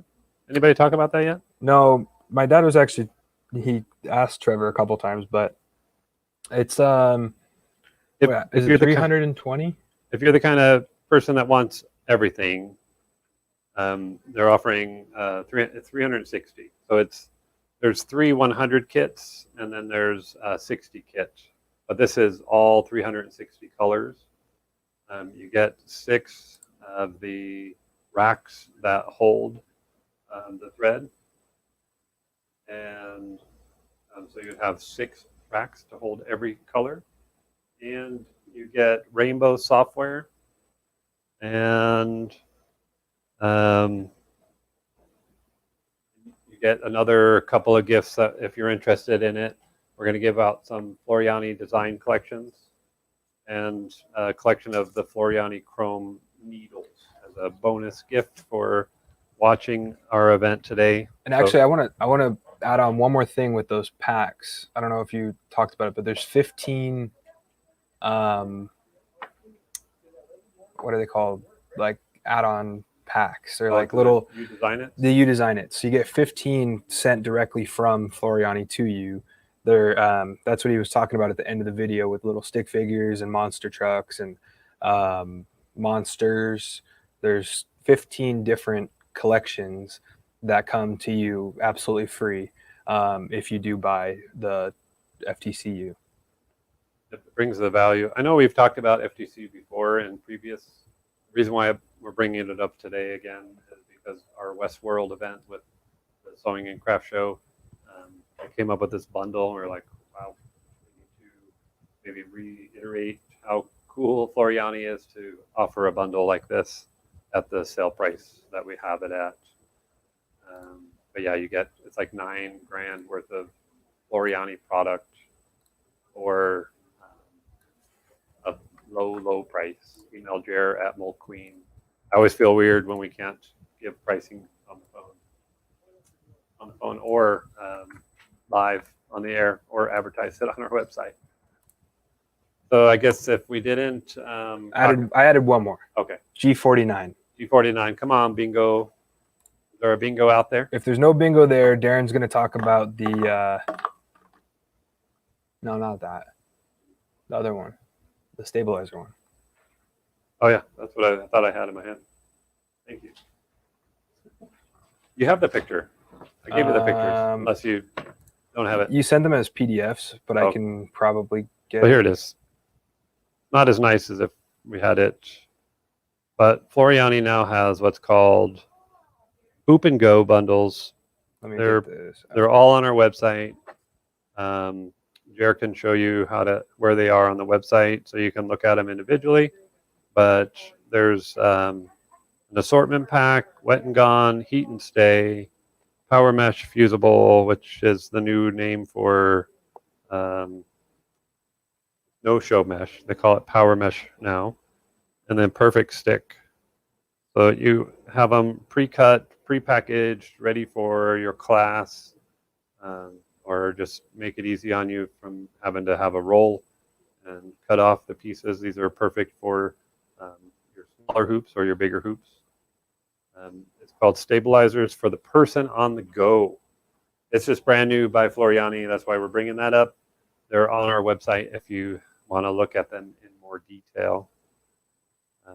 But just know that if you are interested in the Great Wall of Thread, getting every color, the sale price of that right now is $13.99. But I think that we might have it on special on the site. It's $2,400 retail, and we're giving quite a bit of free stuff if you buy the Great Wall of Thread. You'll look like Trevor with his wall of thread behind him.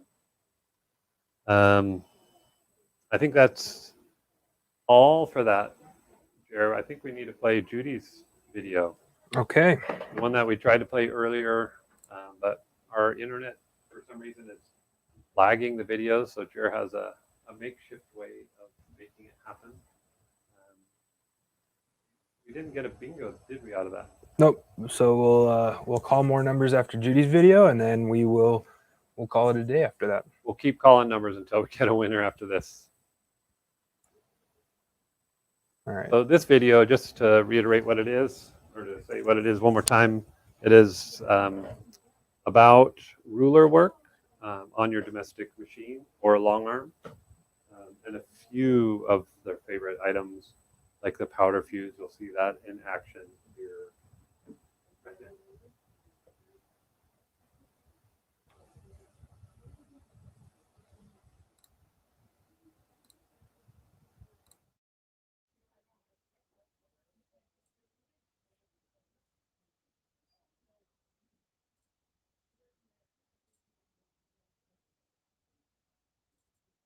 Hi, everybody. Welcome. My name is Judy Fredenberg, and I am so excited to be here today to talk to you about Quilter Select Precision Machine Quilting Rulers. And these are driven by our long armors. So a long armor quilter uses machine rulers. Well, those are hard to use on a regular sewing machine. So Alex Anderson, our co-founder of Quilter Select Products, wanted us to be able to use the same type of rulers that we have in her regular ruler line, which, if you haven't seen them before, they come like this.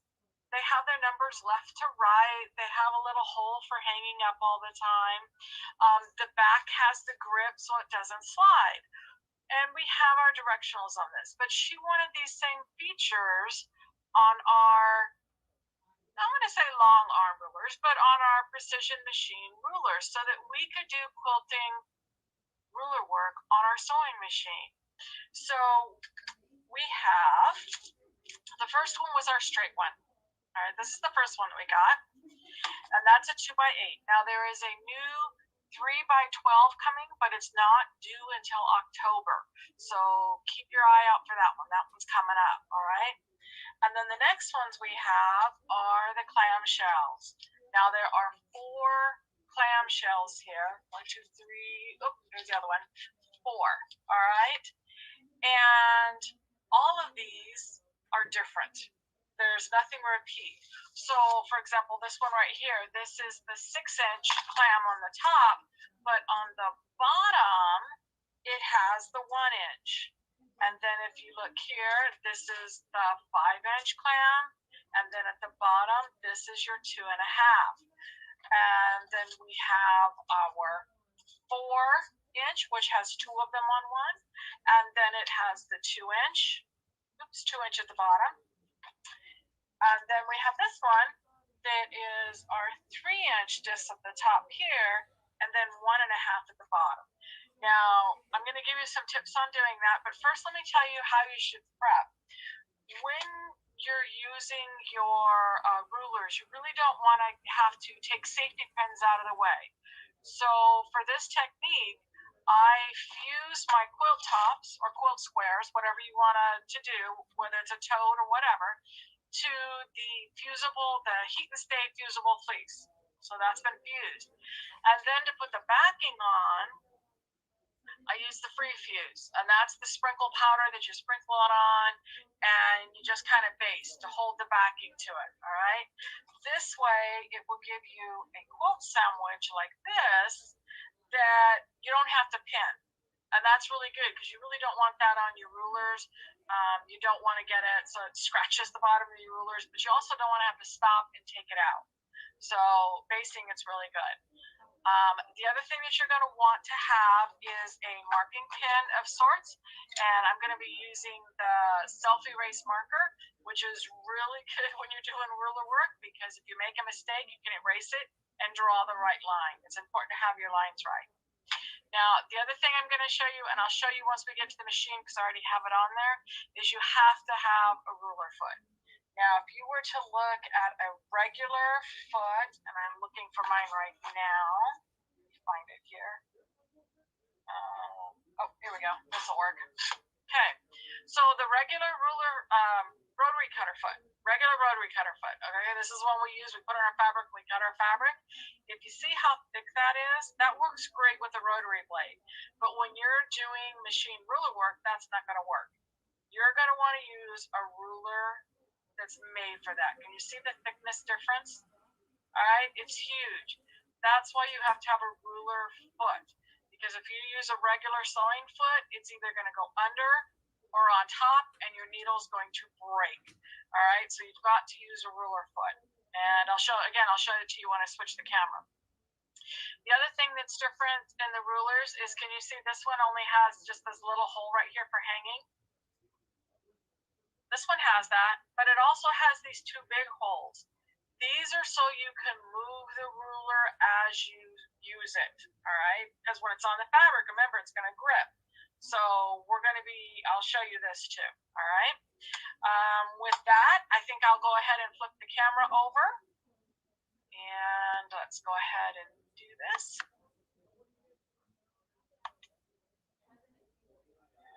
There we go. All right. So what I have on here, this is the ruler foot. So when you look at this foot, see how high that is? It's got a ridge on it. Not that I can put my finger on it, that's normal. But what I wanted you to see was how thick this foot is. That way, when the foot is down, the ruler foot goes right next to it, okay? All right, so let's show you one of the first things we can do. So for the ruler work, I'm also set this up for free motion because I'm going to be feeding this through myself. And I'm just going to use the straight one at first. So you can do echoing, all right? You can have fun with that. You can do triangle trace. These are all different kinds of things you can do, but I wanted to show you how this works. So the other thing is, when you put this down, if you wanted a 1/4 inch away from the edge of your fabric, your ruler foot, the needle is in the center of the foot. Now you have to test because there's many different types out there, or many different machine brands. Make sure that the outside edge of the foot to the needle, if that's a 1/4 inch, that means you want that foot edge to be right there, right next to it. All right, you want that right close to that. Okay, so that's what you want with that when you're sewing, because that will be a 1/4 inch away. So I'm just going to start from my center fabric going out. Starting from the edge is kind of hard. Now, if you're doing a full-size quilt, you would normally start in the middle, but I'm just going to start from my fabric side, and all I did was turn this around. So the ruler can go on left or right, it doesn't matter. Okay, so if you're left or right-handed, it's not going to matter. And you're just going to sink your needle. Now, here's another tip that I have figured this out. Before you put your ruler up here, if your foot raises like this, put the foot down and slide your ruler up to it. Make sure it's right where you want it. All right? And then you're just going to sink a few stitches and stitch. Now, if I were to run out, let's say I really wanted to go farther, that's when I use the holes and I slide it forward. But again, before I put it next to the foot, I put the foot down and put it right up next to the foot and then continue on. Okay? So that's one way to do it, is just to take it and do that. Now, to do the next line, I'm just going to line my ruler foot right up next to the stitch line I've already done. And again, put my foot down, slide it up to the ruler, take a few stitches, and continue on. All the way down. And cut my thread. There we go.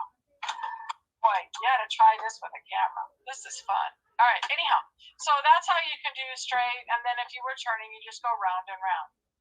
Now, another one you can do is kind of an all-over type quilting, and so I'm going to use the 2-inch, and you can always tell what they are because when you look, here's my 2. Oop, I have it upside down. There we go. So this is the 2. So I'm going to use the 2-inch scallops, and this is on the 4-inch larger one. So this is the ruler I'm going to use right now. So to do these, what you're doing is you need some place to start. So you find your place to start, and I already did. And then I'm going to turn this around because I want to go the other way now. I want to go that way. Okay, I'm going to do mine a little bit different. But what I'm going to line up is right along the line here, because where this curve and this straight line is, that's where the needle's going to meet, right here in the center there. So it's going to meet right there on the edge of that fabric. So I'm going to line up my ruler, just like that. Again, put the foot down first, and then I'm going to start sewing. Now, because, can you see how I can move this easy? It's because it's got a hold of the fabric, the needle does. I mean, the ruler does, and it's got the grip on the back. So my foot lifted a bit, so I'll put that back down. Go. And we're going to come around, come to the end, come back around. Can you see how that meets right there in the center? And I'm just going to come around. Now, when you're doing, whoops, see, that's why I don't put my ruler foot down. I put my foot down before I get into that. Okay? Just gonna keep going. Now, when you get to the other end and you're ready to go, you just pick it up. Again, put your foot down. Line up your ruler and continue on.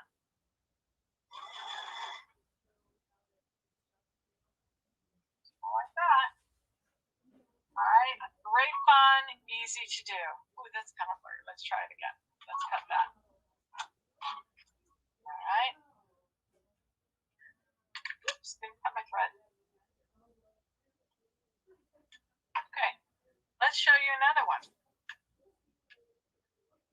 So you just repeat that on and on. Now let's show you this. So this one was a fun little one. This is using all four of the rulers. And then this one, just use the one. And this is why I use the marking pen. All right.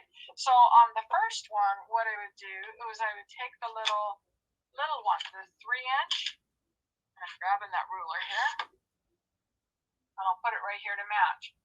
This one, and when you have more than 3 pieces and you're only going to use one, I always like using the middle just because it's easier to line up. So what I'm doing is I'm lining up my marks here in the corner. Don't always have to go all the way down. I'm just going to use this right here. And let's go ahead, sink my foot, get close. There we go. And go ahead and start on this one. And so what I would do on each corner is sew that around. Okay. Then I grab the next one, the 4-inch. This one only has 2, so again, whichever one works the best for you. I like to be able to have this extra to hang on to, and I just rest my fingers right over this. Oh, oops, sorry, didn't mean to move the camera. Hold my fingers right over this. So put the foot down, and then just take a few stitches to sink it. Follow it around. A couple stitches more to tie it off, and then cut. And then I'm going to pick up the 5 and do the same thing. Now, I would be doing each corner, not just the one corner, when I'm doing this, all right? Because then I don't have to keep changing the rulers. And so I always do the one. So I'm going to bring this one. Oops. My 5. Oops, come up. There we go. And then I would continue on with my 6 and just keep repeating that from corner to corner. And that's what makes this really cool little design right here.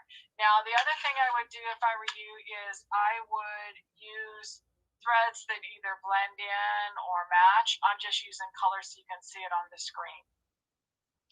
Now, to do something like this, where you're doing a circle, you really, really, really need to mark your lines so you can switch and turn. So what I'm going to do is I'm going to take my ruler here, and I'm just going to mark the center. And this can be wherever you want this. All right, wherever you want a centerpiece. And so I'm going to take my self-erase pen here. See if you can see that. There we go. And I'm going to make my marks. Just like this. There we go. All right, because I want to be able to see my marks. And what I'm going to do a circle, let me just go ahead and grab this 4. I think that'll be big enough. All right.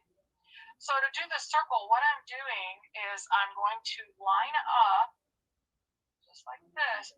There's my center. I'm going to line it up on this one. Doesn't matter if I line it here or if I line it here, as long as I line it up on one of these lines. Okay. So I have it lined up perfect. I'm going to sink my foot and put my ruler foot in. And this is where you can test. You can put your needle down. Make sure it's right there on that line. If you're off a little bit like I am, just move your ruler a little bit. There we go. I'm right on the line. And make sure your lines match. Take a few stitches. You don't want to take too many because then you'll see the connection. Okay? Make sure my foot's down. There we go. And we're going to stitch. But look how this grips my fabric for me. And stop.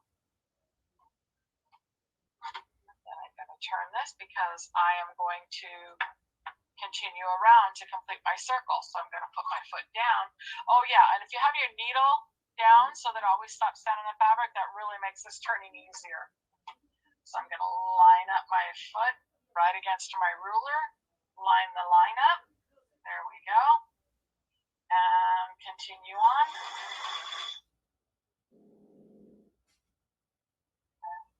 Right around. And before I let go, I'm going to take a look and see if I needed to go like a stitch. And it looks like maybe 1 stitch. So I'm just going to do 1 stitch and then cut my thread. So that's how you make circles, to connect them. It's very easy. It's a lot of fun to do that. You could take the smaller ones and you could put the smaller one inside. So just like we were playing with just a little while ago. But if I do this, I have my straight line right here and this line crossing over the middle of my clamshell right here. So what I'm going to do is I'm going to start on this line again. Put your foot down. All right. It's kind of fun to say. Put your foot down. And I'm going to just stitch. There we go.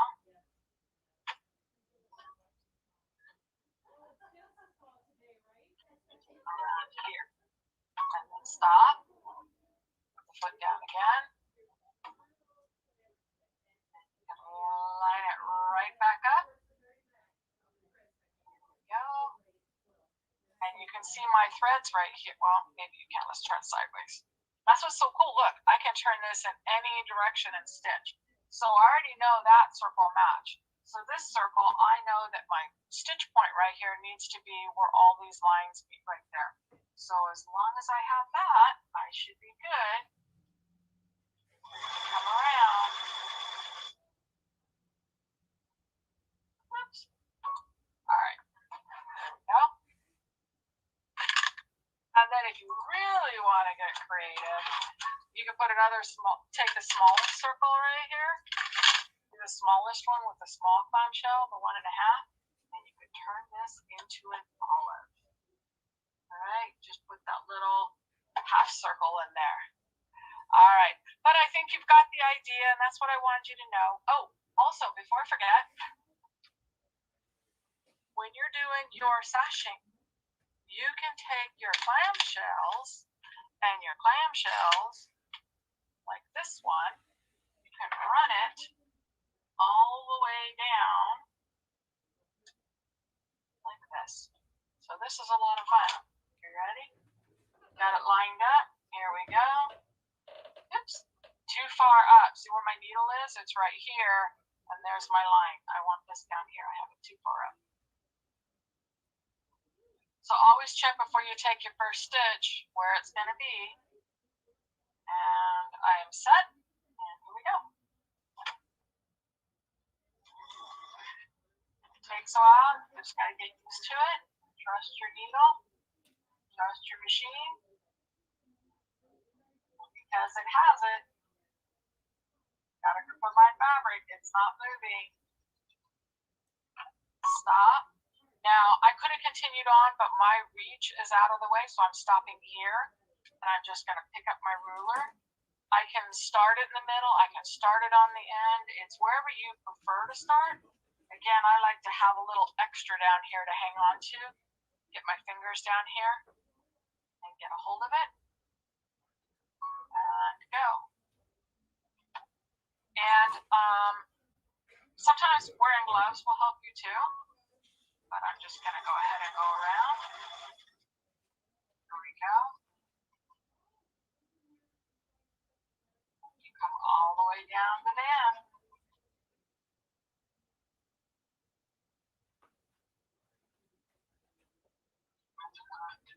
Come off the edge here.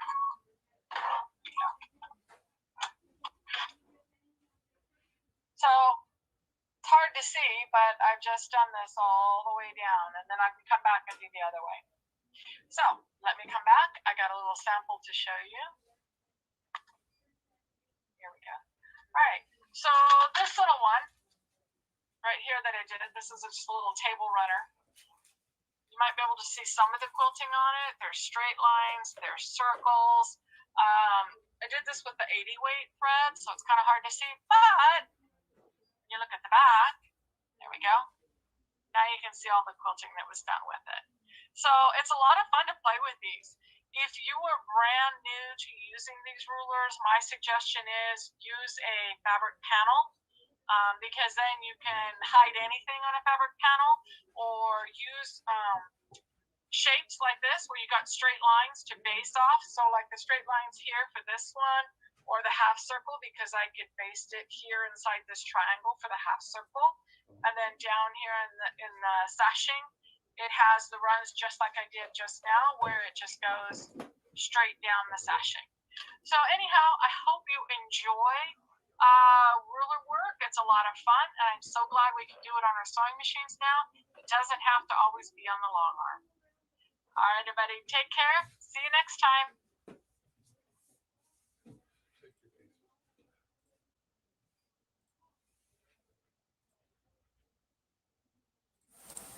And we're back almost. Little magic there for, we're trying to get the videos to play, so Ger figured out a way. He is a magician on the weekends. So thank you for watching that. That makes ruler work look really easy. Did you watch that, Ken? I didn't. Oh. I did watch that. There's stuff Something flying that's around coming. inside here. So the rulers come in a package like that, and there's two sizes of the clamshells. There's two sizes of this arc, and then we have the straight ruler as well. And because it has the thing on the back, it doesn't move. It keeps connected to your fabric.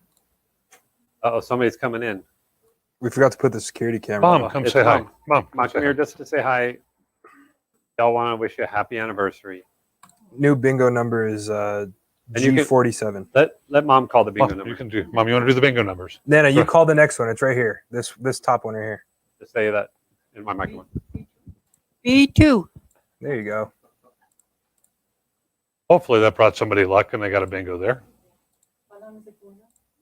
We've been going on all day waiting for someone to get bingo. That's the 14th number. I think somebody have bingo by now. So it is. Hello, everybody. Bye-bye. Bye, Nana. Mom's Thank you. Mom's delivering coffee. Yep, Mom makes lunch for everybody every day that works here, that is. And then also, Yeah, you have a line of customers going, I came for the lunch.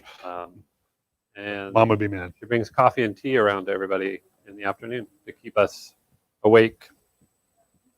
But the ruler work rulers work with these ruler feet. So depending on which machine you have, you'll either need a low, that would be for your standard Brothers, standard Janome,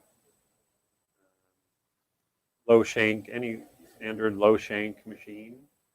And if you have a question, but you do want the ruler foot that's inside this package. There is a ruler foot that's upside down in our image, but the package comes with an arc ruler, so it doesn't compete with the ruler that you get. If it's not a low shank that you have, then it could be a high shank. And that would be for Dream Machines, the Janome 15,000s, anything that would have a high shank. And if you're questioning which one you need, you can always email us and we will make sure. We have a chart in our store. There's the ruler foot that locks in so well with the ruler. Hopefully you can see that. I think so. But I didn't realize we were zoomed up that much. Yep. So there's either a low or a high shank. But wait, there's more. You could have a medium shank. This one says medium on it. And that would be mainly for Foth machines. And I think some Vikings that require a medium shank. So if you know that you have a high or a low shank, because that would be the most common, then we have all of these available on sale right now, along with the rulers.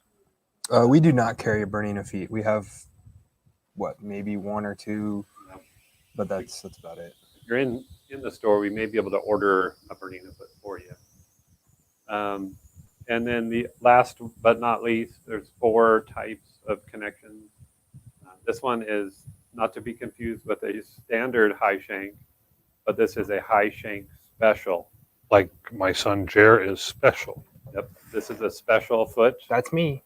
The high shank special is for your Juki straight stitch only machines, like the TL90H, the TL 2020, 2010, any of those straight stitch high speed machines, or the Janome, or it just seemed like the right thing to do. So Like if a you Billy Goat. if you would like a foot, Jared's going to lead us to our molequeen.com page. Come with us on a tour of our website. Down the rabbit hole. Down there. So go to the homepage. There's the balloons. They're live event specials. These ones right here? Those are the balloons. If you click on that. Not the ad. There you go. Go ahead and click on Gypsy Quilter. So do you remember earlier today when we were discussing Gypsy Quilter? It seems like so long ago, but all of the Gypsy Quilter is on sale. And if you spend $30 or more, you're automatically entered into a drawing to win a $200 iron.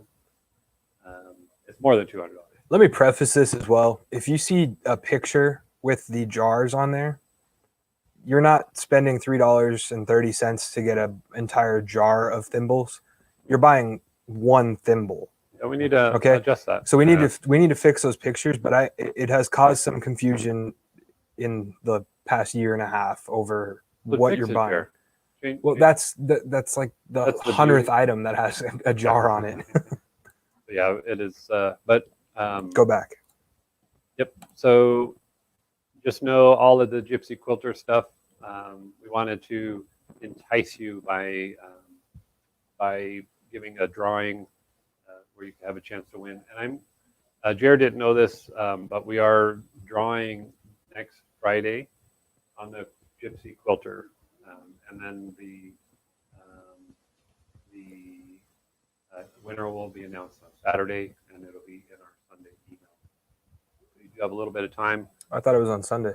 But the first, if you buy now, you're sure to have it in stock. And then next was the fabulous Floriani. That's going to be the new kits, the Great Wall of Thread. You might get in trouble for that $13.49 price. It's supposed to be $13.99, but we're going to leave it at $13.49. And just know if you do buy all of the thread, we are going to include some designs, rainbow software, and chrome needles. What's the retail price on a spool of thread? It's like $6, isn't it? $5.99. Yeah. It's $2,500 because you get 6 $40 racks as well. If you were to buy all of the thread, if you're interested in that. And then those other pictures there are the brand new Hoop and Go bundles. So it's perfect pre-cut pieces of all your favorite Floriani stabilizers, and those all have the special sale price as well. If we go back to now, the Quilter Select, this is where the fun new rulers are. Make sure there should be 2 different clamshell and 2 different arc rulers. And there's 2 clamshells. So there's a clamshell there. Back at the top, there's a clamshell. No, that's an arc. There should be 2 arcs as well. There's a clamshell, an arc. There's the precision. These are all long arm type rulers. I'll make sure that all 4 are on there. Trish, I hope that she's watching, and just make sure that there's 2 clamshells and 2 arc sizes that are brand new. You don't need to put anything under the ruler to make it cling to your fabric because it does already. Baby Lock Solaris. What's the shank height on that? That should be a high shank. Yep. Will you go back, or is it a hassle to go back? Because for some reason our site is clicking back and forth. But if you where are the ruler feet? They should be also underneath the. Oh yeah, there's that iron. We are doing an extreme sale. If you did want to try to win the iron, you can purchase it. And we haven't really discussed that. There's the quilt. The one that's hanging behind me all day. The one that brings out the color of Ger's eyes. This one here. Look at the color of Ger's eyes. That's on us? Yeah. So my camera broke. That color wheel. The Westerly feet are not on the website, or they're not in the event center. Trish is listening, so she's going to be frantically adding those up right now. Yeah, it's just the low, the high, the medium, and the special high if you have the straight. You want to go ahead and explain this special? Yep. So as you may know from many moons ago, before we knew anything about COVID, we were doing the Glide Thread of the Month on the 3rd Saturday. Hundreds of people would come into the stores.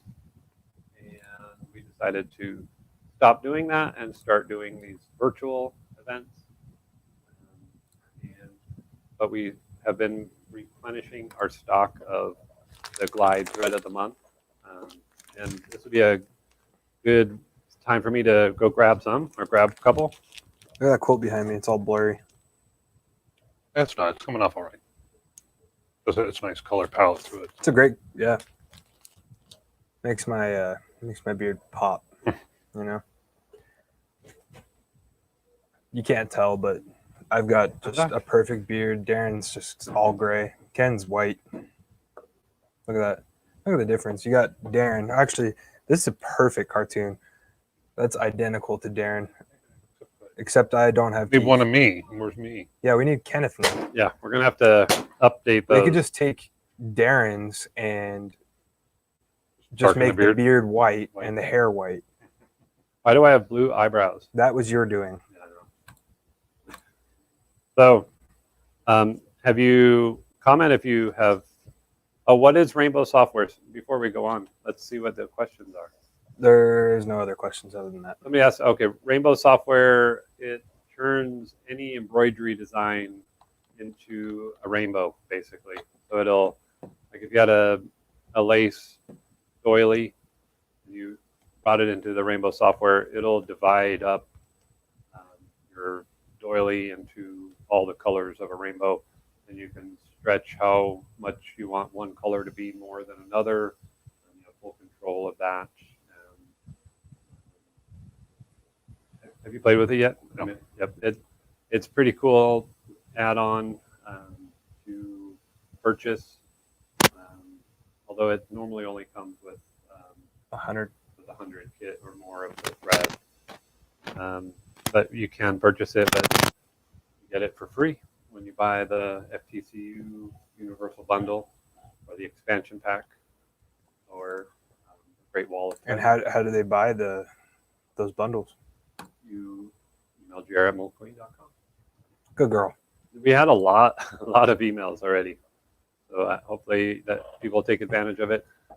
If you want to finance, we are financing it for 12 months, no interest on the software, if you're interested in that. This thread doesn't have anything to do with Floriani, unfortunately, so I don't know why I'm showing it. So we might save this for another time, but it's on our website. We had it scheduled, so we'll go ahead and continue. But it's thread of the month. Every month, it's a new set of 10 colors, and this is exciting. Throw the confetti. Here, this is Ger's Magic, DJ Magic online. It's party right here, right now. But you get 10 spools. You get the box. Stackable box. And when you get a second one, you do stack them. So if you do choose a second month, you put them together, and you can carry now 2 sets of threads with you to a class. You can do 3 sets or 4 sets. Ken carries about 10 sets all stacked to his classes. Darren actually puts all of his thread loose in his purse when he carries it to class, though. I was just amazed he was able to get them together because he was no good at Legos. Yeah, and he put those together pretty quick. He used to have those really big, like chunky ones. What is it? Even when he was like, with Darren time? So, yeah, it is. Because every time I open my emails, I get PTSD. So if you're interested in our Glide Thread of the Months, we've been talking about narrowing it down. No, you can get the Glide thread. You can get it shipped to you, but you only get the gift card if you pick it up. Because it's so expensive to ship it, we're giving a bonus if you're local. So But you can to, order it on our website. You get free shipping over $60 or $59.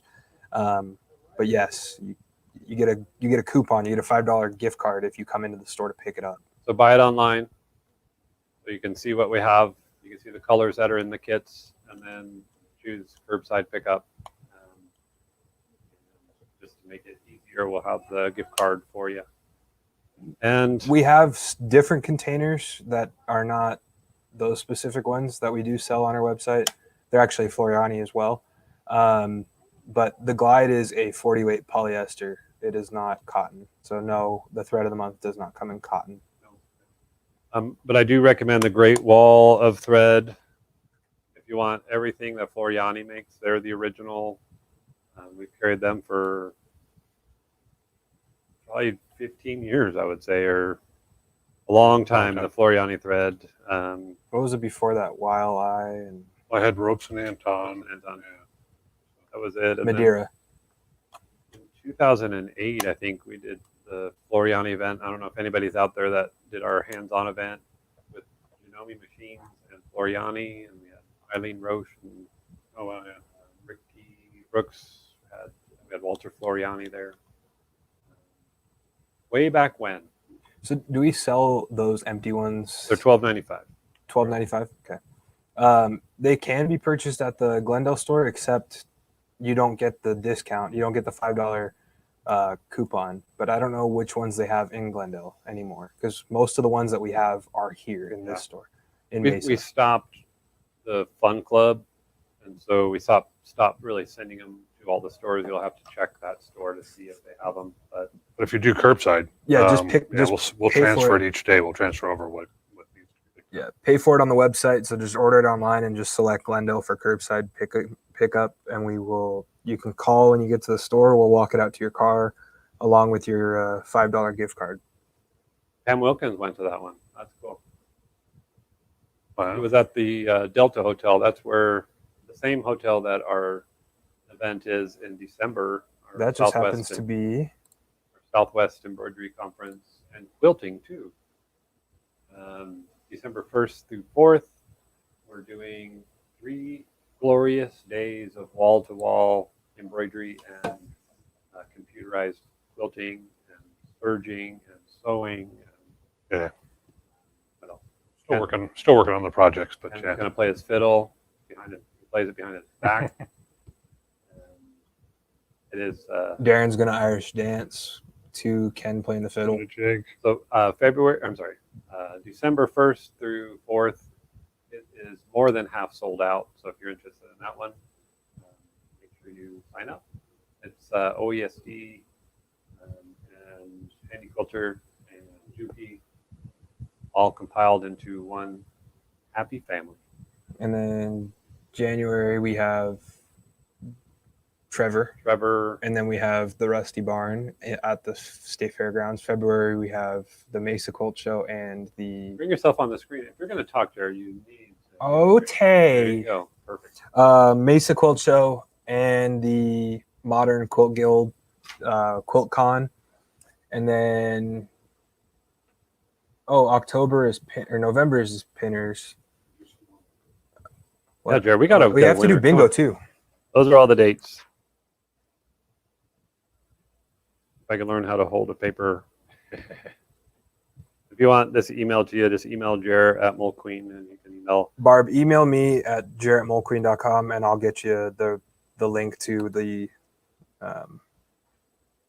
At the Pinners Conference, November 12th through 13th, we sponsored that event, the website Pinterest. So it will be up at the Scottsdale, or at Westworld in Scottsdale, the 12th and 13th. And that's always been a fun event.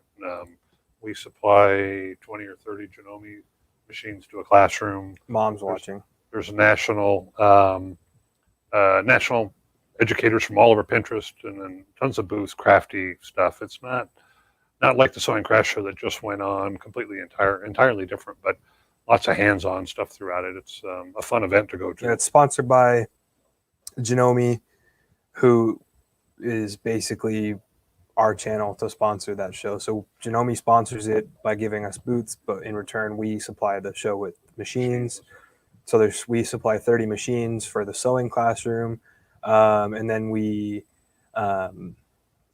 much easier show on us. The last show, Rusty Barn, the quilt show or sewing and quilt show, we had 40 booths. This one we have four booths compared to 40. So it's just it's going to be a little bit smaller show. Thank God. It's a neat show to walk around. That was a huge undertaking 2 weeks ago. Jared, do you get hazard pay? Did somebody see that? Mom and Ashley are up front saying Kenny Boo is so dang cute. Oh, Jer, you're so handsome. Oh, but she's grammatically incorrect. She doesn't know the difference between her and yours. Supposed to put an apostrophe and an E in there, Bernie.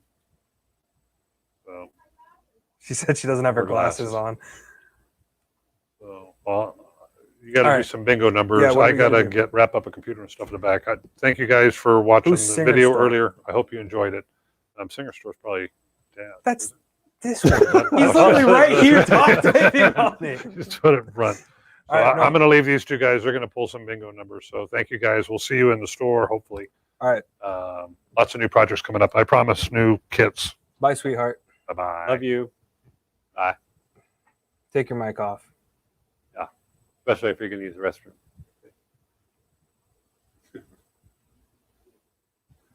Wow, that Singer Store person really likes Darren.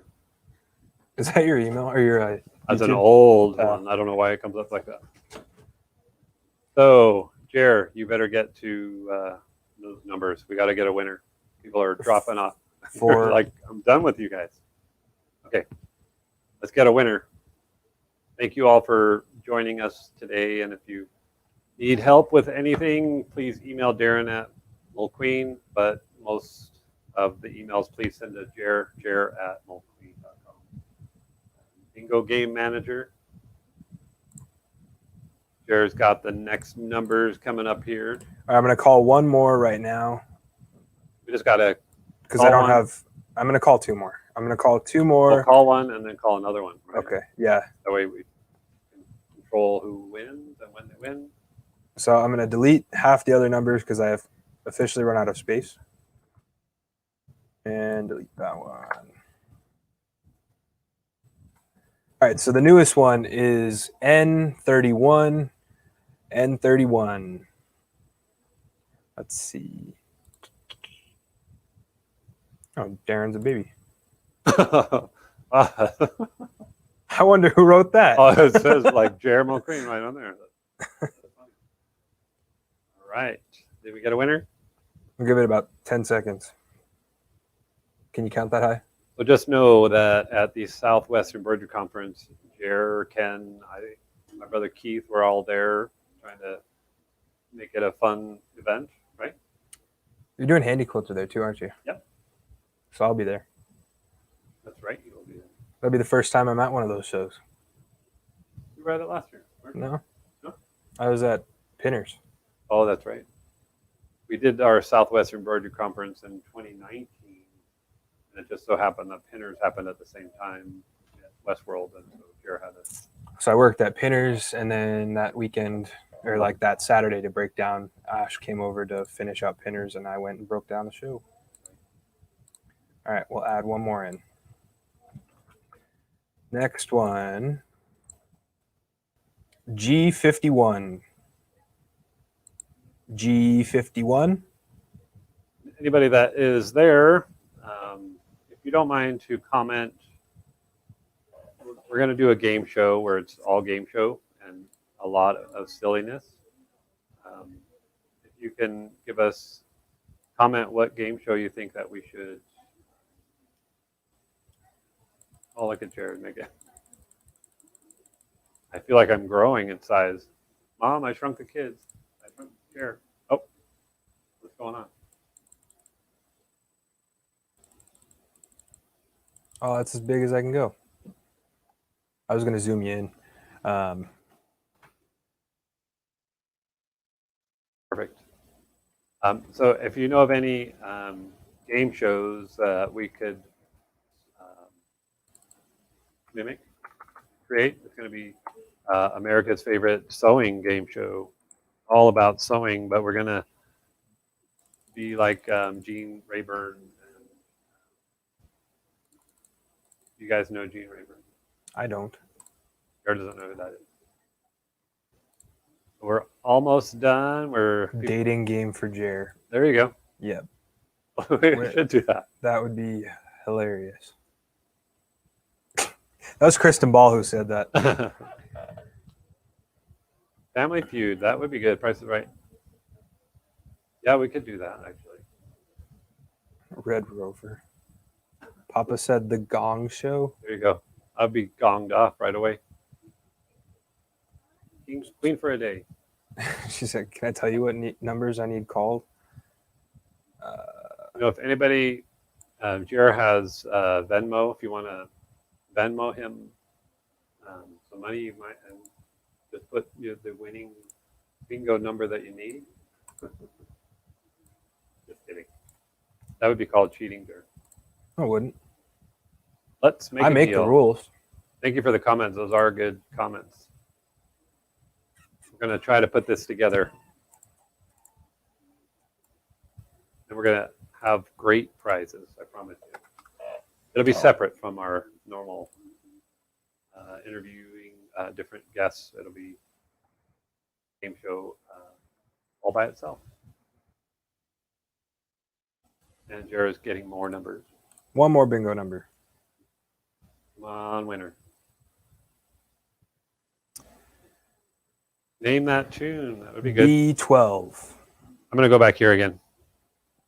B12. I feel like I'm way too close. We could do something along the lines of like name that brand instead of tune, like all sewing brands. So we pop up a logo and we have people like we can add in guests and do it that way. Yeah. They'd have to sign up like the week before, and then we'll pick like 15 people, send them all the link. Yep. We can have in 8 people at a time. They just have to have a cell phone. Cell phone or a laptop. Would you guys come on live with us if we gave you a link? I'm astonished that there is no. Yeah, I think it's rigged, Ger. I think that you totally. All right, let's add one more in. Beat the clock. Thank you all for being patient. We just want a winner.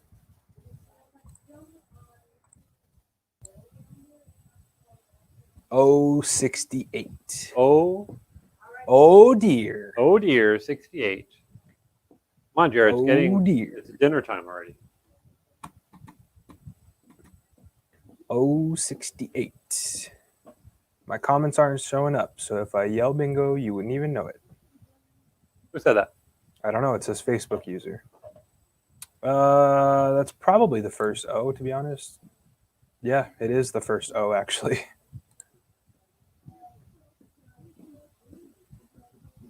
Now a B. All right, let's. All I'm doing, you know what? Let's do it this way. Did you enjoy Gypsy Quilter as we're waiting for a winner? Whoa. Okay, Let us know. let's get away from solo layout so they can still see us.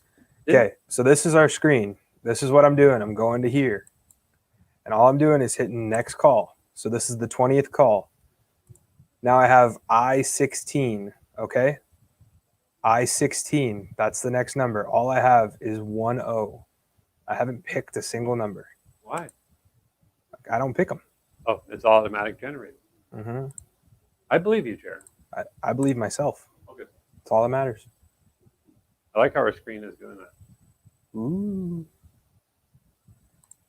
So let's go back. I-16. I-16. I'm getting an advisory on my phone. I'm not. And the advisory says B9. B9. a dust storm warning. B9. Benign. Benign. Oh, my poor bingo card is still so empty. I'm sorry, Dixie. What is going on? You know, next time we play bingo, I'm going to do the 2 or 4 cards per person. Tempe is windy and cloudy. All right, I'm going one more. Why Let's is the see. screen looking like that? B10, so they can see what I'm doing.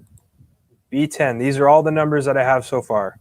B10, B9, I-16, O68, B12, G51, N31, N36, B2, G47, G49, I-23, B15, I-27, N35, B7, G46, I-24, G57, G50, I-17, I-26. Someone has to have a bingo.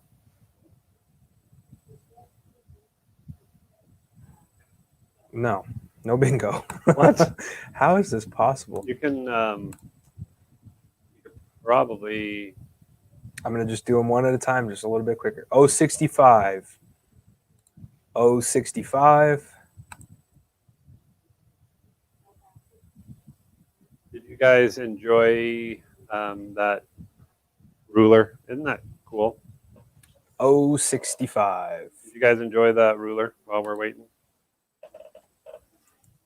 065. I thought that quilting select ruler was amazing. Judy did such a great job. All right, we're doing one more. G56. G56. G56. G56. You remember way back when we first started doing bingo, like we had bingo like the 5th call, Yeah. 7th call, 6th call. Cheryl Curley. We have a bingo. What's your card number, Cheryl? Google has 42.3 average number drawn until bingo is reached. Wow. How many have you drawn?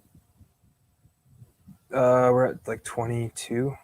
So Cheryl Curley, you have card number 024. We are doing it based upon who is the first to comment. I know there's other people that are commenting now that they have it as well. So I'm going to show you. This is how I check it. So 024. So I'll go up to 24. And That's what the card looks like. you have a bingo. So we have a winner. Thank you guys. So we have 3, but the first one was Cheryl Curley on our screen. You guys can see it here. So Cheryl. And if you don't mind this, how many people, the second place? All right, second place, you get a We're going to do $10 gift $10 card. gift card. So Sharon, not Sharon, Karen Shogren and M King, email me. You guys both get $10 gift cards. And then Cheryl Curley, email me. You win a $100 gift card. We got a winner. Well, that took way too long. We were hoping to have many winners through the day. Yeah. So we've said a lot. We've done a lot. We had sewing a bowl cozy. We saw quilting on a domestic sewing machine, not a long arm. We talked about software. We're giving away an iron to a lucky winner if you're interested in being part of that drawing. Go to our website, click on the special event balloons. You can buy Quilter Select all week long, $30 or more will get you entered to have a chance of winning that $200 plus iron. Do you want to grab that flower thing? Let's see if we can raffle that off real quick. You want to? So there's a couple things left from the Clash of the Clots. We didn't talk about that at all this time, which is crazy because we've talked about it the last 2 or 3 times. But so this one that Darren has right there, that was the winner of last month. We didn't have any bids on it. So does anyone want to bid on it? We'll ship it anywhere, but the bid starts at $30. Anywhere in the U.S., Jer. Yeah. Does anyone want to bid on it? It's all going to JDRF, the Juvenile Diabetes Research Foundation. So go ahead and bid on it. You can come in and write a check, mail a check, but every dollar is going to the Juvenile Diabetes Foundation. So far, with all the bids and everything, we've done a couple $500 or $600 or more, yeah. But we've collected with the red tote bags. We've collected. Barb Borbeck said $45. So the bid to beat is 45. We'll go for another 50. 2 Do I hear minutes 50? 50 Can I get 50? And then are you auctioning that one too? Yeah. Okay, so in the middle of this, We'll call this one flowers. You're bidding on it. so Barb Borbeck is the leading bidder on the flowers for $45. So the next bid would be 50. See the one that made it? No, and then the next one is going to be the bowl for another $30. So the first one was flowers. So write flowers if you want to bid 50 on that, I might buy this one. and then the bowl for $40 or for $30. You can bid on the bowl.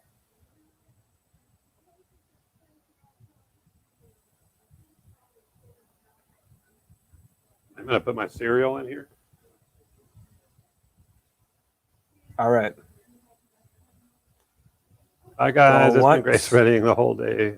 Thank you, Robin. Going twice. I think I might use that as a store specialty to show how you can do that. Oh, that bias tape thing. Yeah. All right. Oh, someone bid on the bowl for $30. Too bad, Darren. Okay. All right, so Just know if you, we're going to probably close out the show. If you guys are the highest bidders right now, if you want to email Jer at Mulqueen. $50 on the bowl. Oh, thank you. You're awesome, Lisa. So go ahead and email me, Barb and Lisa, and we're just going to close it there. So email me, jer@mulqueen.com. Thank you for supporting. Yeah, the flowers are up for bid. The next bid is $50, but someone just asked that as I said that, so I'll give them a couple seconds. Oh, Barb said $50. it's all for a fun foundation called JDRF. Not a fun foundation. It's a good cause to help find research and make it easier on these kids with type 1 diabetes. I'm sure it's for type 2 as well. So thank you all for spending the day with us. If you're watching this recorded, just know our specials are at molqueen.com. Most of them will be all week.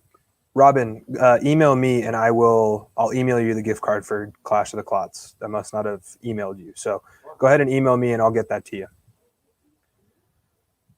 So the leading bid is $50 for the flowers to Barb Borbeck. Lisa, you have $50 for the bowl. We will keep them for you. And So go ahead and email me and I will, I'll get you guys all set up. We'll either ship them or you guys can pick them up depending. I know Barb's in Tennessee, but and I know the people that made them would love them to go to a very good house that would enjoy them. So, alrighty, and our Clash of the Cloth will be next month. Next month, we'll have 2 weeks this time of voting. So we've got about 3 projects here out of the 10.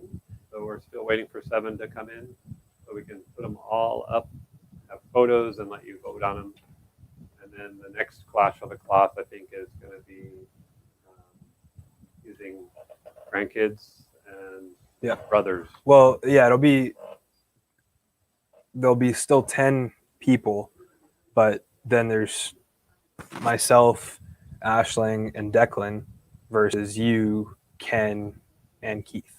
So it'll be the second versus third generation. But yeah. Joyce, go ahead and email Ken at molqueen.com. So it's just the exact same email, just KEN@molqueen.com. If you have any questions on the Floriani, like Total Quilter. the Total Quilter, like if you want to get more in-depth info on it. But other than that, thank you guys so much for watching. We'll see you. Let me tell you the next date. Put it on your calendar. The 16th of October. It is Brian, we are currently locked in this room. They haven't unlocked the door, so we don't know if it's raining. But we will see you guys October 16th. Make sure you check out our Tempe store and our Glendale store On Wednesdays, so you can see me and you don't have to deal with Brian. Oh. I'm just kidding. Any day of the week. But thank you guys so much for watching. We'll see you on the 16th. Bye-bye. Bye. Thank you.